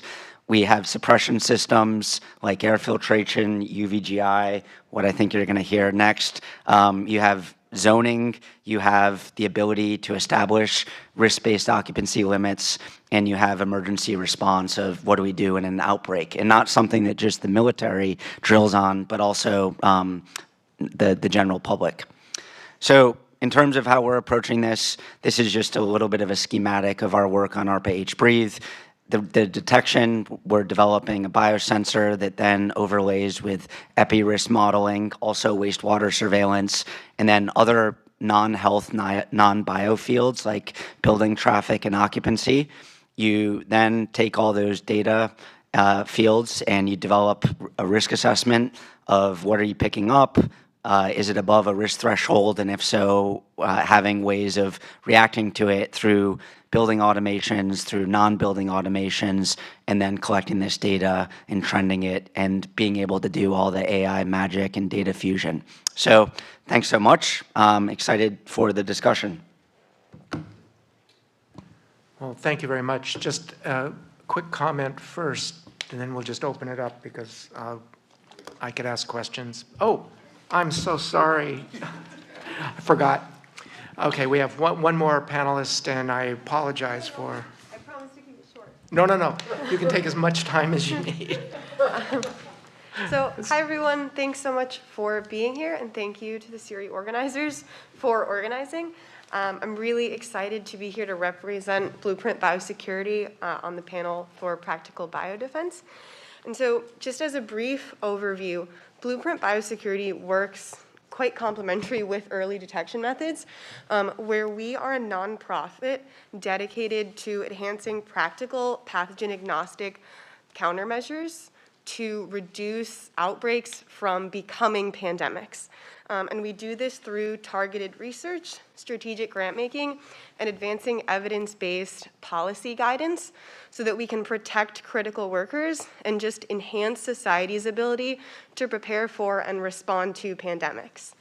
And at Blueprint, we do this by taking a layered defense approach. And so what this means, or our interpretation, is that there isn't a one-size-fits-all solution to protection against these, pandemic potential threats.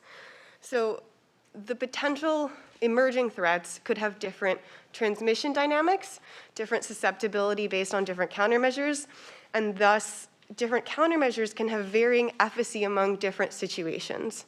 And by this logic, we aim to develop a portfolio of grounded pathogen-agnostic countermeasures that can be used under a wide range of scenarios, either independently or layered, so you can imagine in the event of a pandemic or a large-scale outbreak, wearing masks in addition to improved ventilation and some of the emerging countermeasures that we'll talk about today. And we believe that having this portfolio of countermeasures to pull from will generally improve resilience than this one-size-fits-all solution. And so at Blueprint, we have two primary core focus areas. The first is personal protective equipment, or PPE, and the second is more congregate countermeasures based on transmission suppression within the built environment. And so within our PPE program, we advocate for federal stockpiles of reusable respirators. As you can see, I'm donning one now, as well as championing ramp-up capacity within the U.S. manufacturing capability for respirators so that at a large-scale outbreak, we don't have to rely on global supply chains to bring in this PPE to protect our critical workers while these pharmaceutical countermeasures are being developed. We also work on research and building partnerships to improve the distribution, fit, and efficacy against certain pathogens or emerging threats for critical workers within our PPE program. Now, when I say critical workers, of course, we would love to protect more of the broad spectrum, but when we're thinking about the threats that can be emerging and we're unsure about them, depending on the level of threat, you would have less public mingling at these different events. And so our first target, specifically in regards to stockpiling, is protection of critical workers and then advancement to more of the general populace. And then within our built environment program to protect against more the general population without requiring specific user compliance, we have two major program areas that are ongoing.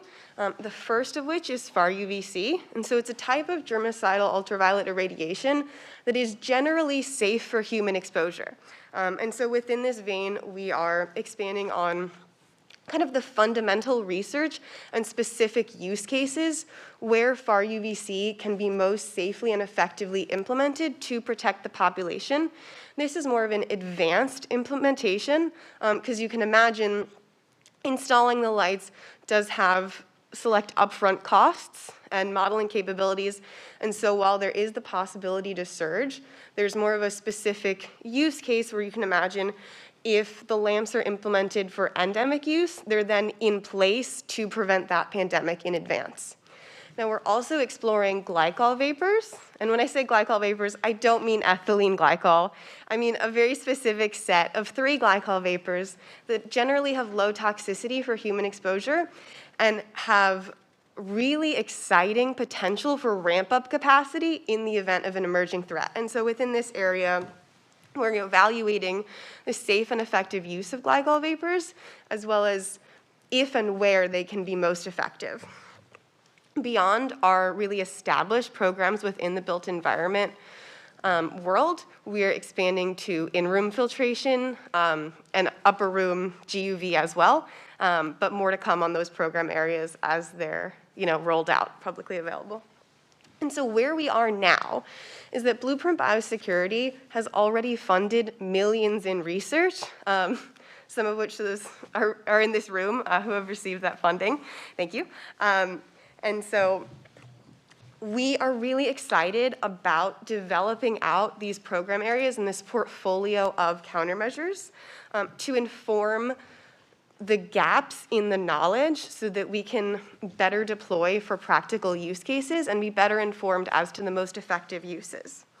Now, we have some significant research going on in far UVC with foundational studies, as well as the best use cases for practical real-world deployment and transmission suppression, which is quite exciting. And for glycol vapors, which is currently my bread and butter, we're evaluating a huge suite of the possible knowledge gaps that exist, which includes safety among susceptible populations and the ability to use non-purpose-built devices to deploy these glycol vapors. And Blueprint is really proud of the work that we've done so far to advance and evaluate these pathogen-agnostic solutions, like Eric mentioned, to be in place. And we believe that now is the perfect time to do this. So if we have this research base for the safety and efficacy and practical use cases of these pathogen-agnostic countermeasures before the threat emerges, then we're well poised to deploy them as needed, as opposed to really scrambling after the fact to implement them.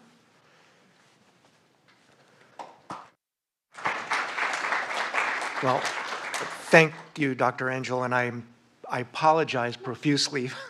My brain is not working at the moment. I'm going to just open it up for questions since we don't have that much time, and I'm not going to keep talking. Yes.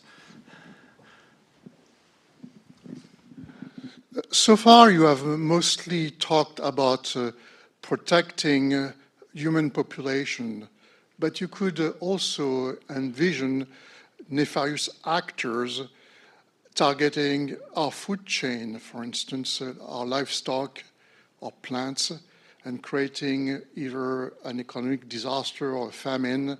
So my question to you is, is anybody looking at that? So I can take that question. So that is definitely a huge concern. The food supply could be targeted through bioterrorism, and it is in fact probably easier to target our food supply than it is the human population. Now, two ways that people are thinking about that. One, the wastewater samples we collect actually do end up having a lot of animal products in them and sort of serve as a way of monitoring that situation anyways. When I was here at Stanford, I worked with Wastewater Scan, which is a national wastewater surveillance program, and I rolled out the H5N1 response, where we were able to detect H5N1 very early on in many states and including many counties in California before they were able to actually diagnose any of the cows that were developing the illness. And that was because a lot of animal products end up in the drain anyways. In this case, we think it was milk. More specifically, though, there are startups who are working with agricultural providers to sort of test at that level. One of them that I know of is Barnwell Bio, and they do great work using both targeted and untargeted methods to monitor what pathogens are present in, for example, pig lagoons and other waste streams from agricultural enterprises. Yeah, I mean, I in addition to my military background, I also have an ag background, so this is a great point. I think that two areas of concern for me are that in animal handling facilities, clearly the H5N1 and other pathogens that are spreading amongst animals and that run a risk of spillover between different animal breeds and then animal to human is a huge focus of biosecurity. The second is on the plant side, fungal pathogens are a very big deal and run the risk of significant crop loss. Also, they can be weaponized as well in ways that have very damaging consequences for food security. So I think that is a big area of focus, I think, in terms of a lot of the points that we've all made regarding the risk on the human side. I'd say that they're probably equal to greater on the ag side. So. I would also just briefly add that amid, the portfolio of countermeasures that we're looking at Blueprint, glycol vapors are potentially available to protect the animal population, and there actually was one study in 1952 that did so in a chicken broiler flock to protect against, more endemic transmission. And so this just kind of really circles back to the need for a suite of countermeasures in addition to, pathogen agnostic detection. So then you can use what you need in the particular use case, in this case, animals.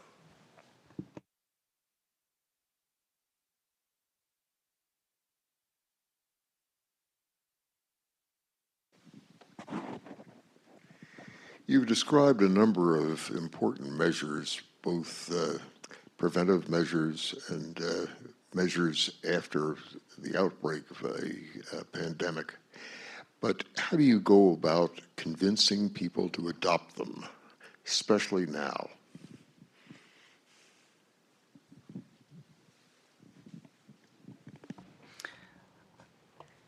I'll take a first crack. Clearly, we've not been successful in that, and I've asked myself, why? Why does this not? Why are we not more on top of this right now? especially 5 years after a pandemic, why is the message not hit or sunk in? I think that Ken brought up a lot of great points in his talk, but that I think addresses the leadership side of it, of why are leaders not more proactive. Underlying that is, why is there not more public outcry, political will, pressure to enact these types of measures? And I think that you could break it down into a few things. Number one, I think it's just hard for people to process, and it's just, there's a psychology of this, of people just being inherently reactive, and I'd say that certain parts of the public get it and want to do something, and much of the public does not, or they care in the moment and then they stop caring about it. Secondly, I think when you get into the biosecurity discussion, there's very low bioliteracy, and so this can become complicated, hard for people to digest. And I know that the work that Ken and myself and the group at working with Drew Endy at Biostrategies and Leadership, a lot of the focus is increasing bioliteracy across the public and amongst policymakers. The third is, I think it's just it's hard. It's a hard problem. And so unless there's a lot of just money, resources, appetite for failure, persistence that's required here that really has not manifested. And I don't know what's going to change. I've heard some people say it's going to take 3 more pandemics for the message to hit home. I hope that person is wrong, but I don't know. Those are my best explanations. I was just going to add that I think a lot of these technologies are very novel.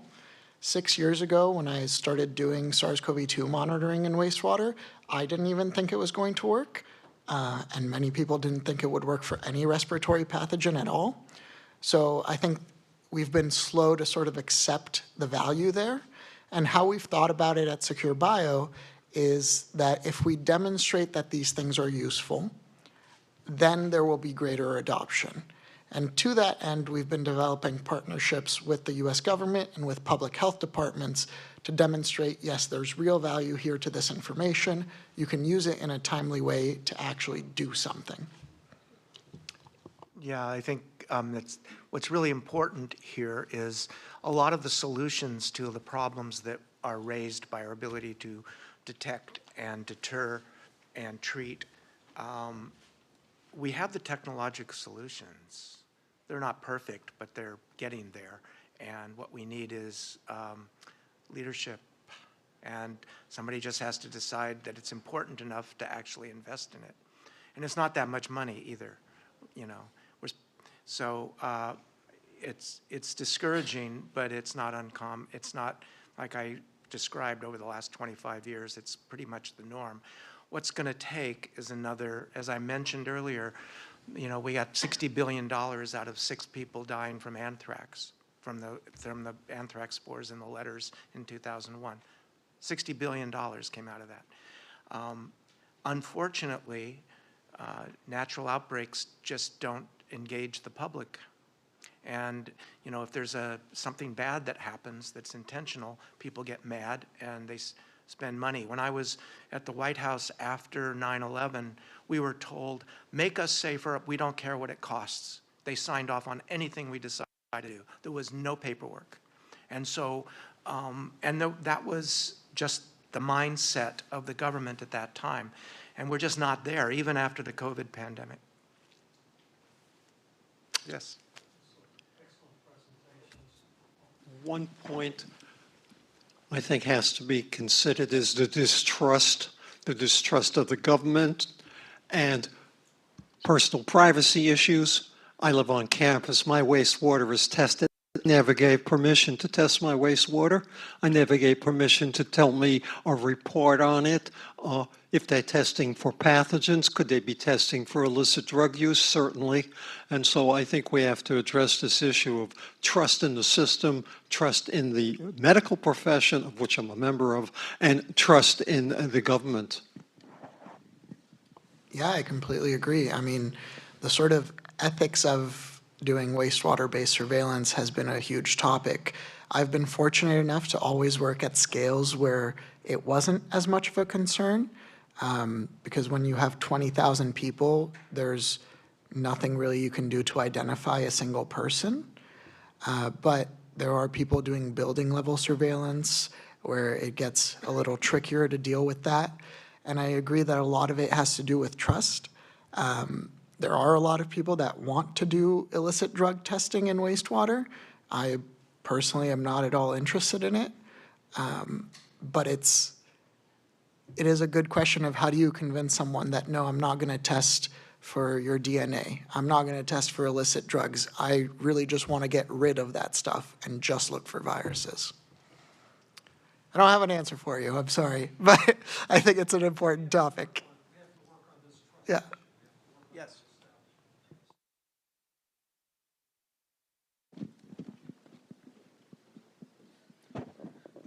Eric, the analogy that you used with buildings in the past, and how they would fire would bring them down, death would be inflicted, and now regulations prevent that.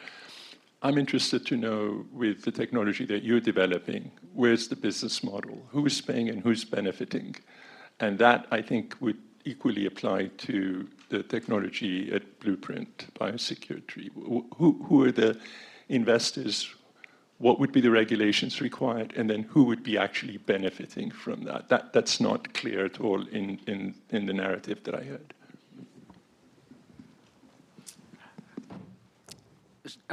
Great question. I think that we've, through both experience and a lot of analysis, thought a lot about, for our commercial technology, not selling to the military and to public health bodies and government, who would be early adopters, who have the incentives and the resources to pay. I'd say that where we've landed is that healthcare, with a big, I'm going to explain briefly why all of these markets have some challenges, but why we've landed on them. But healthcare, life sciences type facilities, and laboratories, which span academia and private sector and otherwise. Healthcare, I think in particular, is a fantastic market in theory to have better early warning for infectious diseases and other biorisks. It goes core to the mission of healthcare. And also from a facilities and building standpoint, they're one of the few categories of buildings that are actually designed, operated, and maintained with a health and safety mandate core to what they're doing. Most other buildings don't. They're thermal comfort, energy, cost. I think the challenge that we've seen in healthcare is it's a bureaucracy. It has challenges, as many other building categories have, of financial pressures. The compliance is not exactly where it needs to be. So you quickly start hitting on some other challenges. And I'd also say that amongst physicians, they have been, I don't want to go off onto a longer tangent, so maybe if you're interested, I can follow up with you offline, but the idea of airborne exposure and transmission, which I think has pretty compelling evidence. It's not broadly true of everything, but it's been very challenging, I think, for some physicians and for public health to wrap their head around it. Initially, COVID was denied as being airborne transmitted. Also, there's just the lack of understanding of how would you use an HVAC system to prevent spread. And so you're getting into this complex interdisciplinary challenge. But at the end of the day, I see light at the end of the tunnel, and some of this is just being able to show a model that works, get out there, share it, and start winning hearts and minds and showing also the ROI and payoff of it leads to an energy savings. You're reducing a hospital-acquired infection. You're taking some liability risk off the table. Like, you have to dollarize the impact to get them to pull the trigger on. I'll try to keep it brief in the interest of time. I think Eric hit on a lot of the aspects in regards to who would be benefiting and how you kind of incentivize that. At Blueprint, we have a broad range of funders, which we're very fortunate to have, including high net worth individuals, which essentially just want to build up our potential resilience. And in regards to who is benefiting, this depends on the use case, right? So when we're thinking of the interest of, say, FAR UVC, which we are currently thinking, and we'll see how the data emerges, but might be most beneficial to be implemented in advance for an endemic use case. And then later downstream, once it's in place, then it has that pandemic prevention potential. Locations like healthcare settings are a great use case by that logic for FAR UVC. But where we think of another countermeasure, more like PPE, this has the potential to protect critical workers if you think in regards to like a federal stockpile. But PPE can also be used by everyone to protect you. But this might have more of a surge capability, right? So maybe we'll each have a couple of respirators or masks in our homes, and we won't use them on the day-to-day, but we will when there's a pandemic. And so I do think the angle that you're taking and the countermeasure the benefit will depend on the use case, which can then, increase implementation. Well, we're into our coffee break, so I am going to call a halt. This could go on for a long time. Brad Roberts over there hosted a 2-day workshop a week or two ago out at Lawrence Livermore, where we discussed these kinds of things for 2 days, and we still had far more to do. So stay tuned. There's lots more to talk about in biosecurity and biodefense. Thank you. Great. If everyone could please make their way back to their seats, we are starting our next panel, and it is on AI. I'll let Max take it away. Thank you very much. Do I have to? There we go, I have to press something. Hello everyone, thank you very much for coming to our panel on large-scale impacts of AI on society. My name is Max Lamperf. I'm a research fellow here, and I work with the Hoover Institution, the Stanford Intelligent Systems Laboratory, Stanford Center for AI Safety, and of course the Stanford Existential Risk Initiative. And it's my personal honor to have two renowned panelists here today, and I want to introduce them quickly. First, we have Florence Excel. Professor Excel is a visiting professor at Stanford, where she leads the program on governance of emerging technologies at the Cyber Policy Center here at the Freeman Spogli Institute. She's a professor of private law at the University of Lorraine, currently on leave, and a member of the AI and Society Institute at the École Normale Supérieure at PSL, and a research affiliate at the Center for Digital Law, the Singapore Management University. From 2019 to 2025, she led the Digital Governance and Sovereignty Chair at Sciences Po in Paris. And her recent publications include work on regulating under uncertainty, governance options for generative AI through the Stanford Cyber Policy Center, statutory obsolescence in the age of innovation, a few thoughts about GDPR, and finally, balancing code and law, governance and policy challenges of blockchain. Our other panelist is Professor Rob Reich, who is the MacGregor-Gerrand Professor of Social Ethics of Science and Technology at Stanford University. His home appointment is in the Department of Political Science, and he has courtesy appointments in philosophy, law, education, and the Freeman Spogli Institute for International Studies. He is Associate Director of the Institute for Human-Centered Artificial Intelligence, HAI, and in 2024 to 2025, Rob was on public service leave as senior advisor to the US AI Safety Institute, which has now been renamed, as we learned earlier, and his scholarship in political theory engages with the work of social scientists and engineers. His newest work is on governance of frontier science and technology, and his most recent books include System Error, Where Big Tech Went Wrong and How We Can Reboot, and Digital Technology and Democratic Theory. He's also written widely about philanthropy, and he testified before Congress and written widely for the public, including for the New York Times, Washington Post, and many more. Please join me in welcoming our panelists.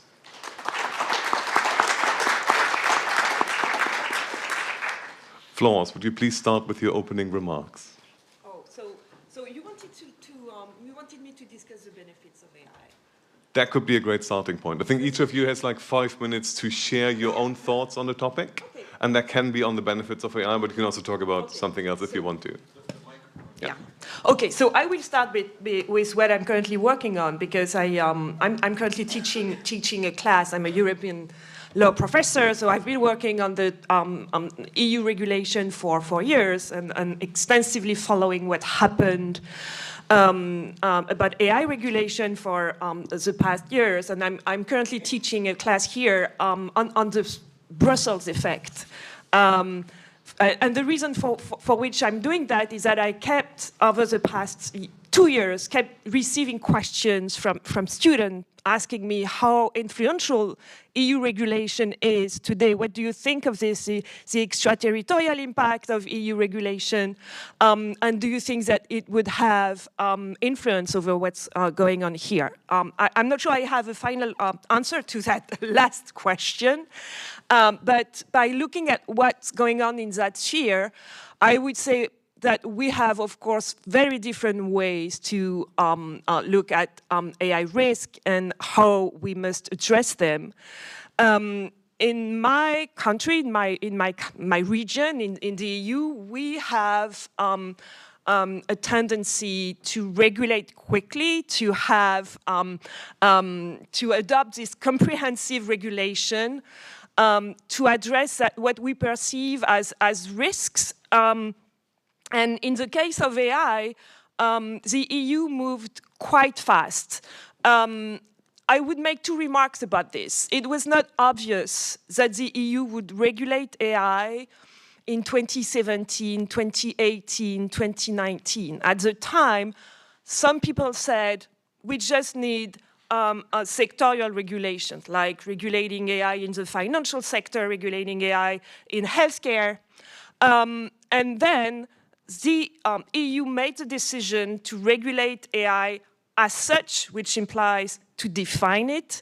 But one of the reasons why the EU made that decision is that we have this principle that is very important in our legal system, which is what we call the precautionary principle, which means that even if we don't know everything about the risks, even if they are not established, we need to take action to mitigate them and to avoid the worst.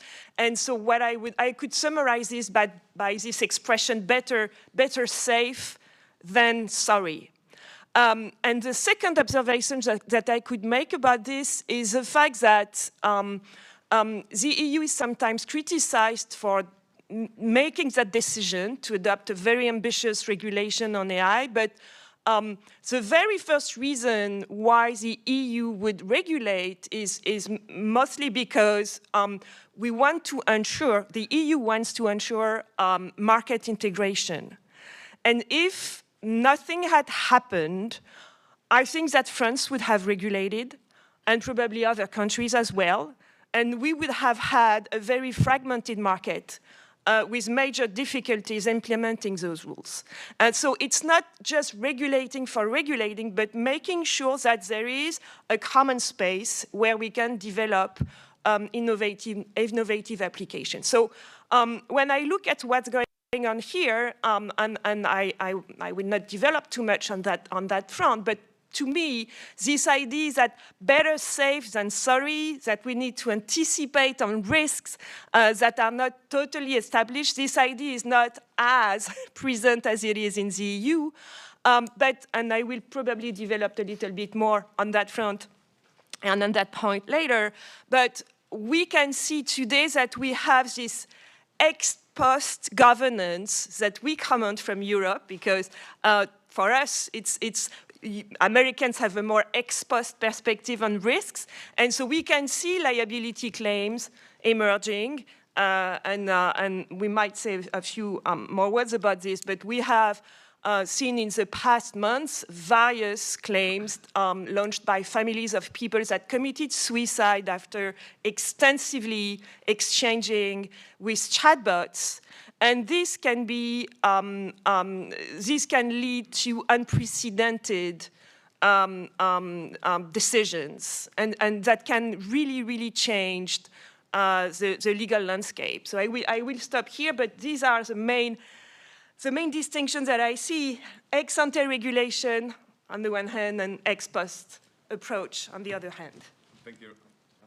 Thank you very much. We'll get back to a few points that you've raised later. Thank you. Rob, please, take it. All right, so I've prepared just a few opening remarks with the knowledge that the conference here is sponsored by SERI, the Stanford Existential Risk Initiative. And I don't know whether all of you in the audience imagine yourself as a part of a community of people worried about existential risk, which is to say, perhaps in the background, you have some sympathy to or identification with effective altruism and the open philanthropy label of GCR, global catastrophic risk. But I want to say a few things about this general frame and orientation that will pick up on a few of the comments just made by Florence. The short version of this is that there's an interesting set of scientific, technical, and ultimately, as is true about effective altruists and long-termism and GCR, moral convictions about the salience and urgency even of working on issues that are potentially existential for humanity. You can have disagreements about the discount rate for future human beings, for animal interests and other things, reasonable disagreement within them. But I think a sober accounting of the political power of people describing themselves as working on existential risk or as effective altruists is that you're losing, or perhaps if I want to put myself in the category, we're losing. In particular, we're losing to the accelerationists at the moment, and that's a way to connect these comments with what it is that Florence has just said. If the European Union has organized itself around the precautionary principle, a view that we shouldn't wait until a full scientific consensus has emerged in order to take action against potential risks that might be catastrophic or existential. The accelerationist camp, perhaps embodied here directly by Mark Andreessen in our backyard here at Stanford, who has said that our enemy is the precautionary principle. And you can read some tweets of his that say that the precautionary principle would best be defined as the view that someone somewhere is doing something innovative. As I say, I think a sober accounting of the political power of people under the umbrella of existential risk is that there is not a lot of political effectiveness. The accelerationists are basically the whisperers to power right now in Washington, D.C., have a certain presence within the boardrooms and leadership of the model developers. And the last thing I'll mention here is that I conventionally describe myself to others who are interested as working in the area of AI governance, and I've chosen that phrase quite deliberately. Not AI policy, not AI regulation, not AI safety, not AI ethics.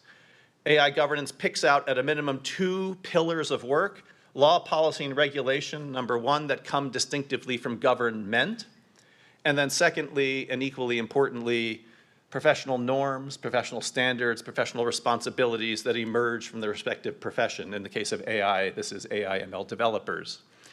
AI safety is conventionally coded as something about existential risk or catastrophic risk, and is connected to the effective altruist kind of background orientation.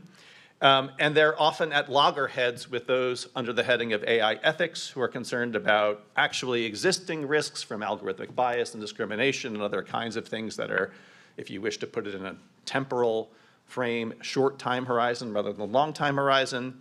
And I lament the fact that the AI safety community and AI ethics community, each of whom have respectively already very little power, have diminished their already small amount of power by having an internecine war with each other. It would be far better for those of us who care about some of the risks of AI, at a minimum politically, even if we can't agree philosophically, in order to wield more power than we currently do in the current political regime. Thank you very much for your opening remarks. I might want to add, I don't think it has been academically fully defined whether AI safety is exclusively linked to existential risk. No, of course not. I'm talking about the political perception That's of fair it. enough. I buy that. Cool. All right. Before we go pick up a lot more of the potential risks and definitions and dynamics that were raised, I wanted to give a quick first question to what is something positive about AI and societal impacts that you are excited about? What could we get from the technology? I have a very simple and straightforward answer to this. I think it's a reasonable view, one I'm persuaded of, that GPTs, generative pre-trained transformers, are general purpose technologies, to steal the title of a paper from a variety of people from a few years ago. General purpose technologies come along relatively rarely. They transform all of the foundation of each of the sectors of the economy. In addition to our personal lives, our social lives, our political arrangements, they tend, on balance, to enhance economic productivity. They set a platform for further innovation. I think AI is such a technology, and as a consequence, it will be transformative across any number of different aspects of society for the better.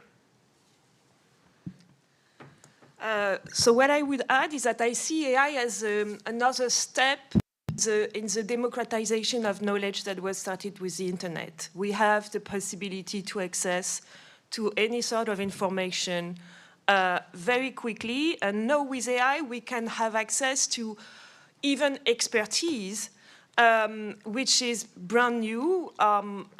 You have people asking ChatGPT about health issues, about legal issues. Of course, there are risks, but yeah, I know, and we're going to discuss that. But at the same time, it's an extremely powerful tool to have a better understanding of many questions. You've mentioned earlier that you need to define AI and you need to define the risks. There are influential figures, mainly from the industry side, that are talking about a potential age of abundance, right? They're making promises in that direction in terms of positives. Why did that not just come up? Where is their definition different from what we are talking about here right now? There's a famous or infamous, perhaps, chart from the Federal Reserve Board in Dallas from May of 2025. You may have seen it. It charts 150 years historically of GDP growth in the United States, ups and downs, but the overall trend line is 2% per year, and then projects out 20 years from now. It has 3 predictions. Do you know this graph I'm talking about? I actually haven't seen the graph, no. The graph has 3 predictions. It gets to the year 2026, 27, and the trend line of economic growth rockets north. It's a utopia that AI supercharges the economy. It ushers in a land of abundance. We can have fully automated luxury communism, share a universal basic income at a high level, retire to pursue our hobbies, and life is incredible. The second prediction is the line goes to 0 because AI kills us all and GDP doesn't matter, we're dead. And the third alternative is 2% per year growth. Okay, I would like to see that plot. Thank you very much. Florence, you want to add something to this? Or? No. Okay, cool. Thank you. Thank you, Rob. It was an excellent addition. So if we now move over to some of these potential risks and defining them, are there negative impacts that we need to pay more attention to? Or something that is not being covered enough, that you think, hey, this is like a topic we need to look out for? So I might say, I told you that there is this debate currently in France. We have this French company, which has become global, Mistral, but the CEO and the founders are French.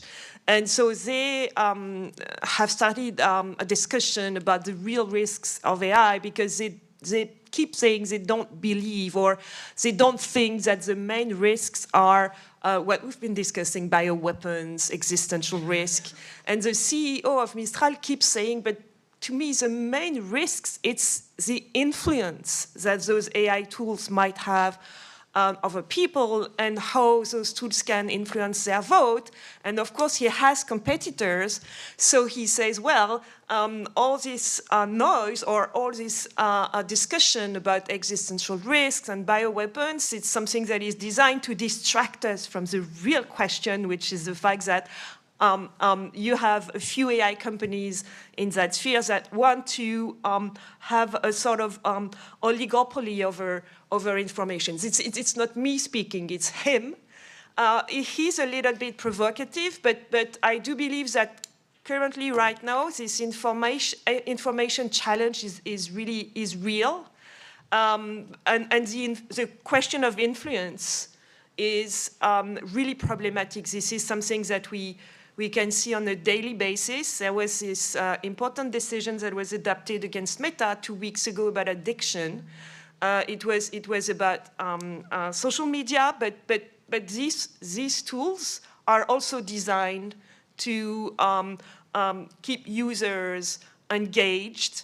And we already have cases where we can see teenagers becoming addicted to those tools. This is a whole claim against character AI and a bunch of them. So I think it's a very, very important current issue. To ask a quick follow-up question, you have a stack of papers here. Would you mind saying what you've brought? Because you kept raising that. What is that? So I wrote the 3 latest complaints. All of them are about suicide. The latest one, I think dates from 3 weeks ago. It's the Gavalas claim, a 25 years old young man who committed suicide after extensive exchanges with Gemini. And Gemini convinced him that they were in love, that the tool was his wife, and that he needed to commit suicide so that they can be together. And this is a very sad and scary story. But before convincing him to commit suicide, the machine also convinced him to go to the Miami airport to start an attack, which he tried to do. So this can go really far. This is one of those complaints that are currently pending. What I'm talking about is a complaint, so we need to make sure that the fact will be established. But this is, of course, of major importance at the moment. Thank you. Rob, what do you think about this question? I'd identify 3 different risks that I don't think get sufficient attention, although I'm focusing my gaze, as it were now, on policy debates rather than academic work, so insufficient attention in policy debates. Number 1 is the adoption of AI tools within the military and for weaponry. Stuart, of course, has been one of the early voices, important voices about this, and the Anthropic lawsuit with the Department of War has made this more recently salient. But I think we have a large apparatus of people doing work on so-called national security sensitive or catastrophic risks, CBRN risks, all of which are very important, some of which have spilled over into broader public debate, but relatively little work on military adoption and the various implications for war and geopolitics that such AI adoption poses. Second, I would identify job displacement perhaps as a surprising candidate here for discussion. On the one hand, there have long been various predictions about how AI will displace people from the labor market. And depending upon the economists you read, you might think that we have some early signs that early career positions are the ones at the current moment most vulnerable. But what I find is that there is a shocking absence of policy ideas to accompany what will likely be relatively short time horizon job displacement. If you can permit yourself to imagine that within, let's say, just 12 to 18 months, that there is a doubling or tripling of the unemployment rate amongst 20 to 30-year-olds. That's something approaching a political crisis, a tinderbox for society. And at the moment, if I'm reducing it to its essence, we have exactly 2 policy ideas on the table. universal basic income, or a moratorium on data centers, neither of which I think are especially impressive. So give me some more options, please. Third risk that I'd identify is the concentration of power that is already taking place and will continue to take place. I mean this both amongst the relatively small number of companies that are building the frontier models, but also and especially the concentration of wealth in the hands of those who have founded the companies. I put it, if you indulge the perhaps lamentable tendency of a philosopher to be grandiose, I suggest the following as our current predicament. In the first Gilded Age, we learned that for democratic societies, unbelievably large concentrations of wealth in the hands of a small number of people at the top end of the spectrum could threaten the very fabric of society, of democratic society. That was merely in virtue of the size of the person's wallet, the Rockefellers and Carnegies of the world. But in our current second Gilded Age, we not only have people of unbelievably outsized wealth, second, they tend to have acquired that wealth from information companies, which means that in their day jobs, they sit atop the information provision, distribution, and consumption for all of society. And third, in this current moment, they've cozied themselves up to the most potent power in the world, the US government. And I don't think ever before in human history have a smaller number of people wielded as much power across the globe as the 10 people who are trillionaires, billionaires, sitting on top of information companies, cozying up to the Trump administration, possess today.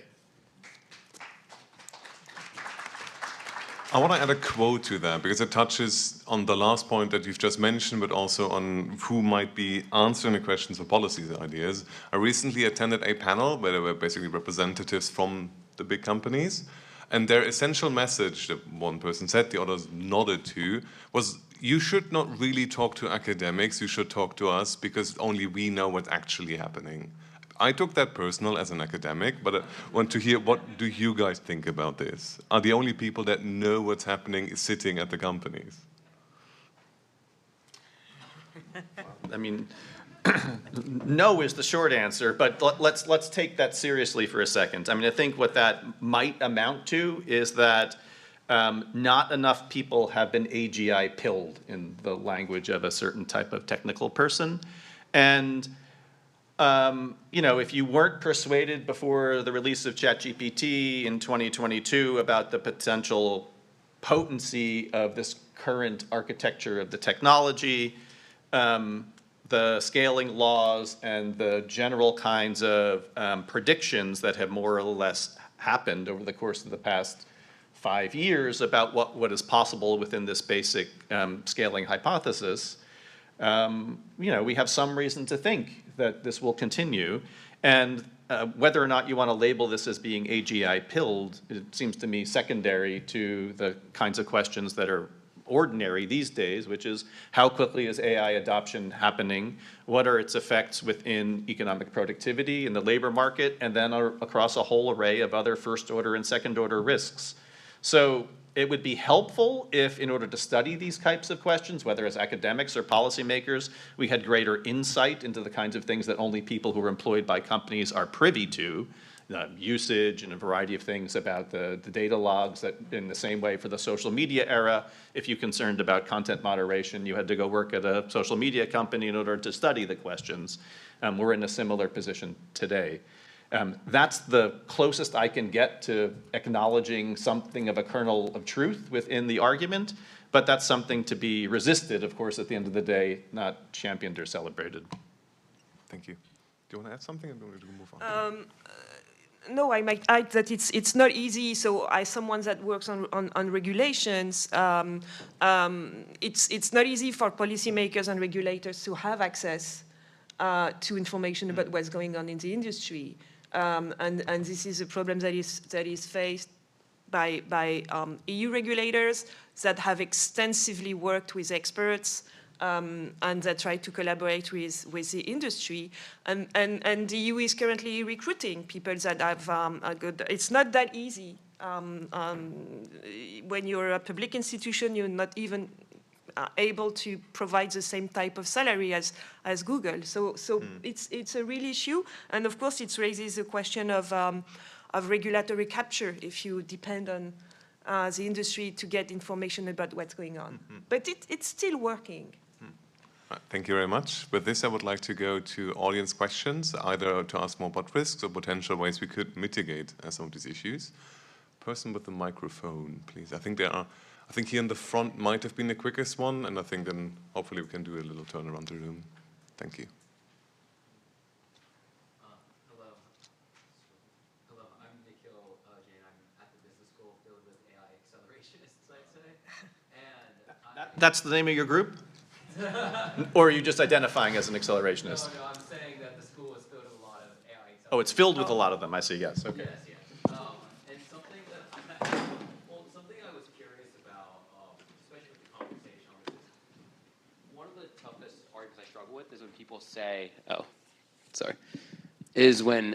people say that, you know, the U.S. can't slow down because China is going to move at rapid speed, and then combine that with the idea that an arms control thing is not feasible in the same way because nuclear or biological weapons don't have these widespread general economic benefits, but AI does have these widespread general economic benefits. So I was kind of wondering, given those constraints, how would you kind of square those and even make it possible for anything besides AI acceleration to end up winning the day? As I said, when Max invited us to say something about what we thought was positive about AI, I'm persuaded that AI is a general purpose technology. And would I like to accelerate its development in that direction? Sure. But like any other general purpose technology, it's accompanied by a variety of hypothetical risks and actually existing risks that are simultaneously worth paying attention to as well. What I lament about what I'll describe as the simple posturing of accelerationism is that if you read some of the chief manifestos associated with this, it's a romantic utopia in which no trade-offs are necessary. If other people would simply get out of the way, we could reach the glorious future sooner, so please get out of the way. And that's a juvenile point of view that's filled with a romance that goes back to the 1996 Declaration of the Independence of Cyberspace, which reads now as a piece of juvenilia. So too do these manifestos for accelerationism. So please, accelerate AI to be a general purpose technology while simultaneously paying attention, as an ordinary person might be inclined to do, to the variety of harms and risks that attend such general purpose technologies. But beyond paying attention, what would you want to tangibly see in order to, I guess, restrict these risks? Actual types of institutional or regulatory arrangements. I mean, as Max introduced me, I worked for a short time in the United States AI Safety Institute. I view that body, a novel institutional arrangement accompanied by the creation of similar ones in other countries, as chiefly oriented around trying to map out scientifically how it is to develop tests and evaluations that might identify with a strong degree of empirical certitude various risks that will inform the work of policymakers. That's one relatively modest effort. I don't want to attach all that much significance to the United States AI Safety Institute, but the Yoshua Bengio International Scientific Report on AI Risks is another similarly important effort. And I mean, if I were to weigh in on the current type of policy landscape in the US, even if you were persuaded that the kind of approach in Washington, D.C. today, that one should maybe champion various forms of export controls around chips and the hardware part of the AI stack, but not interfere with the acceleration of the software layer and the championing of American companies, as the United States under the Clinton-Gore administration tried to win the race to pave the information superhighway here in the United States, so too might we want to win the race to pave the AI future in the United States. But we needn't think about that only as a matter of unimpeded progress. One can also imagine that allowing states to pass their own laws in the classic laboratory of democracy way of federalism California, New York, Utah, et cetera, this preemption orientation seems to me not merely mistaken on the merits of what you would want at the moment with respect to AI, but deeply anti-democratic in the spirit of the founding of the country and its federalist principles. Thank you. I think in the back, the three people were like kind of next in line, but feel free to. Orange? Yeah. Thank you very much, both of you. My question is to Florence. I'm curious to learn more about your ex-ante approach to AI regulation, and particularly how that applies to technologies like LLMs. Unlike any other technology that we can clearly regulate, there's the problem of causality when it comes to the common issues that we face with people engaging in sustained conversations with LLMs. Like, you brought up the tragic case of multiple suicides, but you can't point to a specific architecture within the system that you can confidently say has caused the individual to act that way. And it's very different to every single person that uses that, because more than half of what might have led to that outcome is also the prompts you give to it. And I view cases like suicides, this might be a little provocative, as collateral damage that we are willing to take to understand more about the manifestations of such architectures in society. And I think like a very clear ex-ante approach might just deprive us of that opportunity to understand more about the technology itself. So I'm curious to learn more about what you think. Okay, you have. So I will first respond on the ex-ante approach, because this is what is being implemented in the EU at the moment. And it's not ideal. But for example, to give you an example, the EU in its AI Act has decided that there were a number of applications that were considered unacceptable, that are prohibited, and the prohibition is currently in force. So basically, you have a rule that says the applications that use AI to influence the behavior of vulnerable people, those applications are prohibited. And so, of course, you will react and tell me, but how do you define this? What is an application that and so this is a problem that we face with those EU rules, because you have a nice principle, or a principle that seems to be basically common sense, and then you need to implement it. And this is why it's becoming so complicated at the implementation stage. And to just add one last remark about what the EU is doing, the EU is currently adopting a new regulation to amend the AI Act, because many people say that the EU went too far. So you can see how complicated that is. Does this mean that the EU shouldn't do that? I'm not that sure. It's not that bad to have a bunch of principles. On your other question, so yes, so the liability issue with AI is very complicated, because the AI reacts to how the user behaves, and the AI evolves, and so the user is very active. The user prompts the model. And so I think that this is what we will see in this litigation. So the AI company is saying, yes, but we have a user here that prompted the model to know how, in one of those cases, one of those kids asked ChatGPT how he could hang himself, and ChatGPT provided the recipe for this, unfortunately, which I think it shouldn't. But yes, the user is active. So this is a first issue.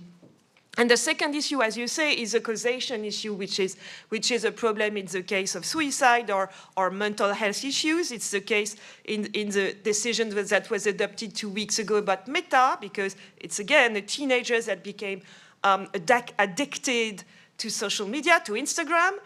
And it appeared that she had issues. And so it's always very difficult to assess this causal relationship. And I would say, well, it's really, in that case, it's a case-by-case basis. We know this about suicide. You have suicide litigation about other types of problems. So I would treat it separately. But the main issue with AI tool and liability is the fact that, yes, the user is active and prompts the model, at least for those chatbots.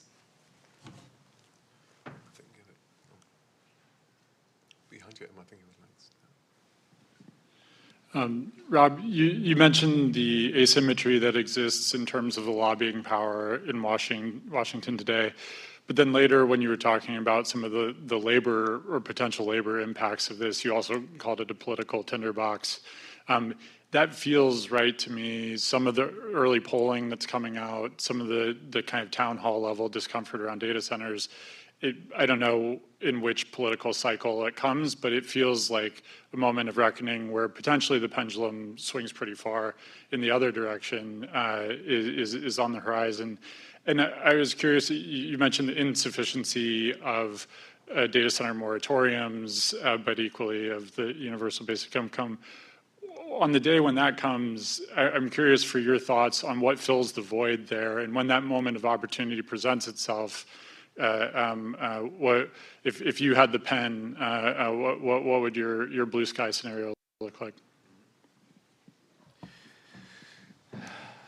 I mean, I could give you my preferred policy frame or set of ideas, but let me not sort of indulge that instinct in me right away to say, I think this is a classic example and a surprising one of there's an opportunity for political entrepreneurship here, policy entrepreneurship. So the kind of thing I'm personally looking for is show me either a policy shop or a politician who has a frame that will speak to the issue in a way that isn't, here's a free handout in some, not too distant future in the form of a basic income, or a freezing of the, the basic infrastructure development in the form of a moratorium on data centers that captures the potential moment of a partisan, cross-party line set of interests and anxieties about this. I mean, you've probably read, I see these things, you see these things too, of, when you leave the bubble of San Francisco, whether you're inside the AI companies or outside, and you head to the rest of the country, you learn very quickly that most of the rest of the country hates people who are working in AI, hates AI. And I mean, I was on a panel about a month ago with in a debate format about AI and the future of work, and someone meaning to, like, I'm going to engage in some honest talk with you, then said aloud, we're going to get rich, you're going to lose your job. That's the truth of the matter. I mean, if you want a more perfect distillation of the tech bro assholery that counts as intellectualism at the moment, I can't pick a better one. And that is a political disaster of a message to send to people. And I'm looking for new ideas that both frame the issue, speak to a wide variety of people who have anxieties and fears, and then have policy initiatives within that frame. And if anyone's got some, publish them soon. I was told we can go 10 minutes over time. Please stop me if that's not the case. I want to ask a quick intervening question, because there seems to be a trend for a bunch of these, where it's unclear. And you mentioned the hypothetical risks and benefits of the technology that are important to do the regulation. How do we get the answer to what is hypothetical, what is not hypothetical? And please don't just say evals.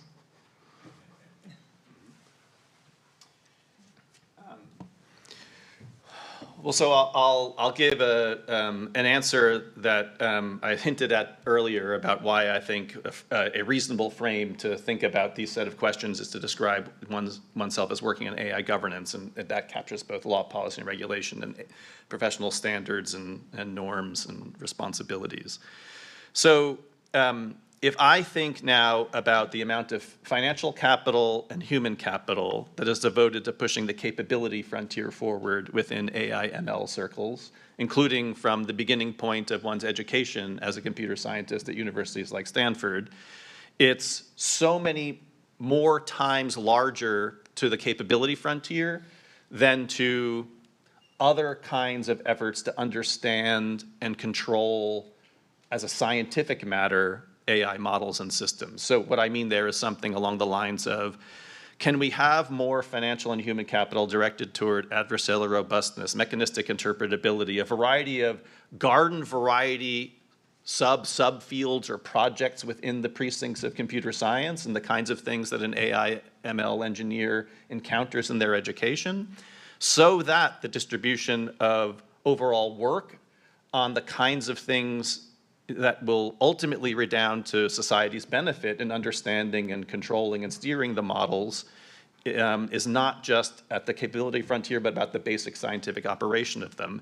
That, in my mind, is ultimately the long-term solution to thinking about how better to identify a set of risks, to prepare oneself for the social scientific practice of evaluations that is also a technical practice, and that ultimately is the necessary background ingredient to informing policymakers. In the absence of some scientific practice, it's much more difficult to make sober and wise policy.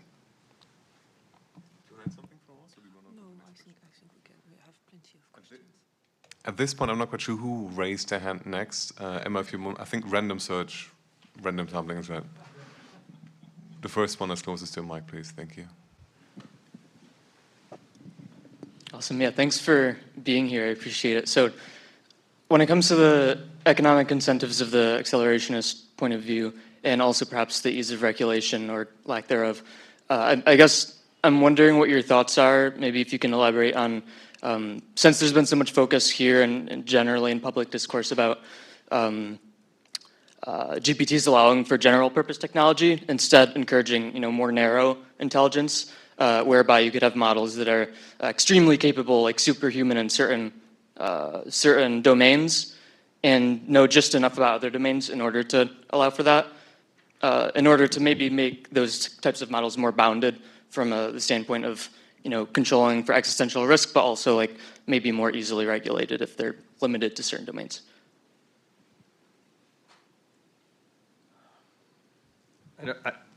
I'll give it a quick try.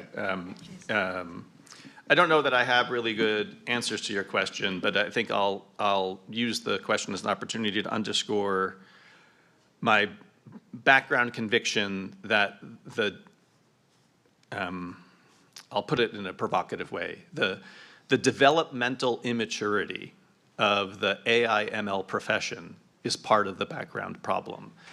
Here's what I mean by that. If you look at work in biomedical research, which has had many more decades to develop a set of institutional norms, standards, responsibilities, a footprint that now has up and running, orientation towards guardrails for things in biomedical research that could turn out to be dangerous, whether you're thinking here of CRISPR, or I have in mind the more recent, public proclamation about people working on mirror cells. I think that reflects a professional maturity about the social significance of the work of people in frontier science and technology that is not evident within the much younger profession of AI ML developers. So this is a generic way of expressing my hope that we could accelerate the professional maturity of AI ML as an overall field by 30 years within the next 5 years. And yes, this is the moment where, if it hasn't been said at this conference already, one could quietly and fervently hope for a mild AI disaster in order to stimulate the maturity of the profession. And that may be historically a pattern that we see in other places. It's true in biomedical ethics and work, but it's not a philosophical necessity. It's not a logical necessity. The fact that people here are attending to things about existential risk is proof of it. And if you could devote yourself in part to the rapid maturation of the profession, in addition to law, policy, and regulation, that would be a good thing to do. So I think the lady in the orange blazer has had her hand up for quite some time. Thank you. I have one question for Florence and one for Rob. Florence, regulation in the EU, for some, has become the poster child of what to avoid, because the argument goes that because EU has regulated AI, it's why it's falling behind in AI. Now, those of us that grow up in the EU know there's a lot of other things going on there, but what is a response that can persuade people that is not just opinion, empower us to answer that question in a way that doesn't help to kind of back up the people that want to avoid regulation in the US. And for Rob, I would like to invite you to speak to the risk to democracy. It seems that the combination of infinite power to persuade with a machine of democratic politics can lead us to a very dangerous place where elections are won by the people that succeed in manipulating the best as opposed to persuading the most. And if you see that risk as being seminal, what can be done for it, against it, particularly in the US context where it seems that the First Amendment is not allowing us to operate freely in this space? Okay, so to answer your question, so the AI Act is interesting because it's an example of this debate that we've been having in Europe for a long time. And I could speak about my country, France, because we are heavily regulated. So I grew up and was trained in a country where we have a public sector that is important, and we have we have a strong bureaucracy. It's difficult to establish that there is really a link between this excess of regulation and the fact that we innovate certainly less than here. You have experts that have looked at this. What we miss the most is investment. And so the reasons why people wouldn't invest in France, or more broadly speaking in the EU, you have various reasons for this that are not just regulation. Of course, regulation is one aspect. One thing that is sure is that, for example, when you look at GDPR was adopted 10 years ago. At the time it was adopted, it was celebrated. It filled a void. People really believed in those standards. 10 years later, it has become a real problem, not just for US companies operating in the EU, but also for European companies, French companies, because it is not adapted to today's technology.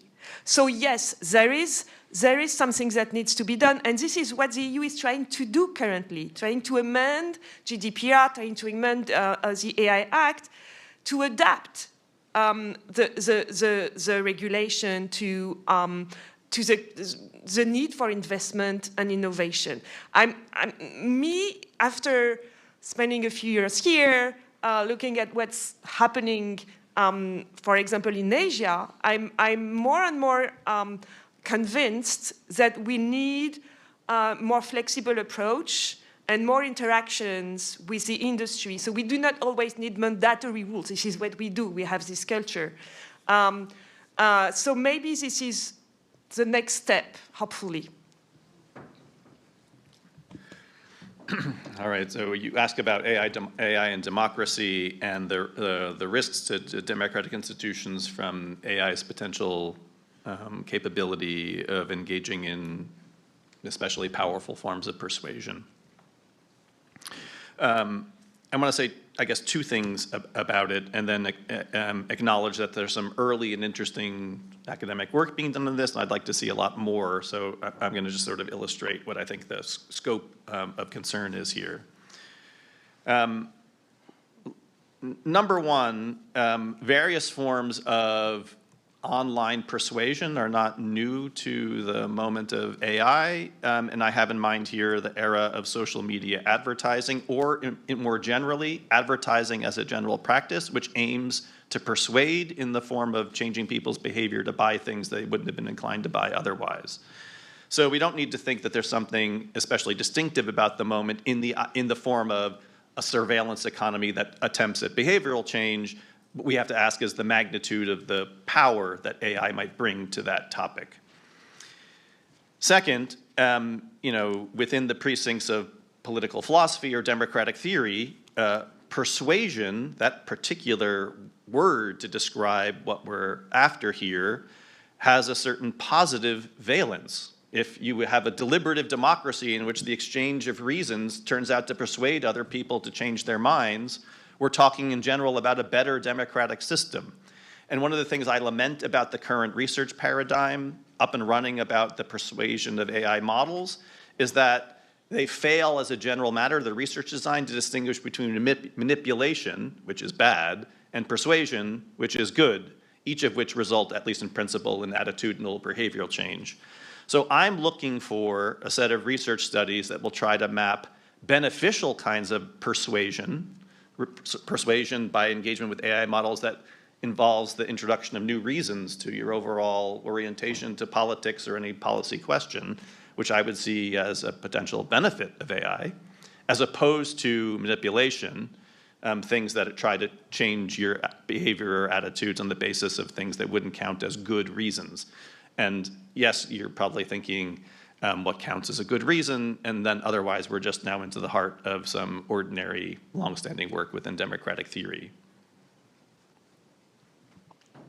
Unfortunately, we're out of time, given that we have a vast topic to cover. Please join me in thanking our panelists for sharing their insights.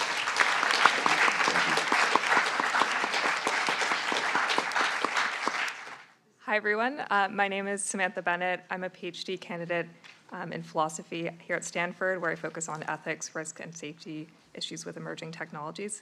I'm also a graduate fellow at the Human-Centered AI Institute here at Stanford and an affiliate of SERI. The topic of our panel is public perception on strategic risks, and it's my honor to be joined by an incredible group of experts here to discuss this topic from a variety of different perspectives. I'll first introduce each of our speakers in the order that they will speak, and then open up the panel for discussion. We're joined by Andrew W. Reddy, who is on the faculty at the University of California, Berkeley's Goldman School of Public Policy, and faculty director of the Berkeley Risk and Security Lab. He is a non-resident fellow at Lawrence Livermore National Laboratory, Sandia National Laboratories, and at New America. Andrew is also a senior advisor for global risk and AI at the Federation of American Scientists. Andrew also serves as a senior director of the Bridging the Gap project.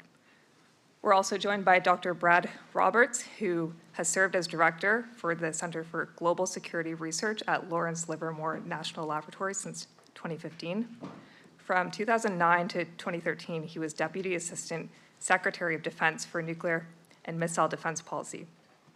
In this role, he served as Policy Director of the Obama administration's Nuclear Posture Review and Ballistic Missile Defense Review and led their implementation.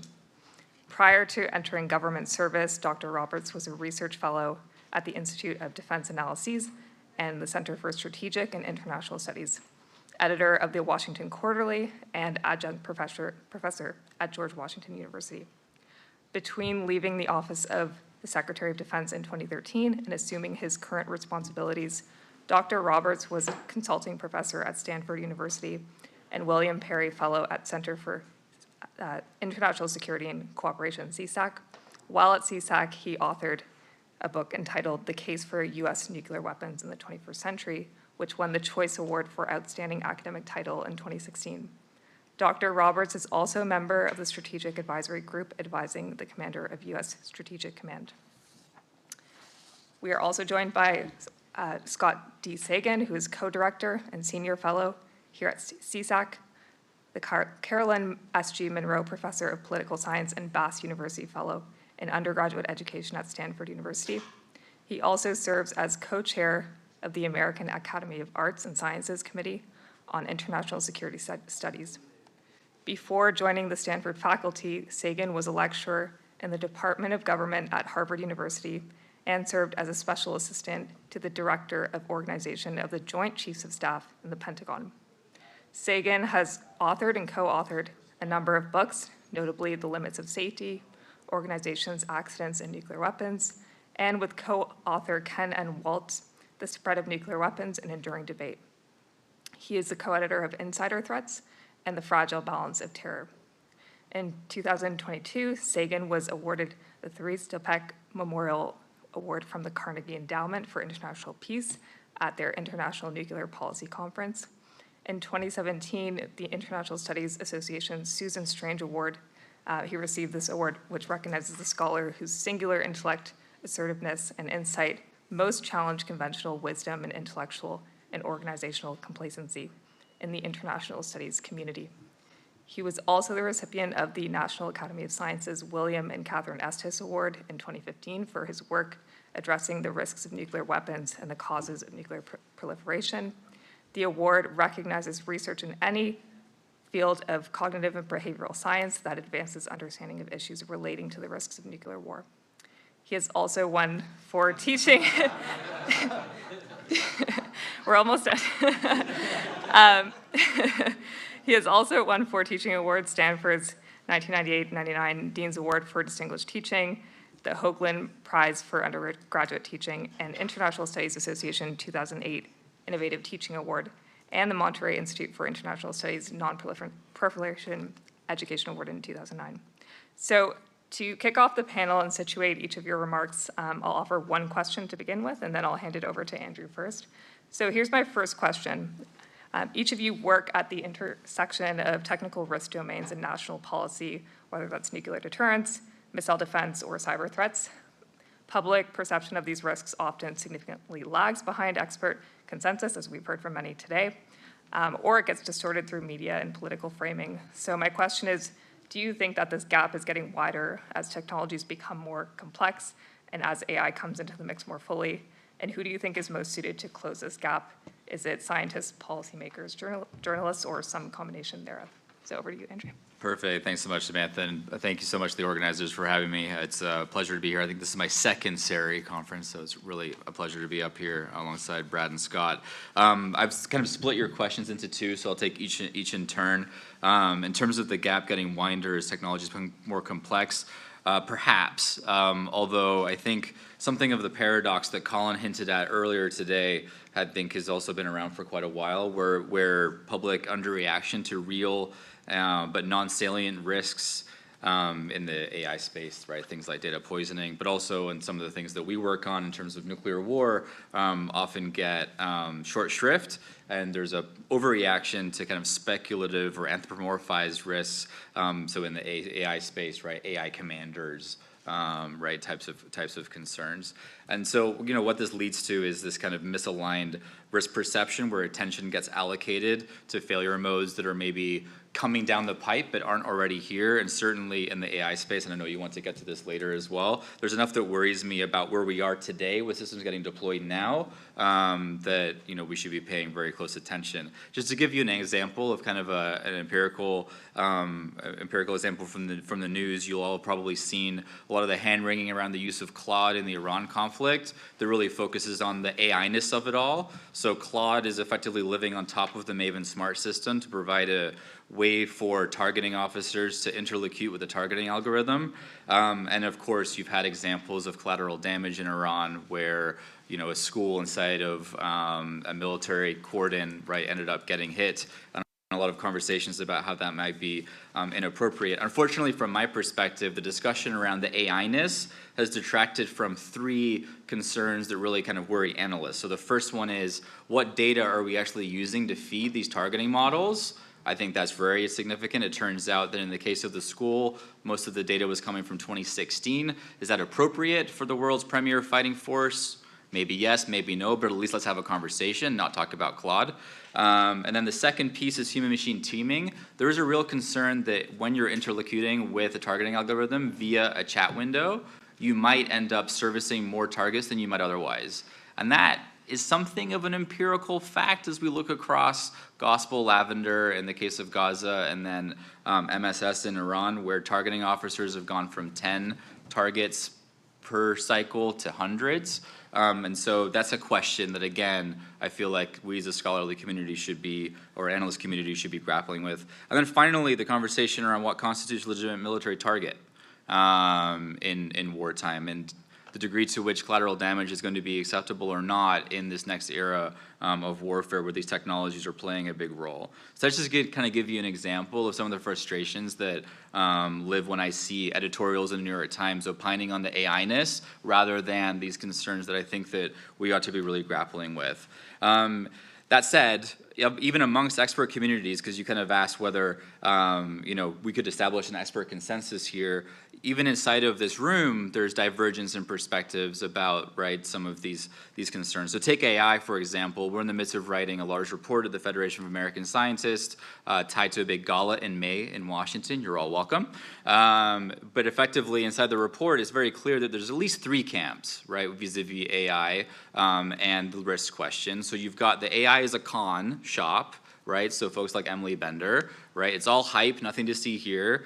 In the middle, you've got this kind of AI is normal technology piece. And then you've got this AI is revolutionary, which either becomes the accelerationist or the P. Doomer perspective. And who's to say who's right?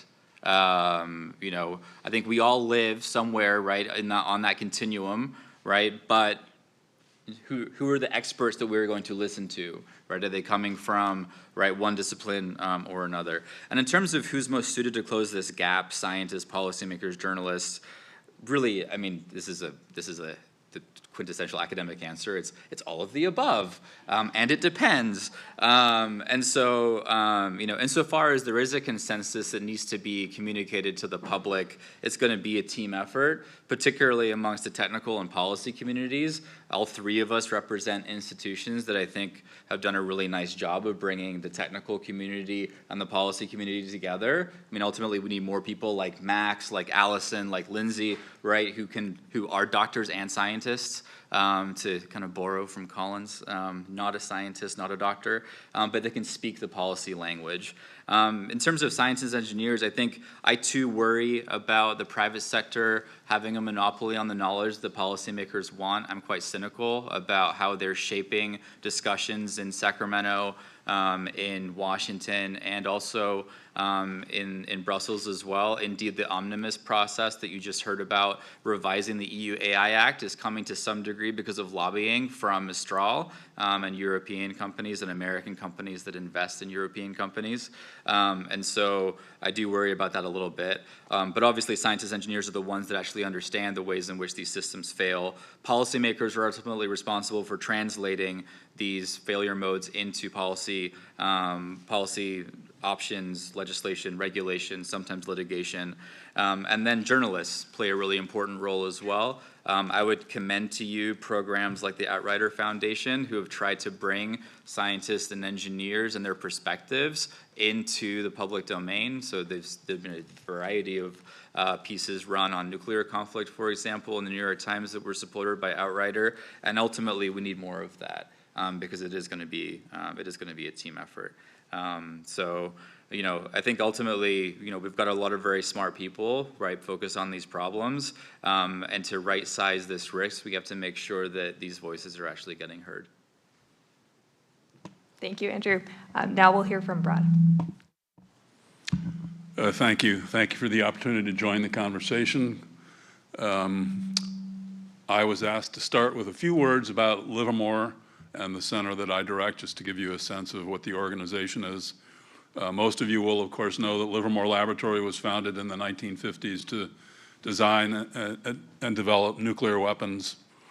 The United States has not produced or designed or developed a new nuclear weapon since 1990.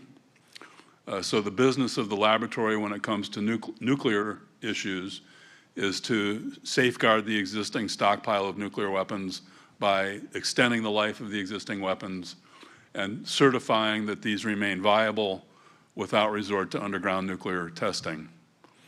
That's approximately a $2 billion a year job for the laboratory. There's another $1.5 billion going into work outside the nuclear deterrent. Biosecurity, space security, cybersecurity, missile defense, deep precision strike, energy security, a range of portfolios. This is an environment in which the word risk, which has such a clear and specific meaning in this community, has lots of different associations. On the one hand, we're very focused on the existential risk posed by the nuclear arsenals of America's adversaries. We're also an intensely risk-averse culture, less so today, but the nuclear enterprise was basically stifled to the point of incompetence, almost. by an environment that was hostile to risk, a political environment in the governance system that was hostile to risk. I think a powerful example of something to keep in mind for the problems we've been talking about today. Risk as a virtue from the perspective of innovation. Can't innovate without taking risk. Risk is a virtue. And of course, risk imposition. The deterrence is in part about imposing risk on somebody. And how do you do that effectively without increasing the risk to yourself? So this is an environment in which the language of risk is a little different from the language of risk that we've used today, although it includes the uses we've made today. The center I direct was created to help bridge between the technical community at the laboratory and the policy and military communities.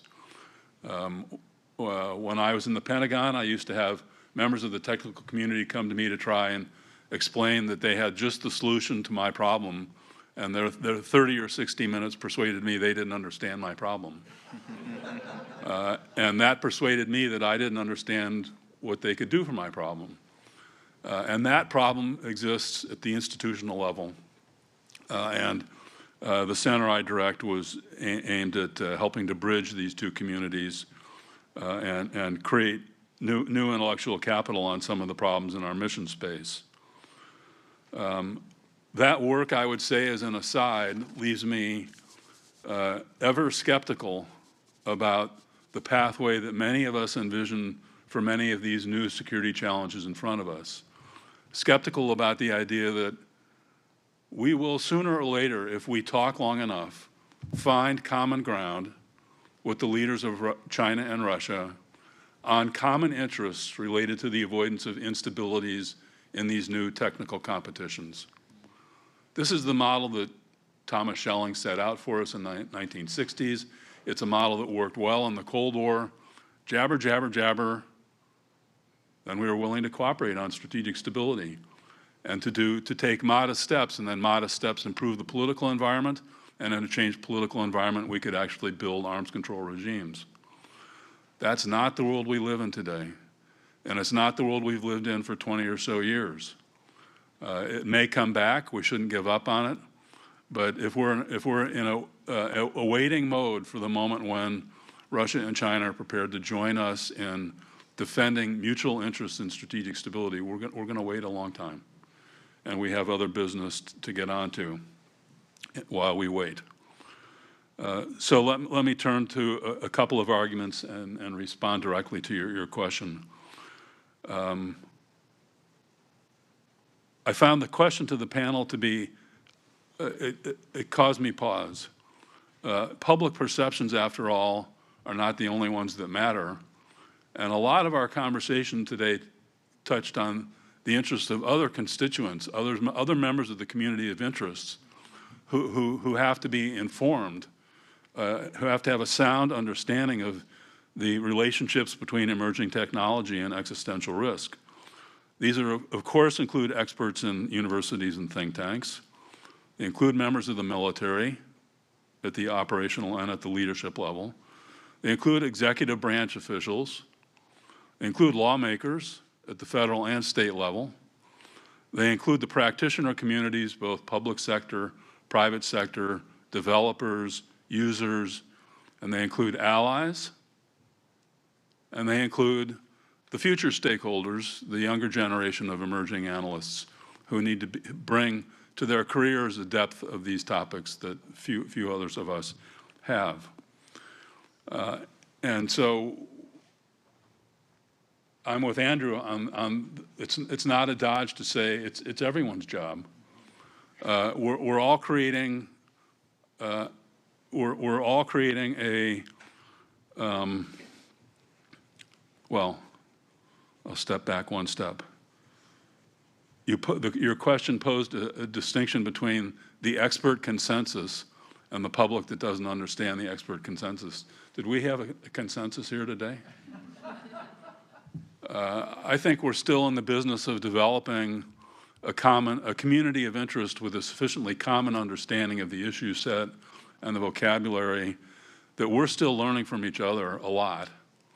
And the larger we cast that net, the better off we're going to be and the more rapid our learning curve is going to be.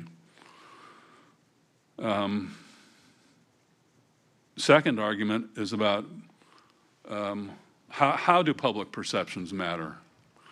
And the principal argument we've heard today is that they matter because if there isn't a strong public consensus, the political will doesn't exist in our capitals to act. We spent a lot of time talking about this in our workshops. We had, Ken referred to the biosecurity workshop we did 2 weeks ago. This was a major theme. We've had our Sputnik moment in bio. It was COVID. If that many people died and that damage was done to our economy and we're not motivated to do something big to remove that risk, okay, maybe that's explainable by other reasons. 2 months ago, we had a workshop on space and strategic competition in space. The main closing argument was China and to an extent Russia are competing with us in space. Secondly, we have all the competitive advantages we could possibly want. We're not competing. We're falling behind. And 10 years from now, the space environment will look very different and very uncongenial to us. Where's our Sputnik moment in space? Well, we had, reports of Russian nukes going into space. Isn't that motivating? It would have been at some point. I could go through a list of topics where people have fretted about the absence of a response to what was in fact a potentially Chernobyl event or some event that was galvanizing and we passed by. Not just onesies and twosies, but a string of them. This begs the question about whether we're still mobilizable in that way. And it begs a question about whether or not our adversaries, to the extent they might be the generators of these Sputnik moments or Chernobyl moments or the like, have understood the danger of provoking democracies in that way. And so instead of attacking us outright in that way, as we were on 9/11 or December 7th, boil the frog. Don't create the circumstance in which you galvanize from a democracy a dramatic swing and a quote, great energetic acts, to cite Tocqueville on his predictions of how democracies sometime act. So I think the trust deficit, which we were invited to think about earlier, and the trust deficit is a critical problem in front of us that we can't just walk by and say that's somehow not a central part of the solution to our technology strategies and security strategies.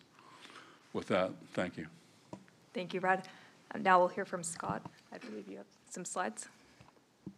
I'm going to use my 10 minutes to try to do three things. One, to tell you what we as political scientists know about how the public thinks about the use of nuclear weapons. We know a lot about it, and the public's shockingly hawkish in favor of using nuclear weapons under realistic circumstances. Second, I'll say something about what we know about comparing leaders and elites to the public, which we know a lot less, but it's interesting. And third, I'll say something about what we know, which is not very much, about both what does the public think about whether nuclear war would lead to extinction and whether it really would. So on those three things, let me start by asking whether there's a taboo among the American public. In 2017, Ben Valentino, another former CSAC fellow, and I published an article in International Security that had a representative sample of the American public read a story in which the United States went to war with Iran. Hypothetical story. And in that scenario, the United States decided to invade and was told after the initial fighting by the Joint Chiefs of Staff, the President's told that the President could use nuclear weapons, use a nuclear weapon to destroy the second largest city in Iran, killing 100,000. And if you have the invasion. We'll still win, but it'll be 20,000 American fatalities. The second group, as you see here, had the same scenario with 2 million Iranian civilians being killed. And a third had 100,000 Iranian civilians killed in a conventional deliberate attack on a city to try to force a Hiroshima kind of decision in Iran. The findings were really disturbing. Contrary to people who argued that there is a taboo among the American public would be a goad in favor of using weapons if ever faced in this kind of situation. When asked, would you prefer the airstrike in the 100,000 scenario, number A, here 55.6% said they would favor it, and 59 said they would support it if the president chose it. It did not go down significantly if you posed 2 million people would be killed to save 20,000. We thought it would, and this was really quite disturbing. There is a little bit of reluctance to use nuclear weapons seen in categories E and F, but very little reluctance to have massive non-combatant killings of Iranians in this case. 67% said that they would favor using conventional weapons to kill 100,000 people rather than fight out a long-scale war that could kill 20,000 Americans, and 63.1% said that they would support it if the president did it. The demographics of this, perhaps not surprising. Democrats were more dovish, these are across the categories, than Republicans. Older people were significantly more hawkish than younger people. Education level, college or no college, didn't make a difference. Race made no statistical difference. Gender made no significant difference. That actually is surprising because in most polls it does. The single best way to predict whether somebody would support using nuclear weapons across these scenarios is whether they answered yes, they approved of the death penalty for convicted murderers. And what I believe we're tapping into is a deep, retributive, vengeful, non-thinking way that many people react in war or even in simulations of war. On the gender issue here, you see that actually women, surprisingly, were more willing than men at the 2 million level to support killing Iranian civilians.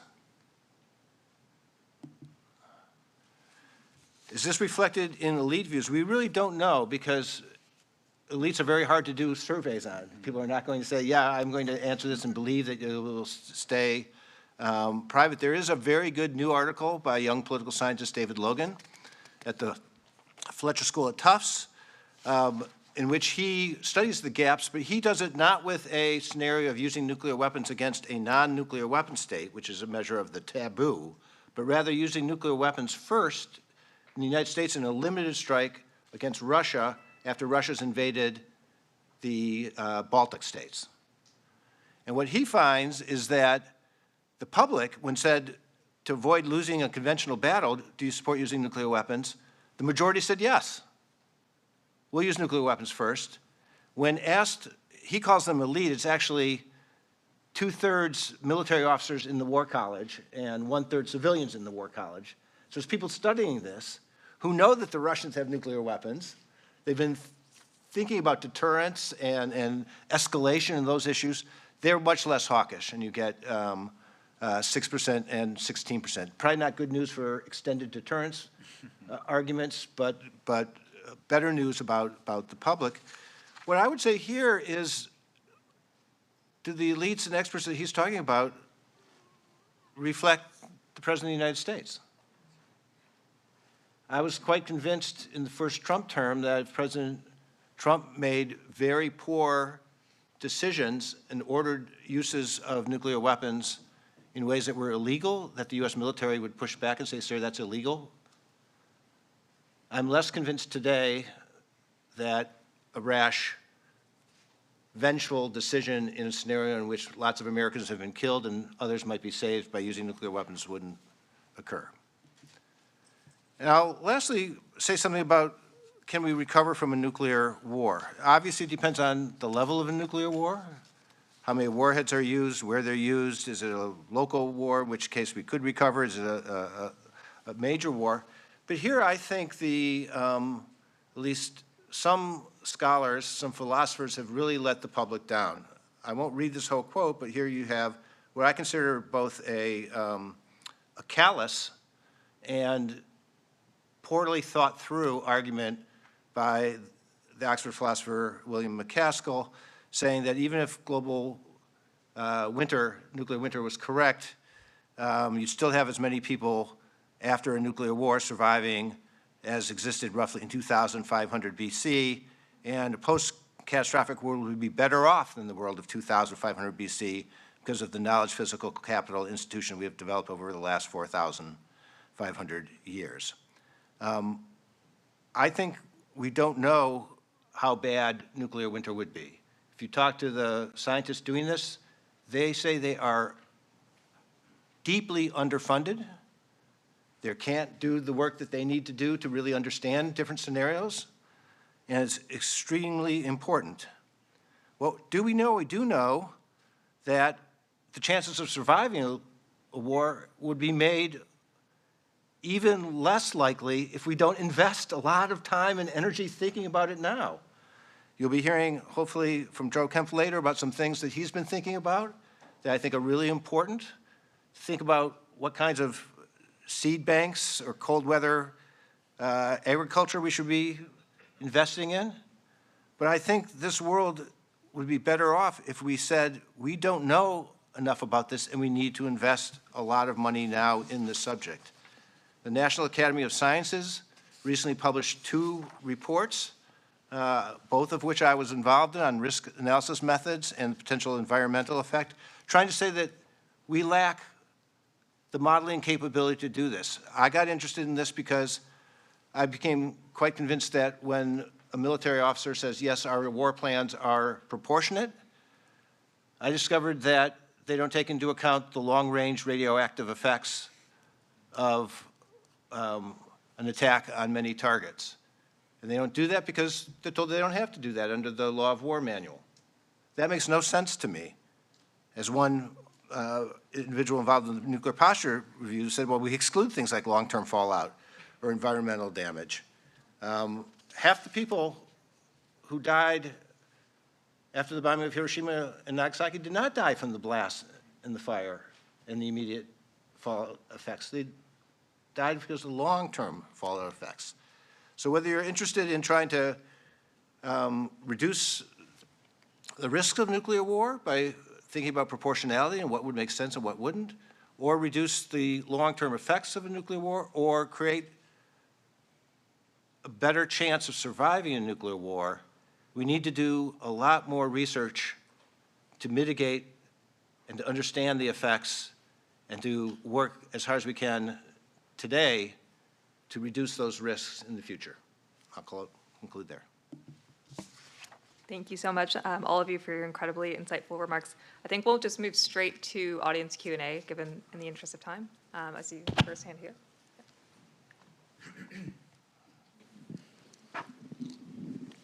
Hello, I'm Nikhil. I'm Nikhil Jain at the business school. Something that I have been especially curious about has been the balance between, I guess, nuclear weapons and the existential risk versus kind of the stability theories about nuclear weapons potentially reducing the risk and severity of conventional war. I believe that actually on the year I was born, you and Waltz published a whole debate on all of this. And you're very young, though. So. And I was just always wondering how to kind of square some of this balance of if there is ever an appropriate trade-off between the reduced risk of conventional war that comes from nuclear weapons versus this ongoing kind of existential risk that exists with nuclear proliferation on the world.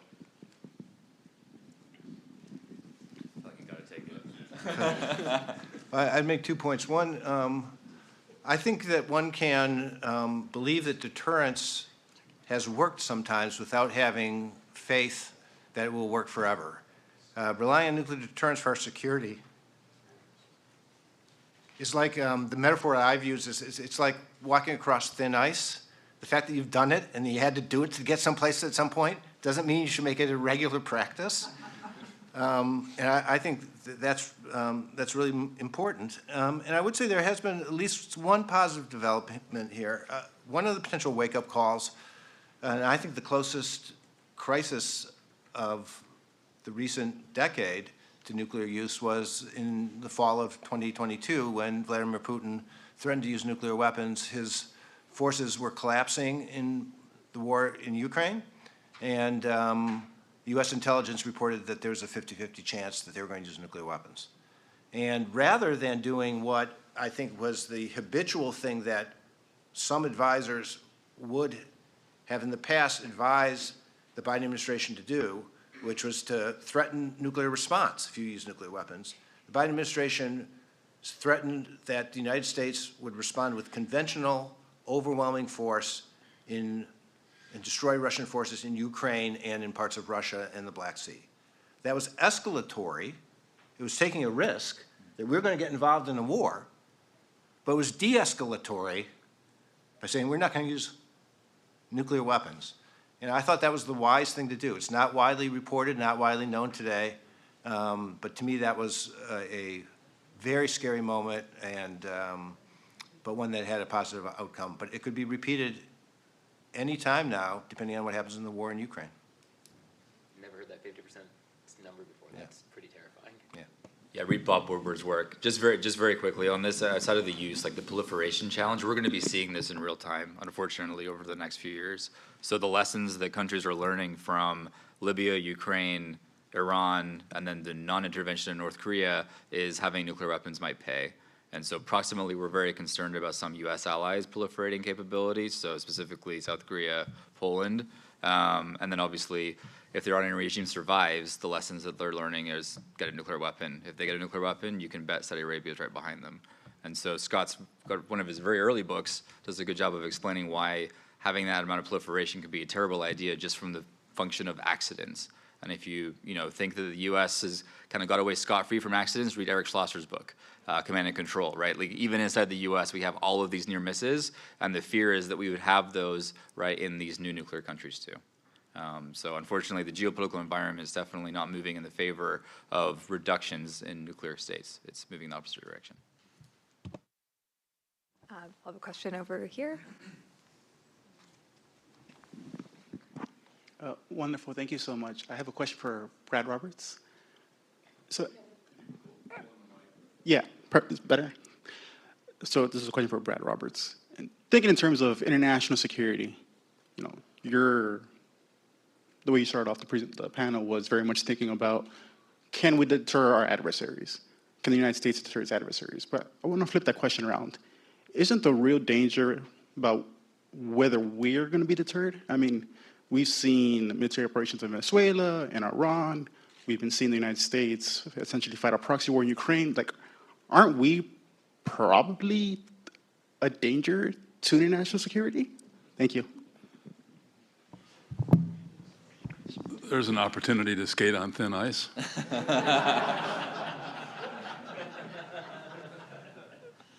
Your opening question was, are we the greater danger? And I don't think so. But I also I'm not a supporter of this administration in any way, and think that the insults that we have moved into a time when the international political order is collapsing, or the global political order is collapsing. The institutions that were built after the 1940s and early 50s have lost their credibility and are collapsing. And the rules-based order, quote unquote, is contracting. And in that environment, our choices matter more than most choices of other countries. And so far, we seem to be pushing the disorder project in the wrong direction. And it's certainly the case that, well, and the international nuclear order is a product of the global political order. It depended upon a rules-based order. It depends upon a certain balance of nuclear power and stability among the major nuclear armed states. And that's all up for grabs now. And the question is, can we preserve the international nuclear order while the global political order collapses. And there it seems to me a reckless America that is seen to be a bully and uses force. Well, remember Putin's 2014 speech in which he explained why he was doing what he was doing in Ukraine was delivered under a banner that said new rules or no rules. And we now live in a moment when America's leadership believes the rules are, quote, to quote Steve Bannon, mere niceties, or what was Hegse's term, cloud castle abstractions. No, it wasn't abstractions. That was Bridges' term. But if that's and the vision of the Trump administration, that the Trump national security strategy uses the word leadership once, and it's in discussing Bitcoin. So if this is the wrong way to preserve order. On the other hand, I'm not one of those who views that every exercise of American power is the problem in the world. We have to know how to be able to use our power for good purpose and to do so in a manner that's consistent and coherent. But the refraining from the use of the power we have is as provocative to instability as over-exercising that power. Thank you, Brad. I think we had a question from Professor Russell before we continue.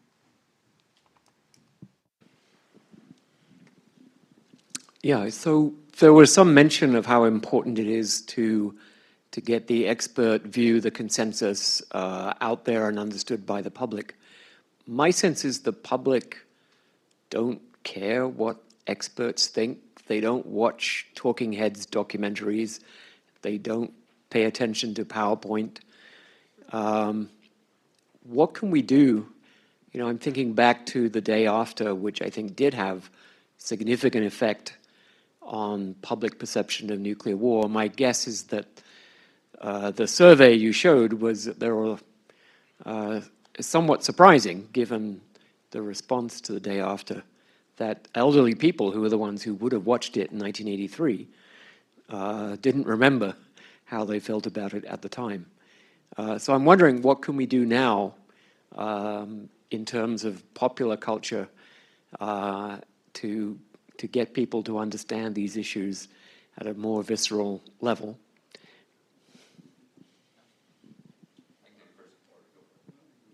Yeah, besides podcasts, because that's the everybody's answer, right? No, I mean I think you're right. I mean, baked into that, right? Oppenheimer, House of Dynamite, the artificial escalation, right?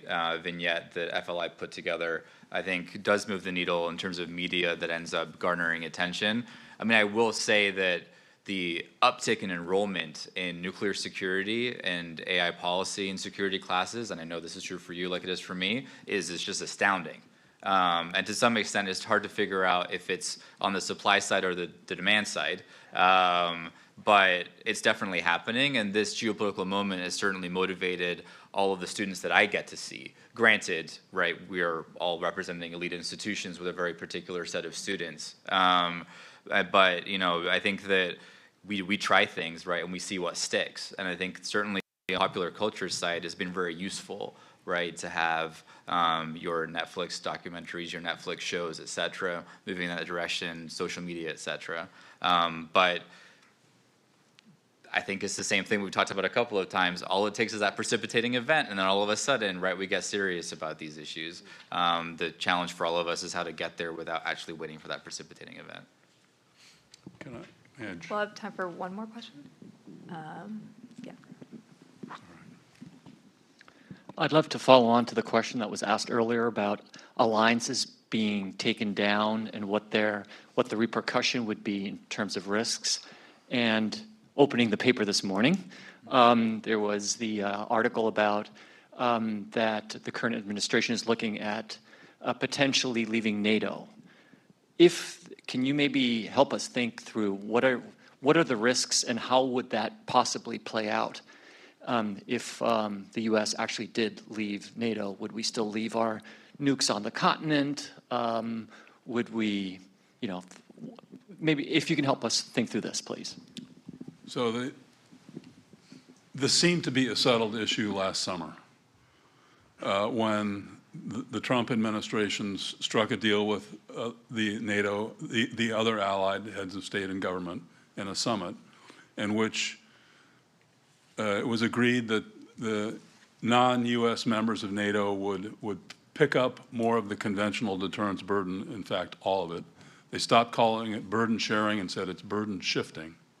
We're shifting the burden of conventional deterrence onto allies, but the U.S. will continue to do the things that uniquely the U.S. can do for the alliance, which includes the preservation of extended nuclear deterrence, and thus the President said publicly, we will leave nuclear weapons, U.S. nuclear weapons in Europe permanently, or for the long term. And so since then, allies have been on the search for ways to complement NATO's nuclear deterrence posture, which is built on the U.S. nuclear weapons in Europe, but not to replace it. Now, if the President formally withdraws from the alliance, there is no purpose to American military forces in Europe. If we're not going to defend anyone, why would we put military capabilities there? And they would be withdrawn quickly, I would expect. And this would leave these allies out to dry, hanging out to dry, because the British and French deterrents are not substitutes for the U.S. And Europe needs 5 to 7 years to build the replacement forces for U.S. conventional forces. So this would be, these allies would be hugely resentful, vulnerable to coercion, and anxious. And probably there would be crash nuclear weapons programs in a number of countries. And this would extend, this couldn't all happen in Europe without having any impact on East Asia.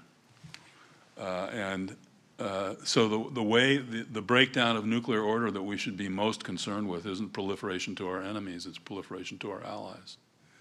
Or worse, chaos for a long period of time and worry that your neighbor's going to get there ahead of you. And do I have to worry about preventive war or preemptive war? And yes, it's a fine mess he's gotten us into.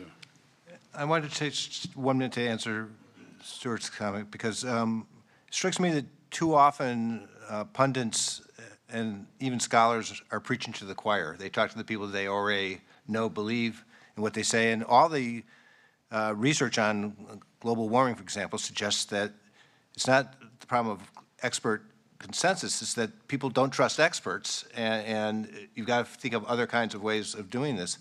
So I'm a big believer in the role of education, because I was really pleased to see that you're still teaching introductory classes, because some of those people will become the decision makers who will make better decisions in the future. And it's why Steve continues to teach his class here, and I've taught a freshman class on the laws of war and the risks of war, because part of what we do is to write and push the scholarship forward. Part of what we do is do advising and talk to the government.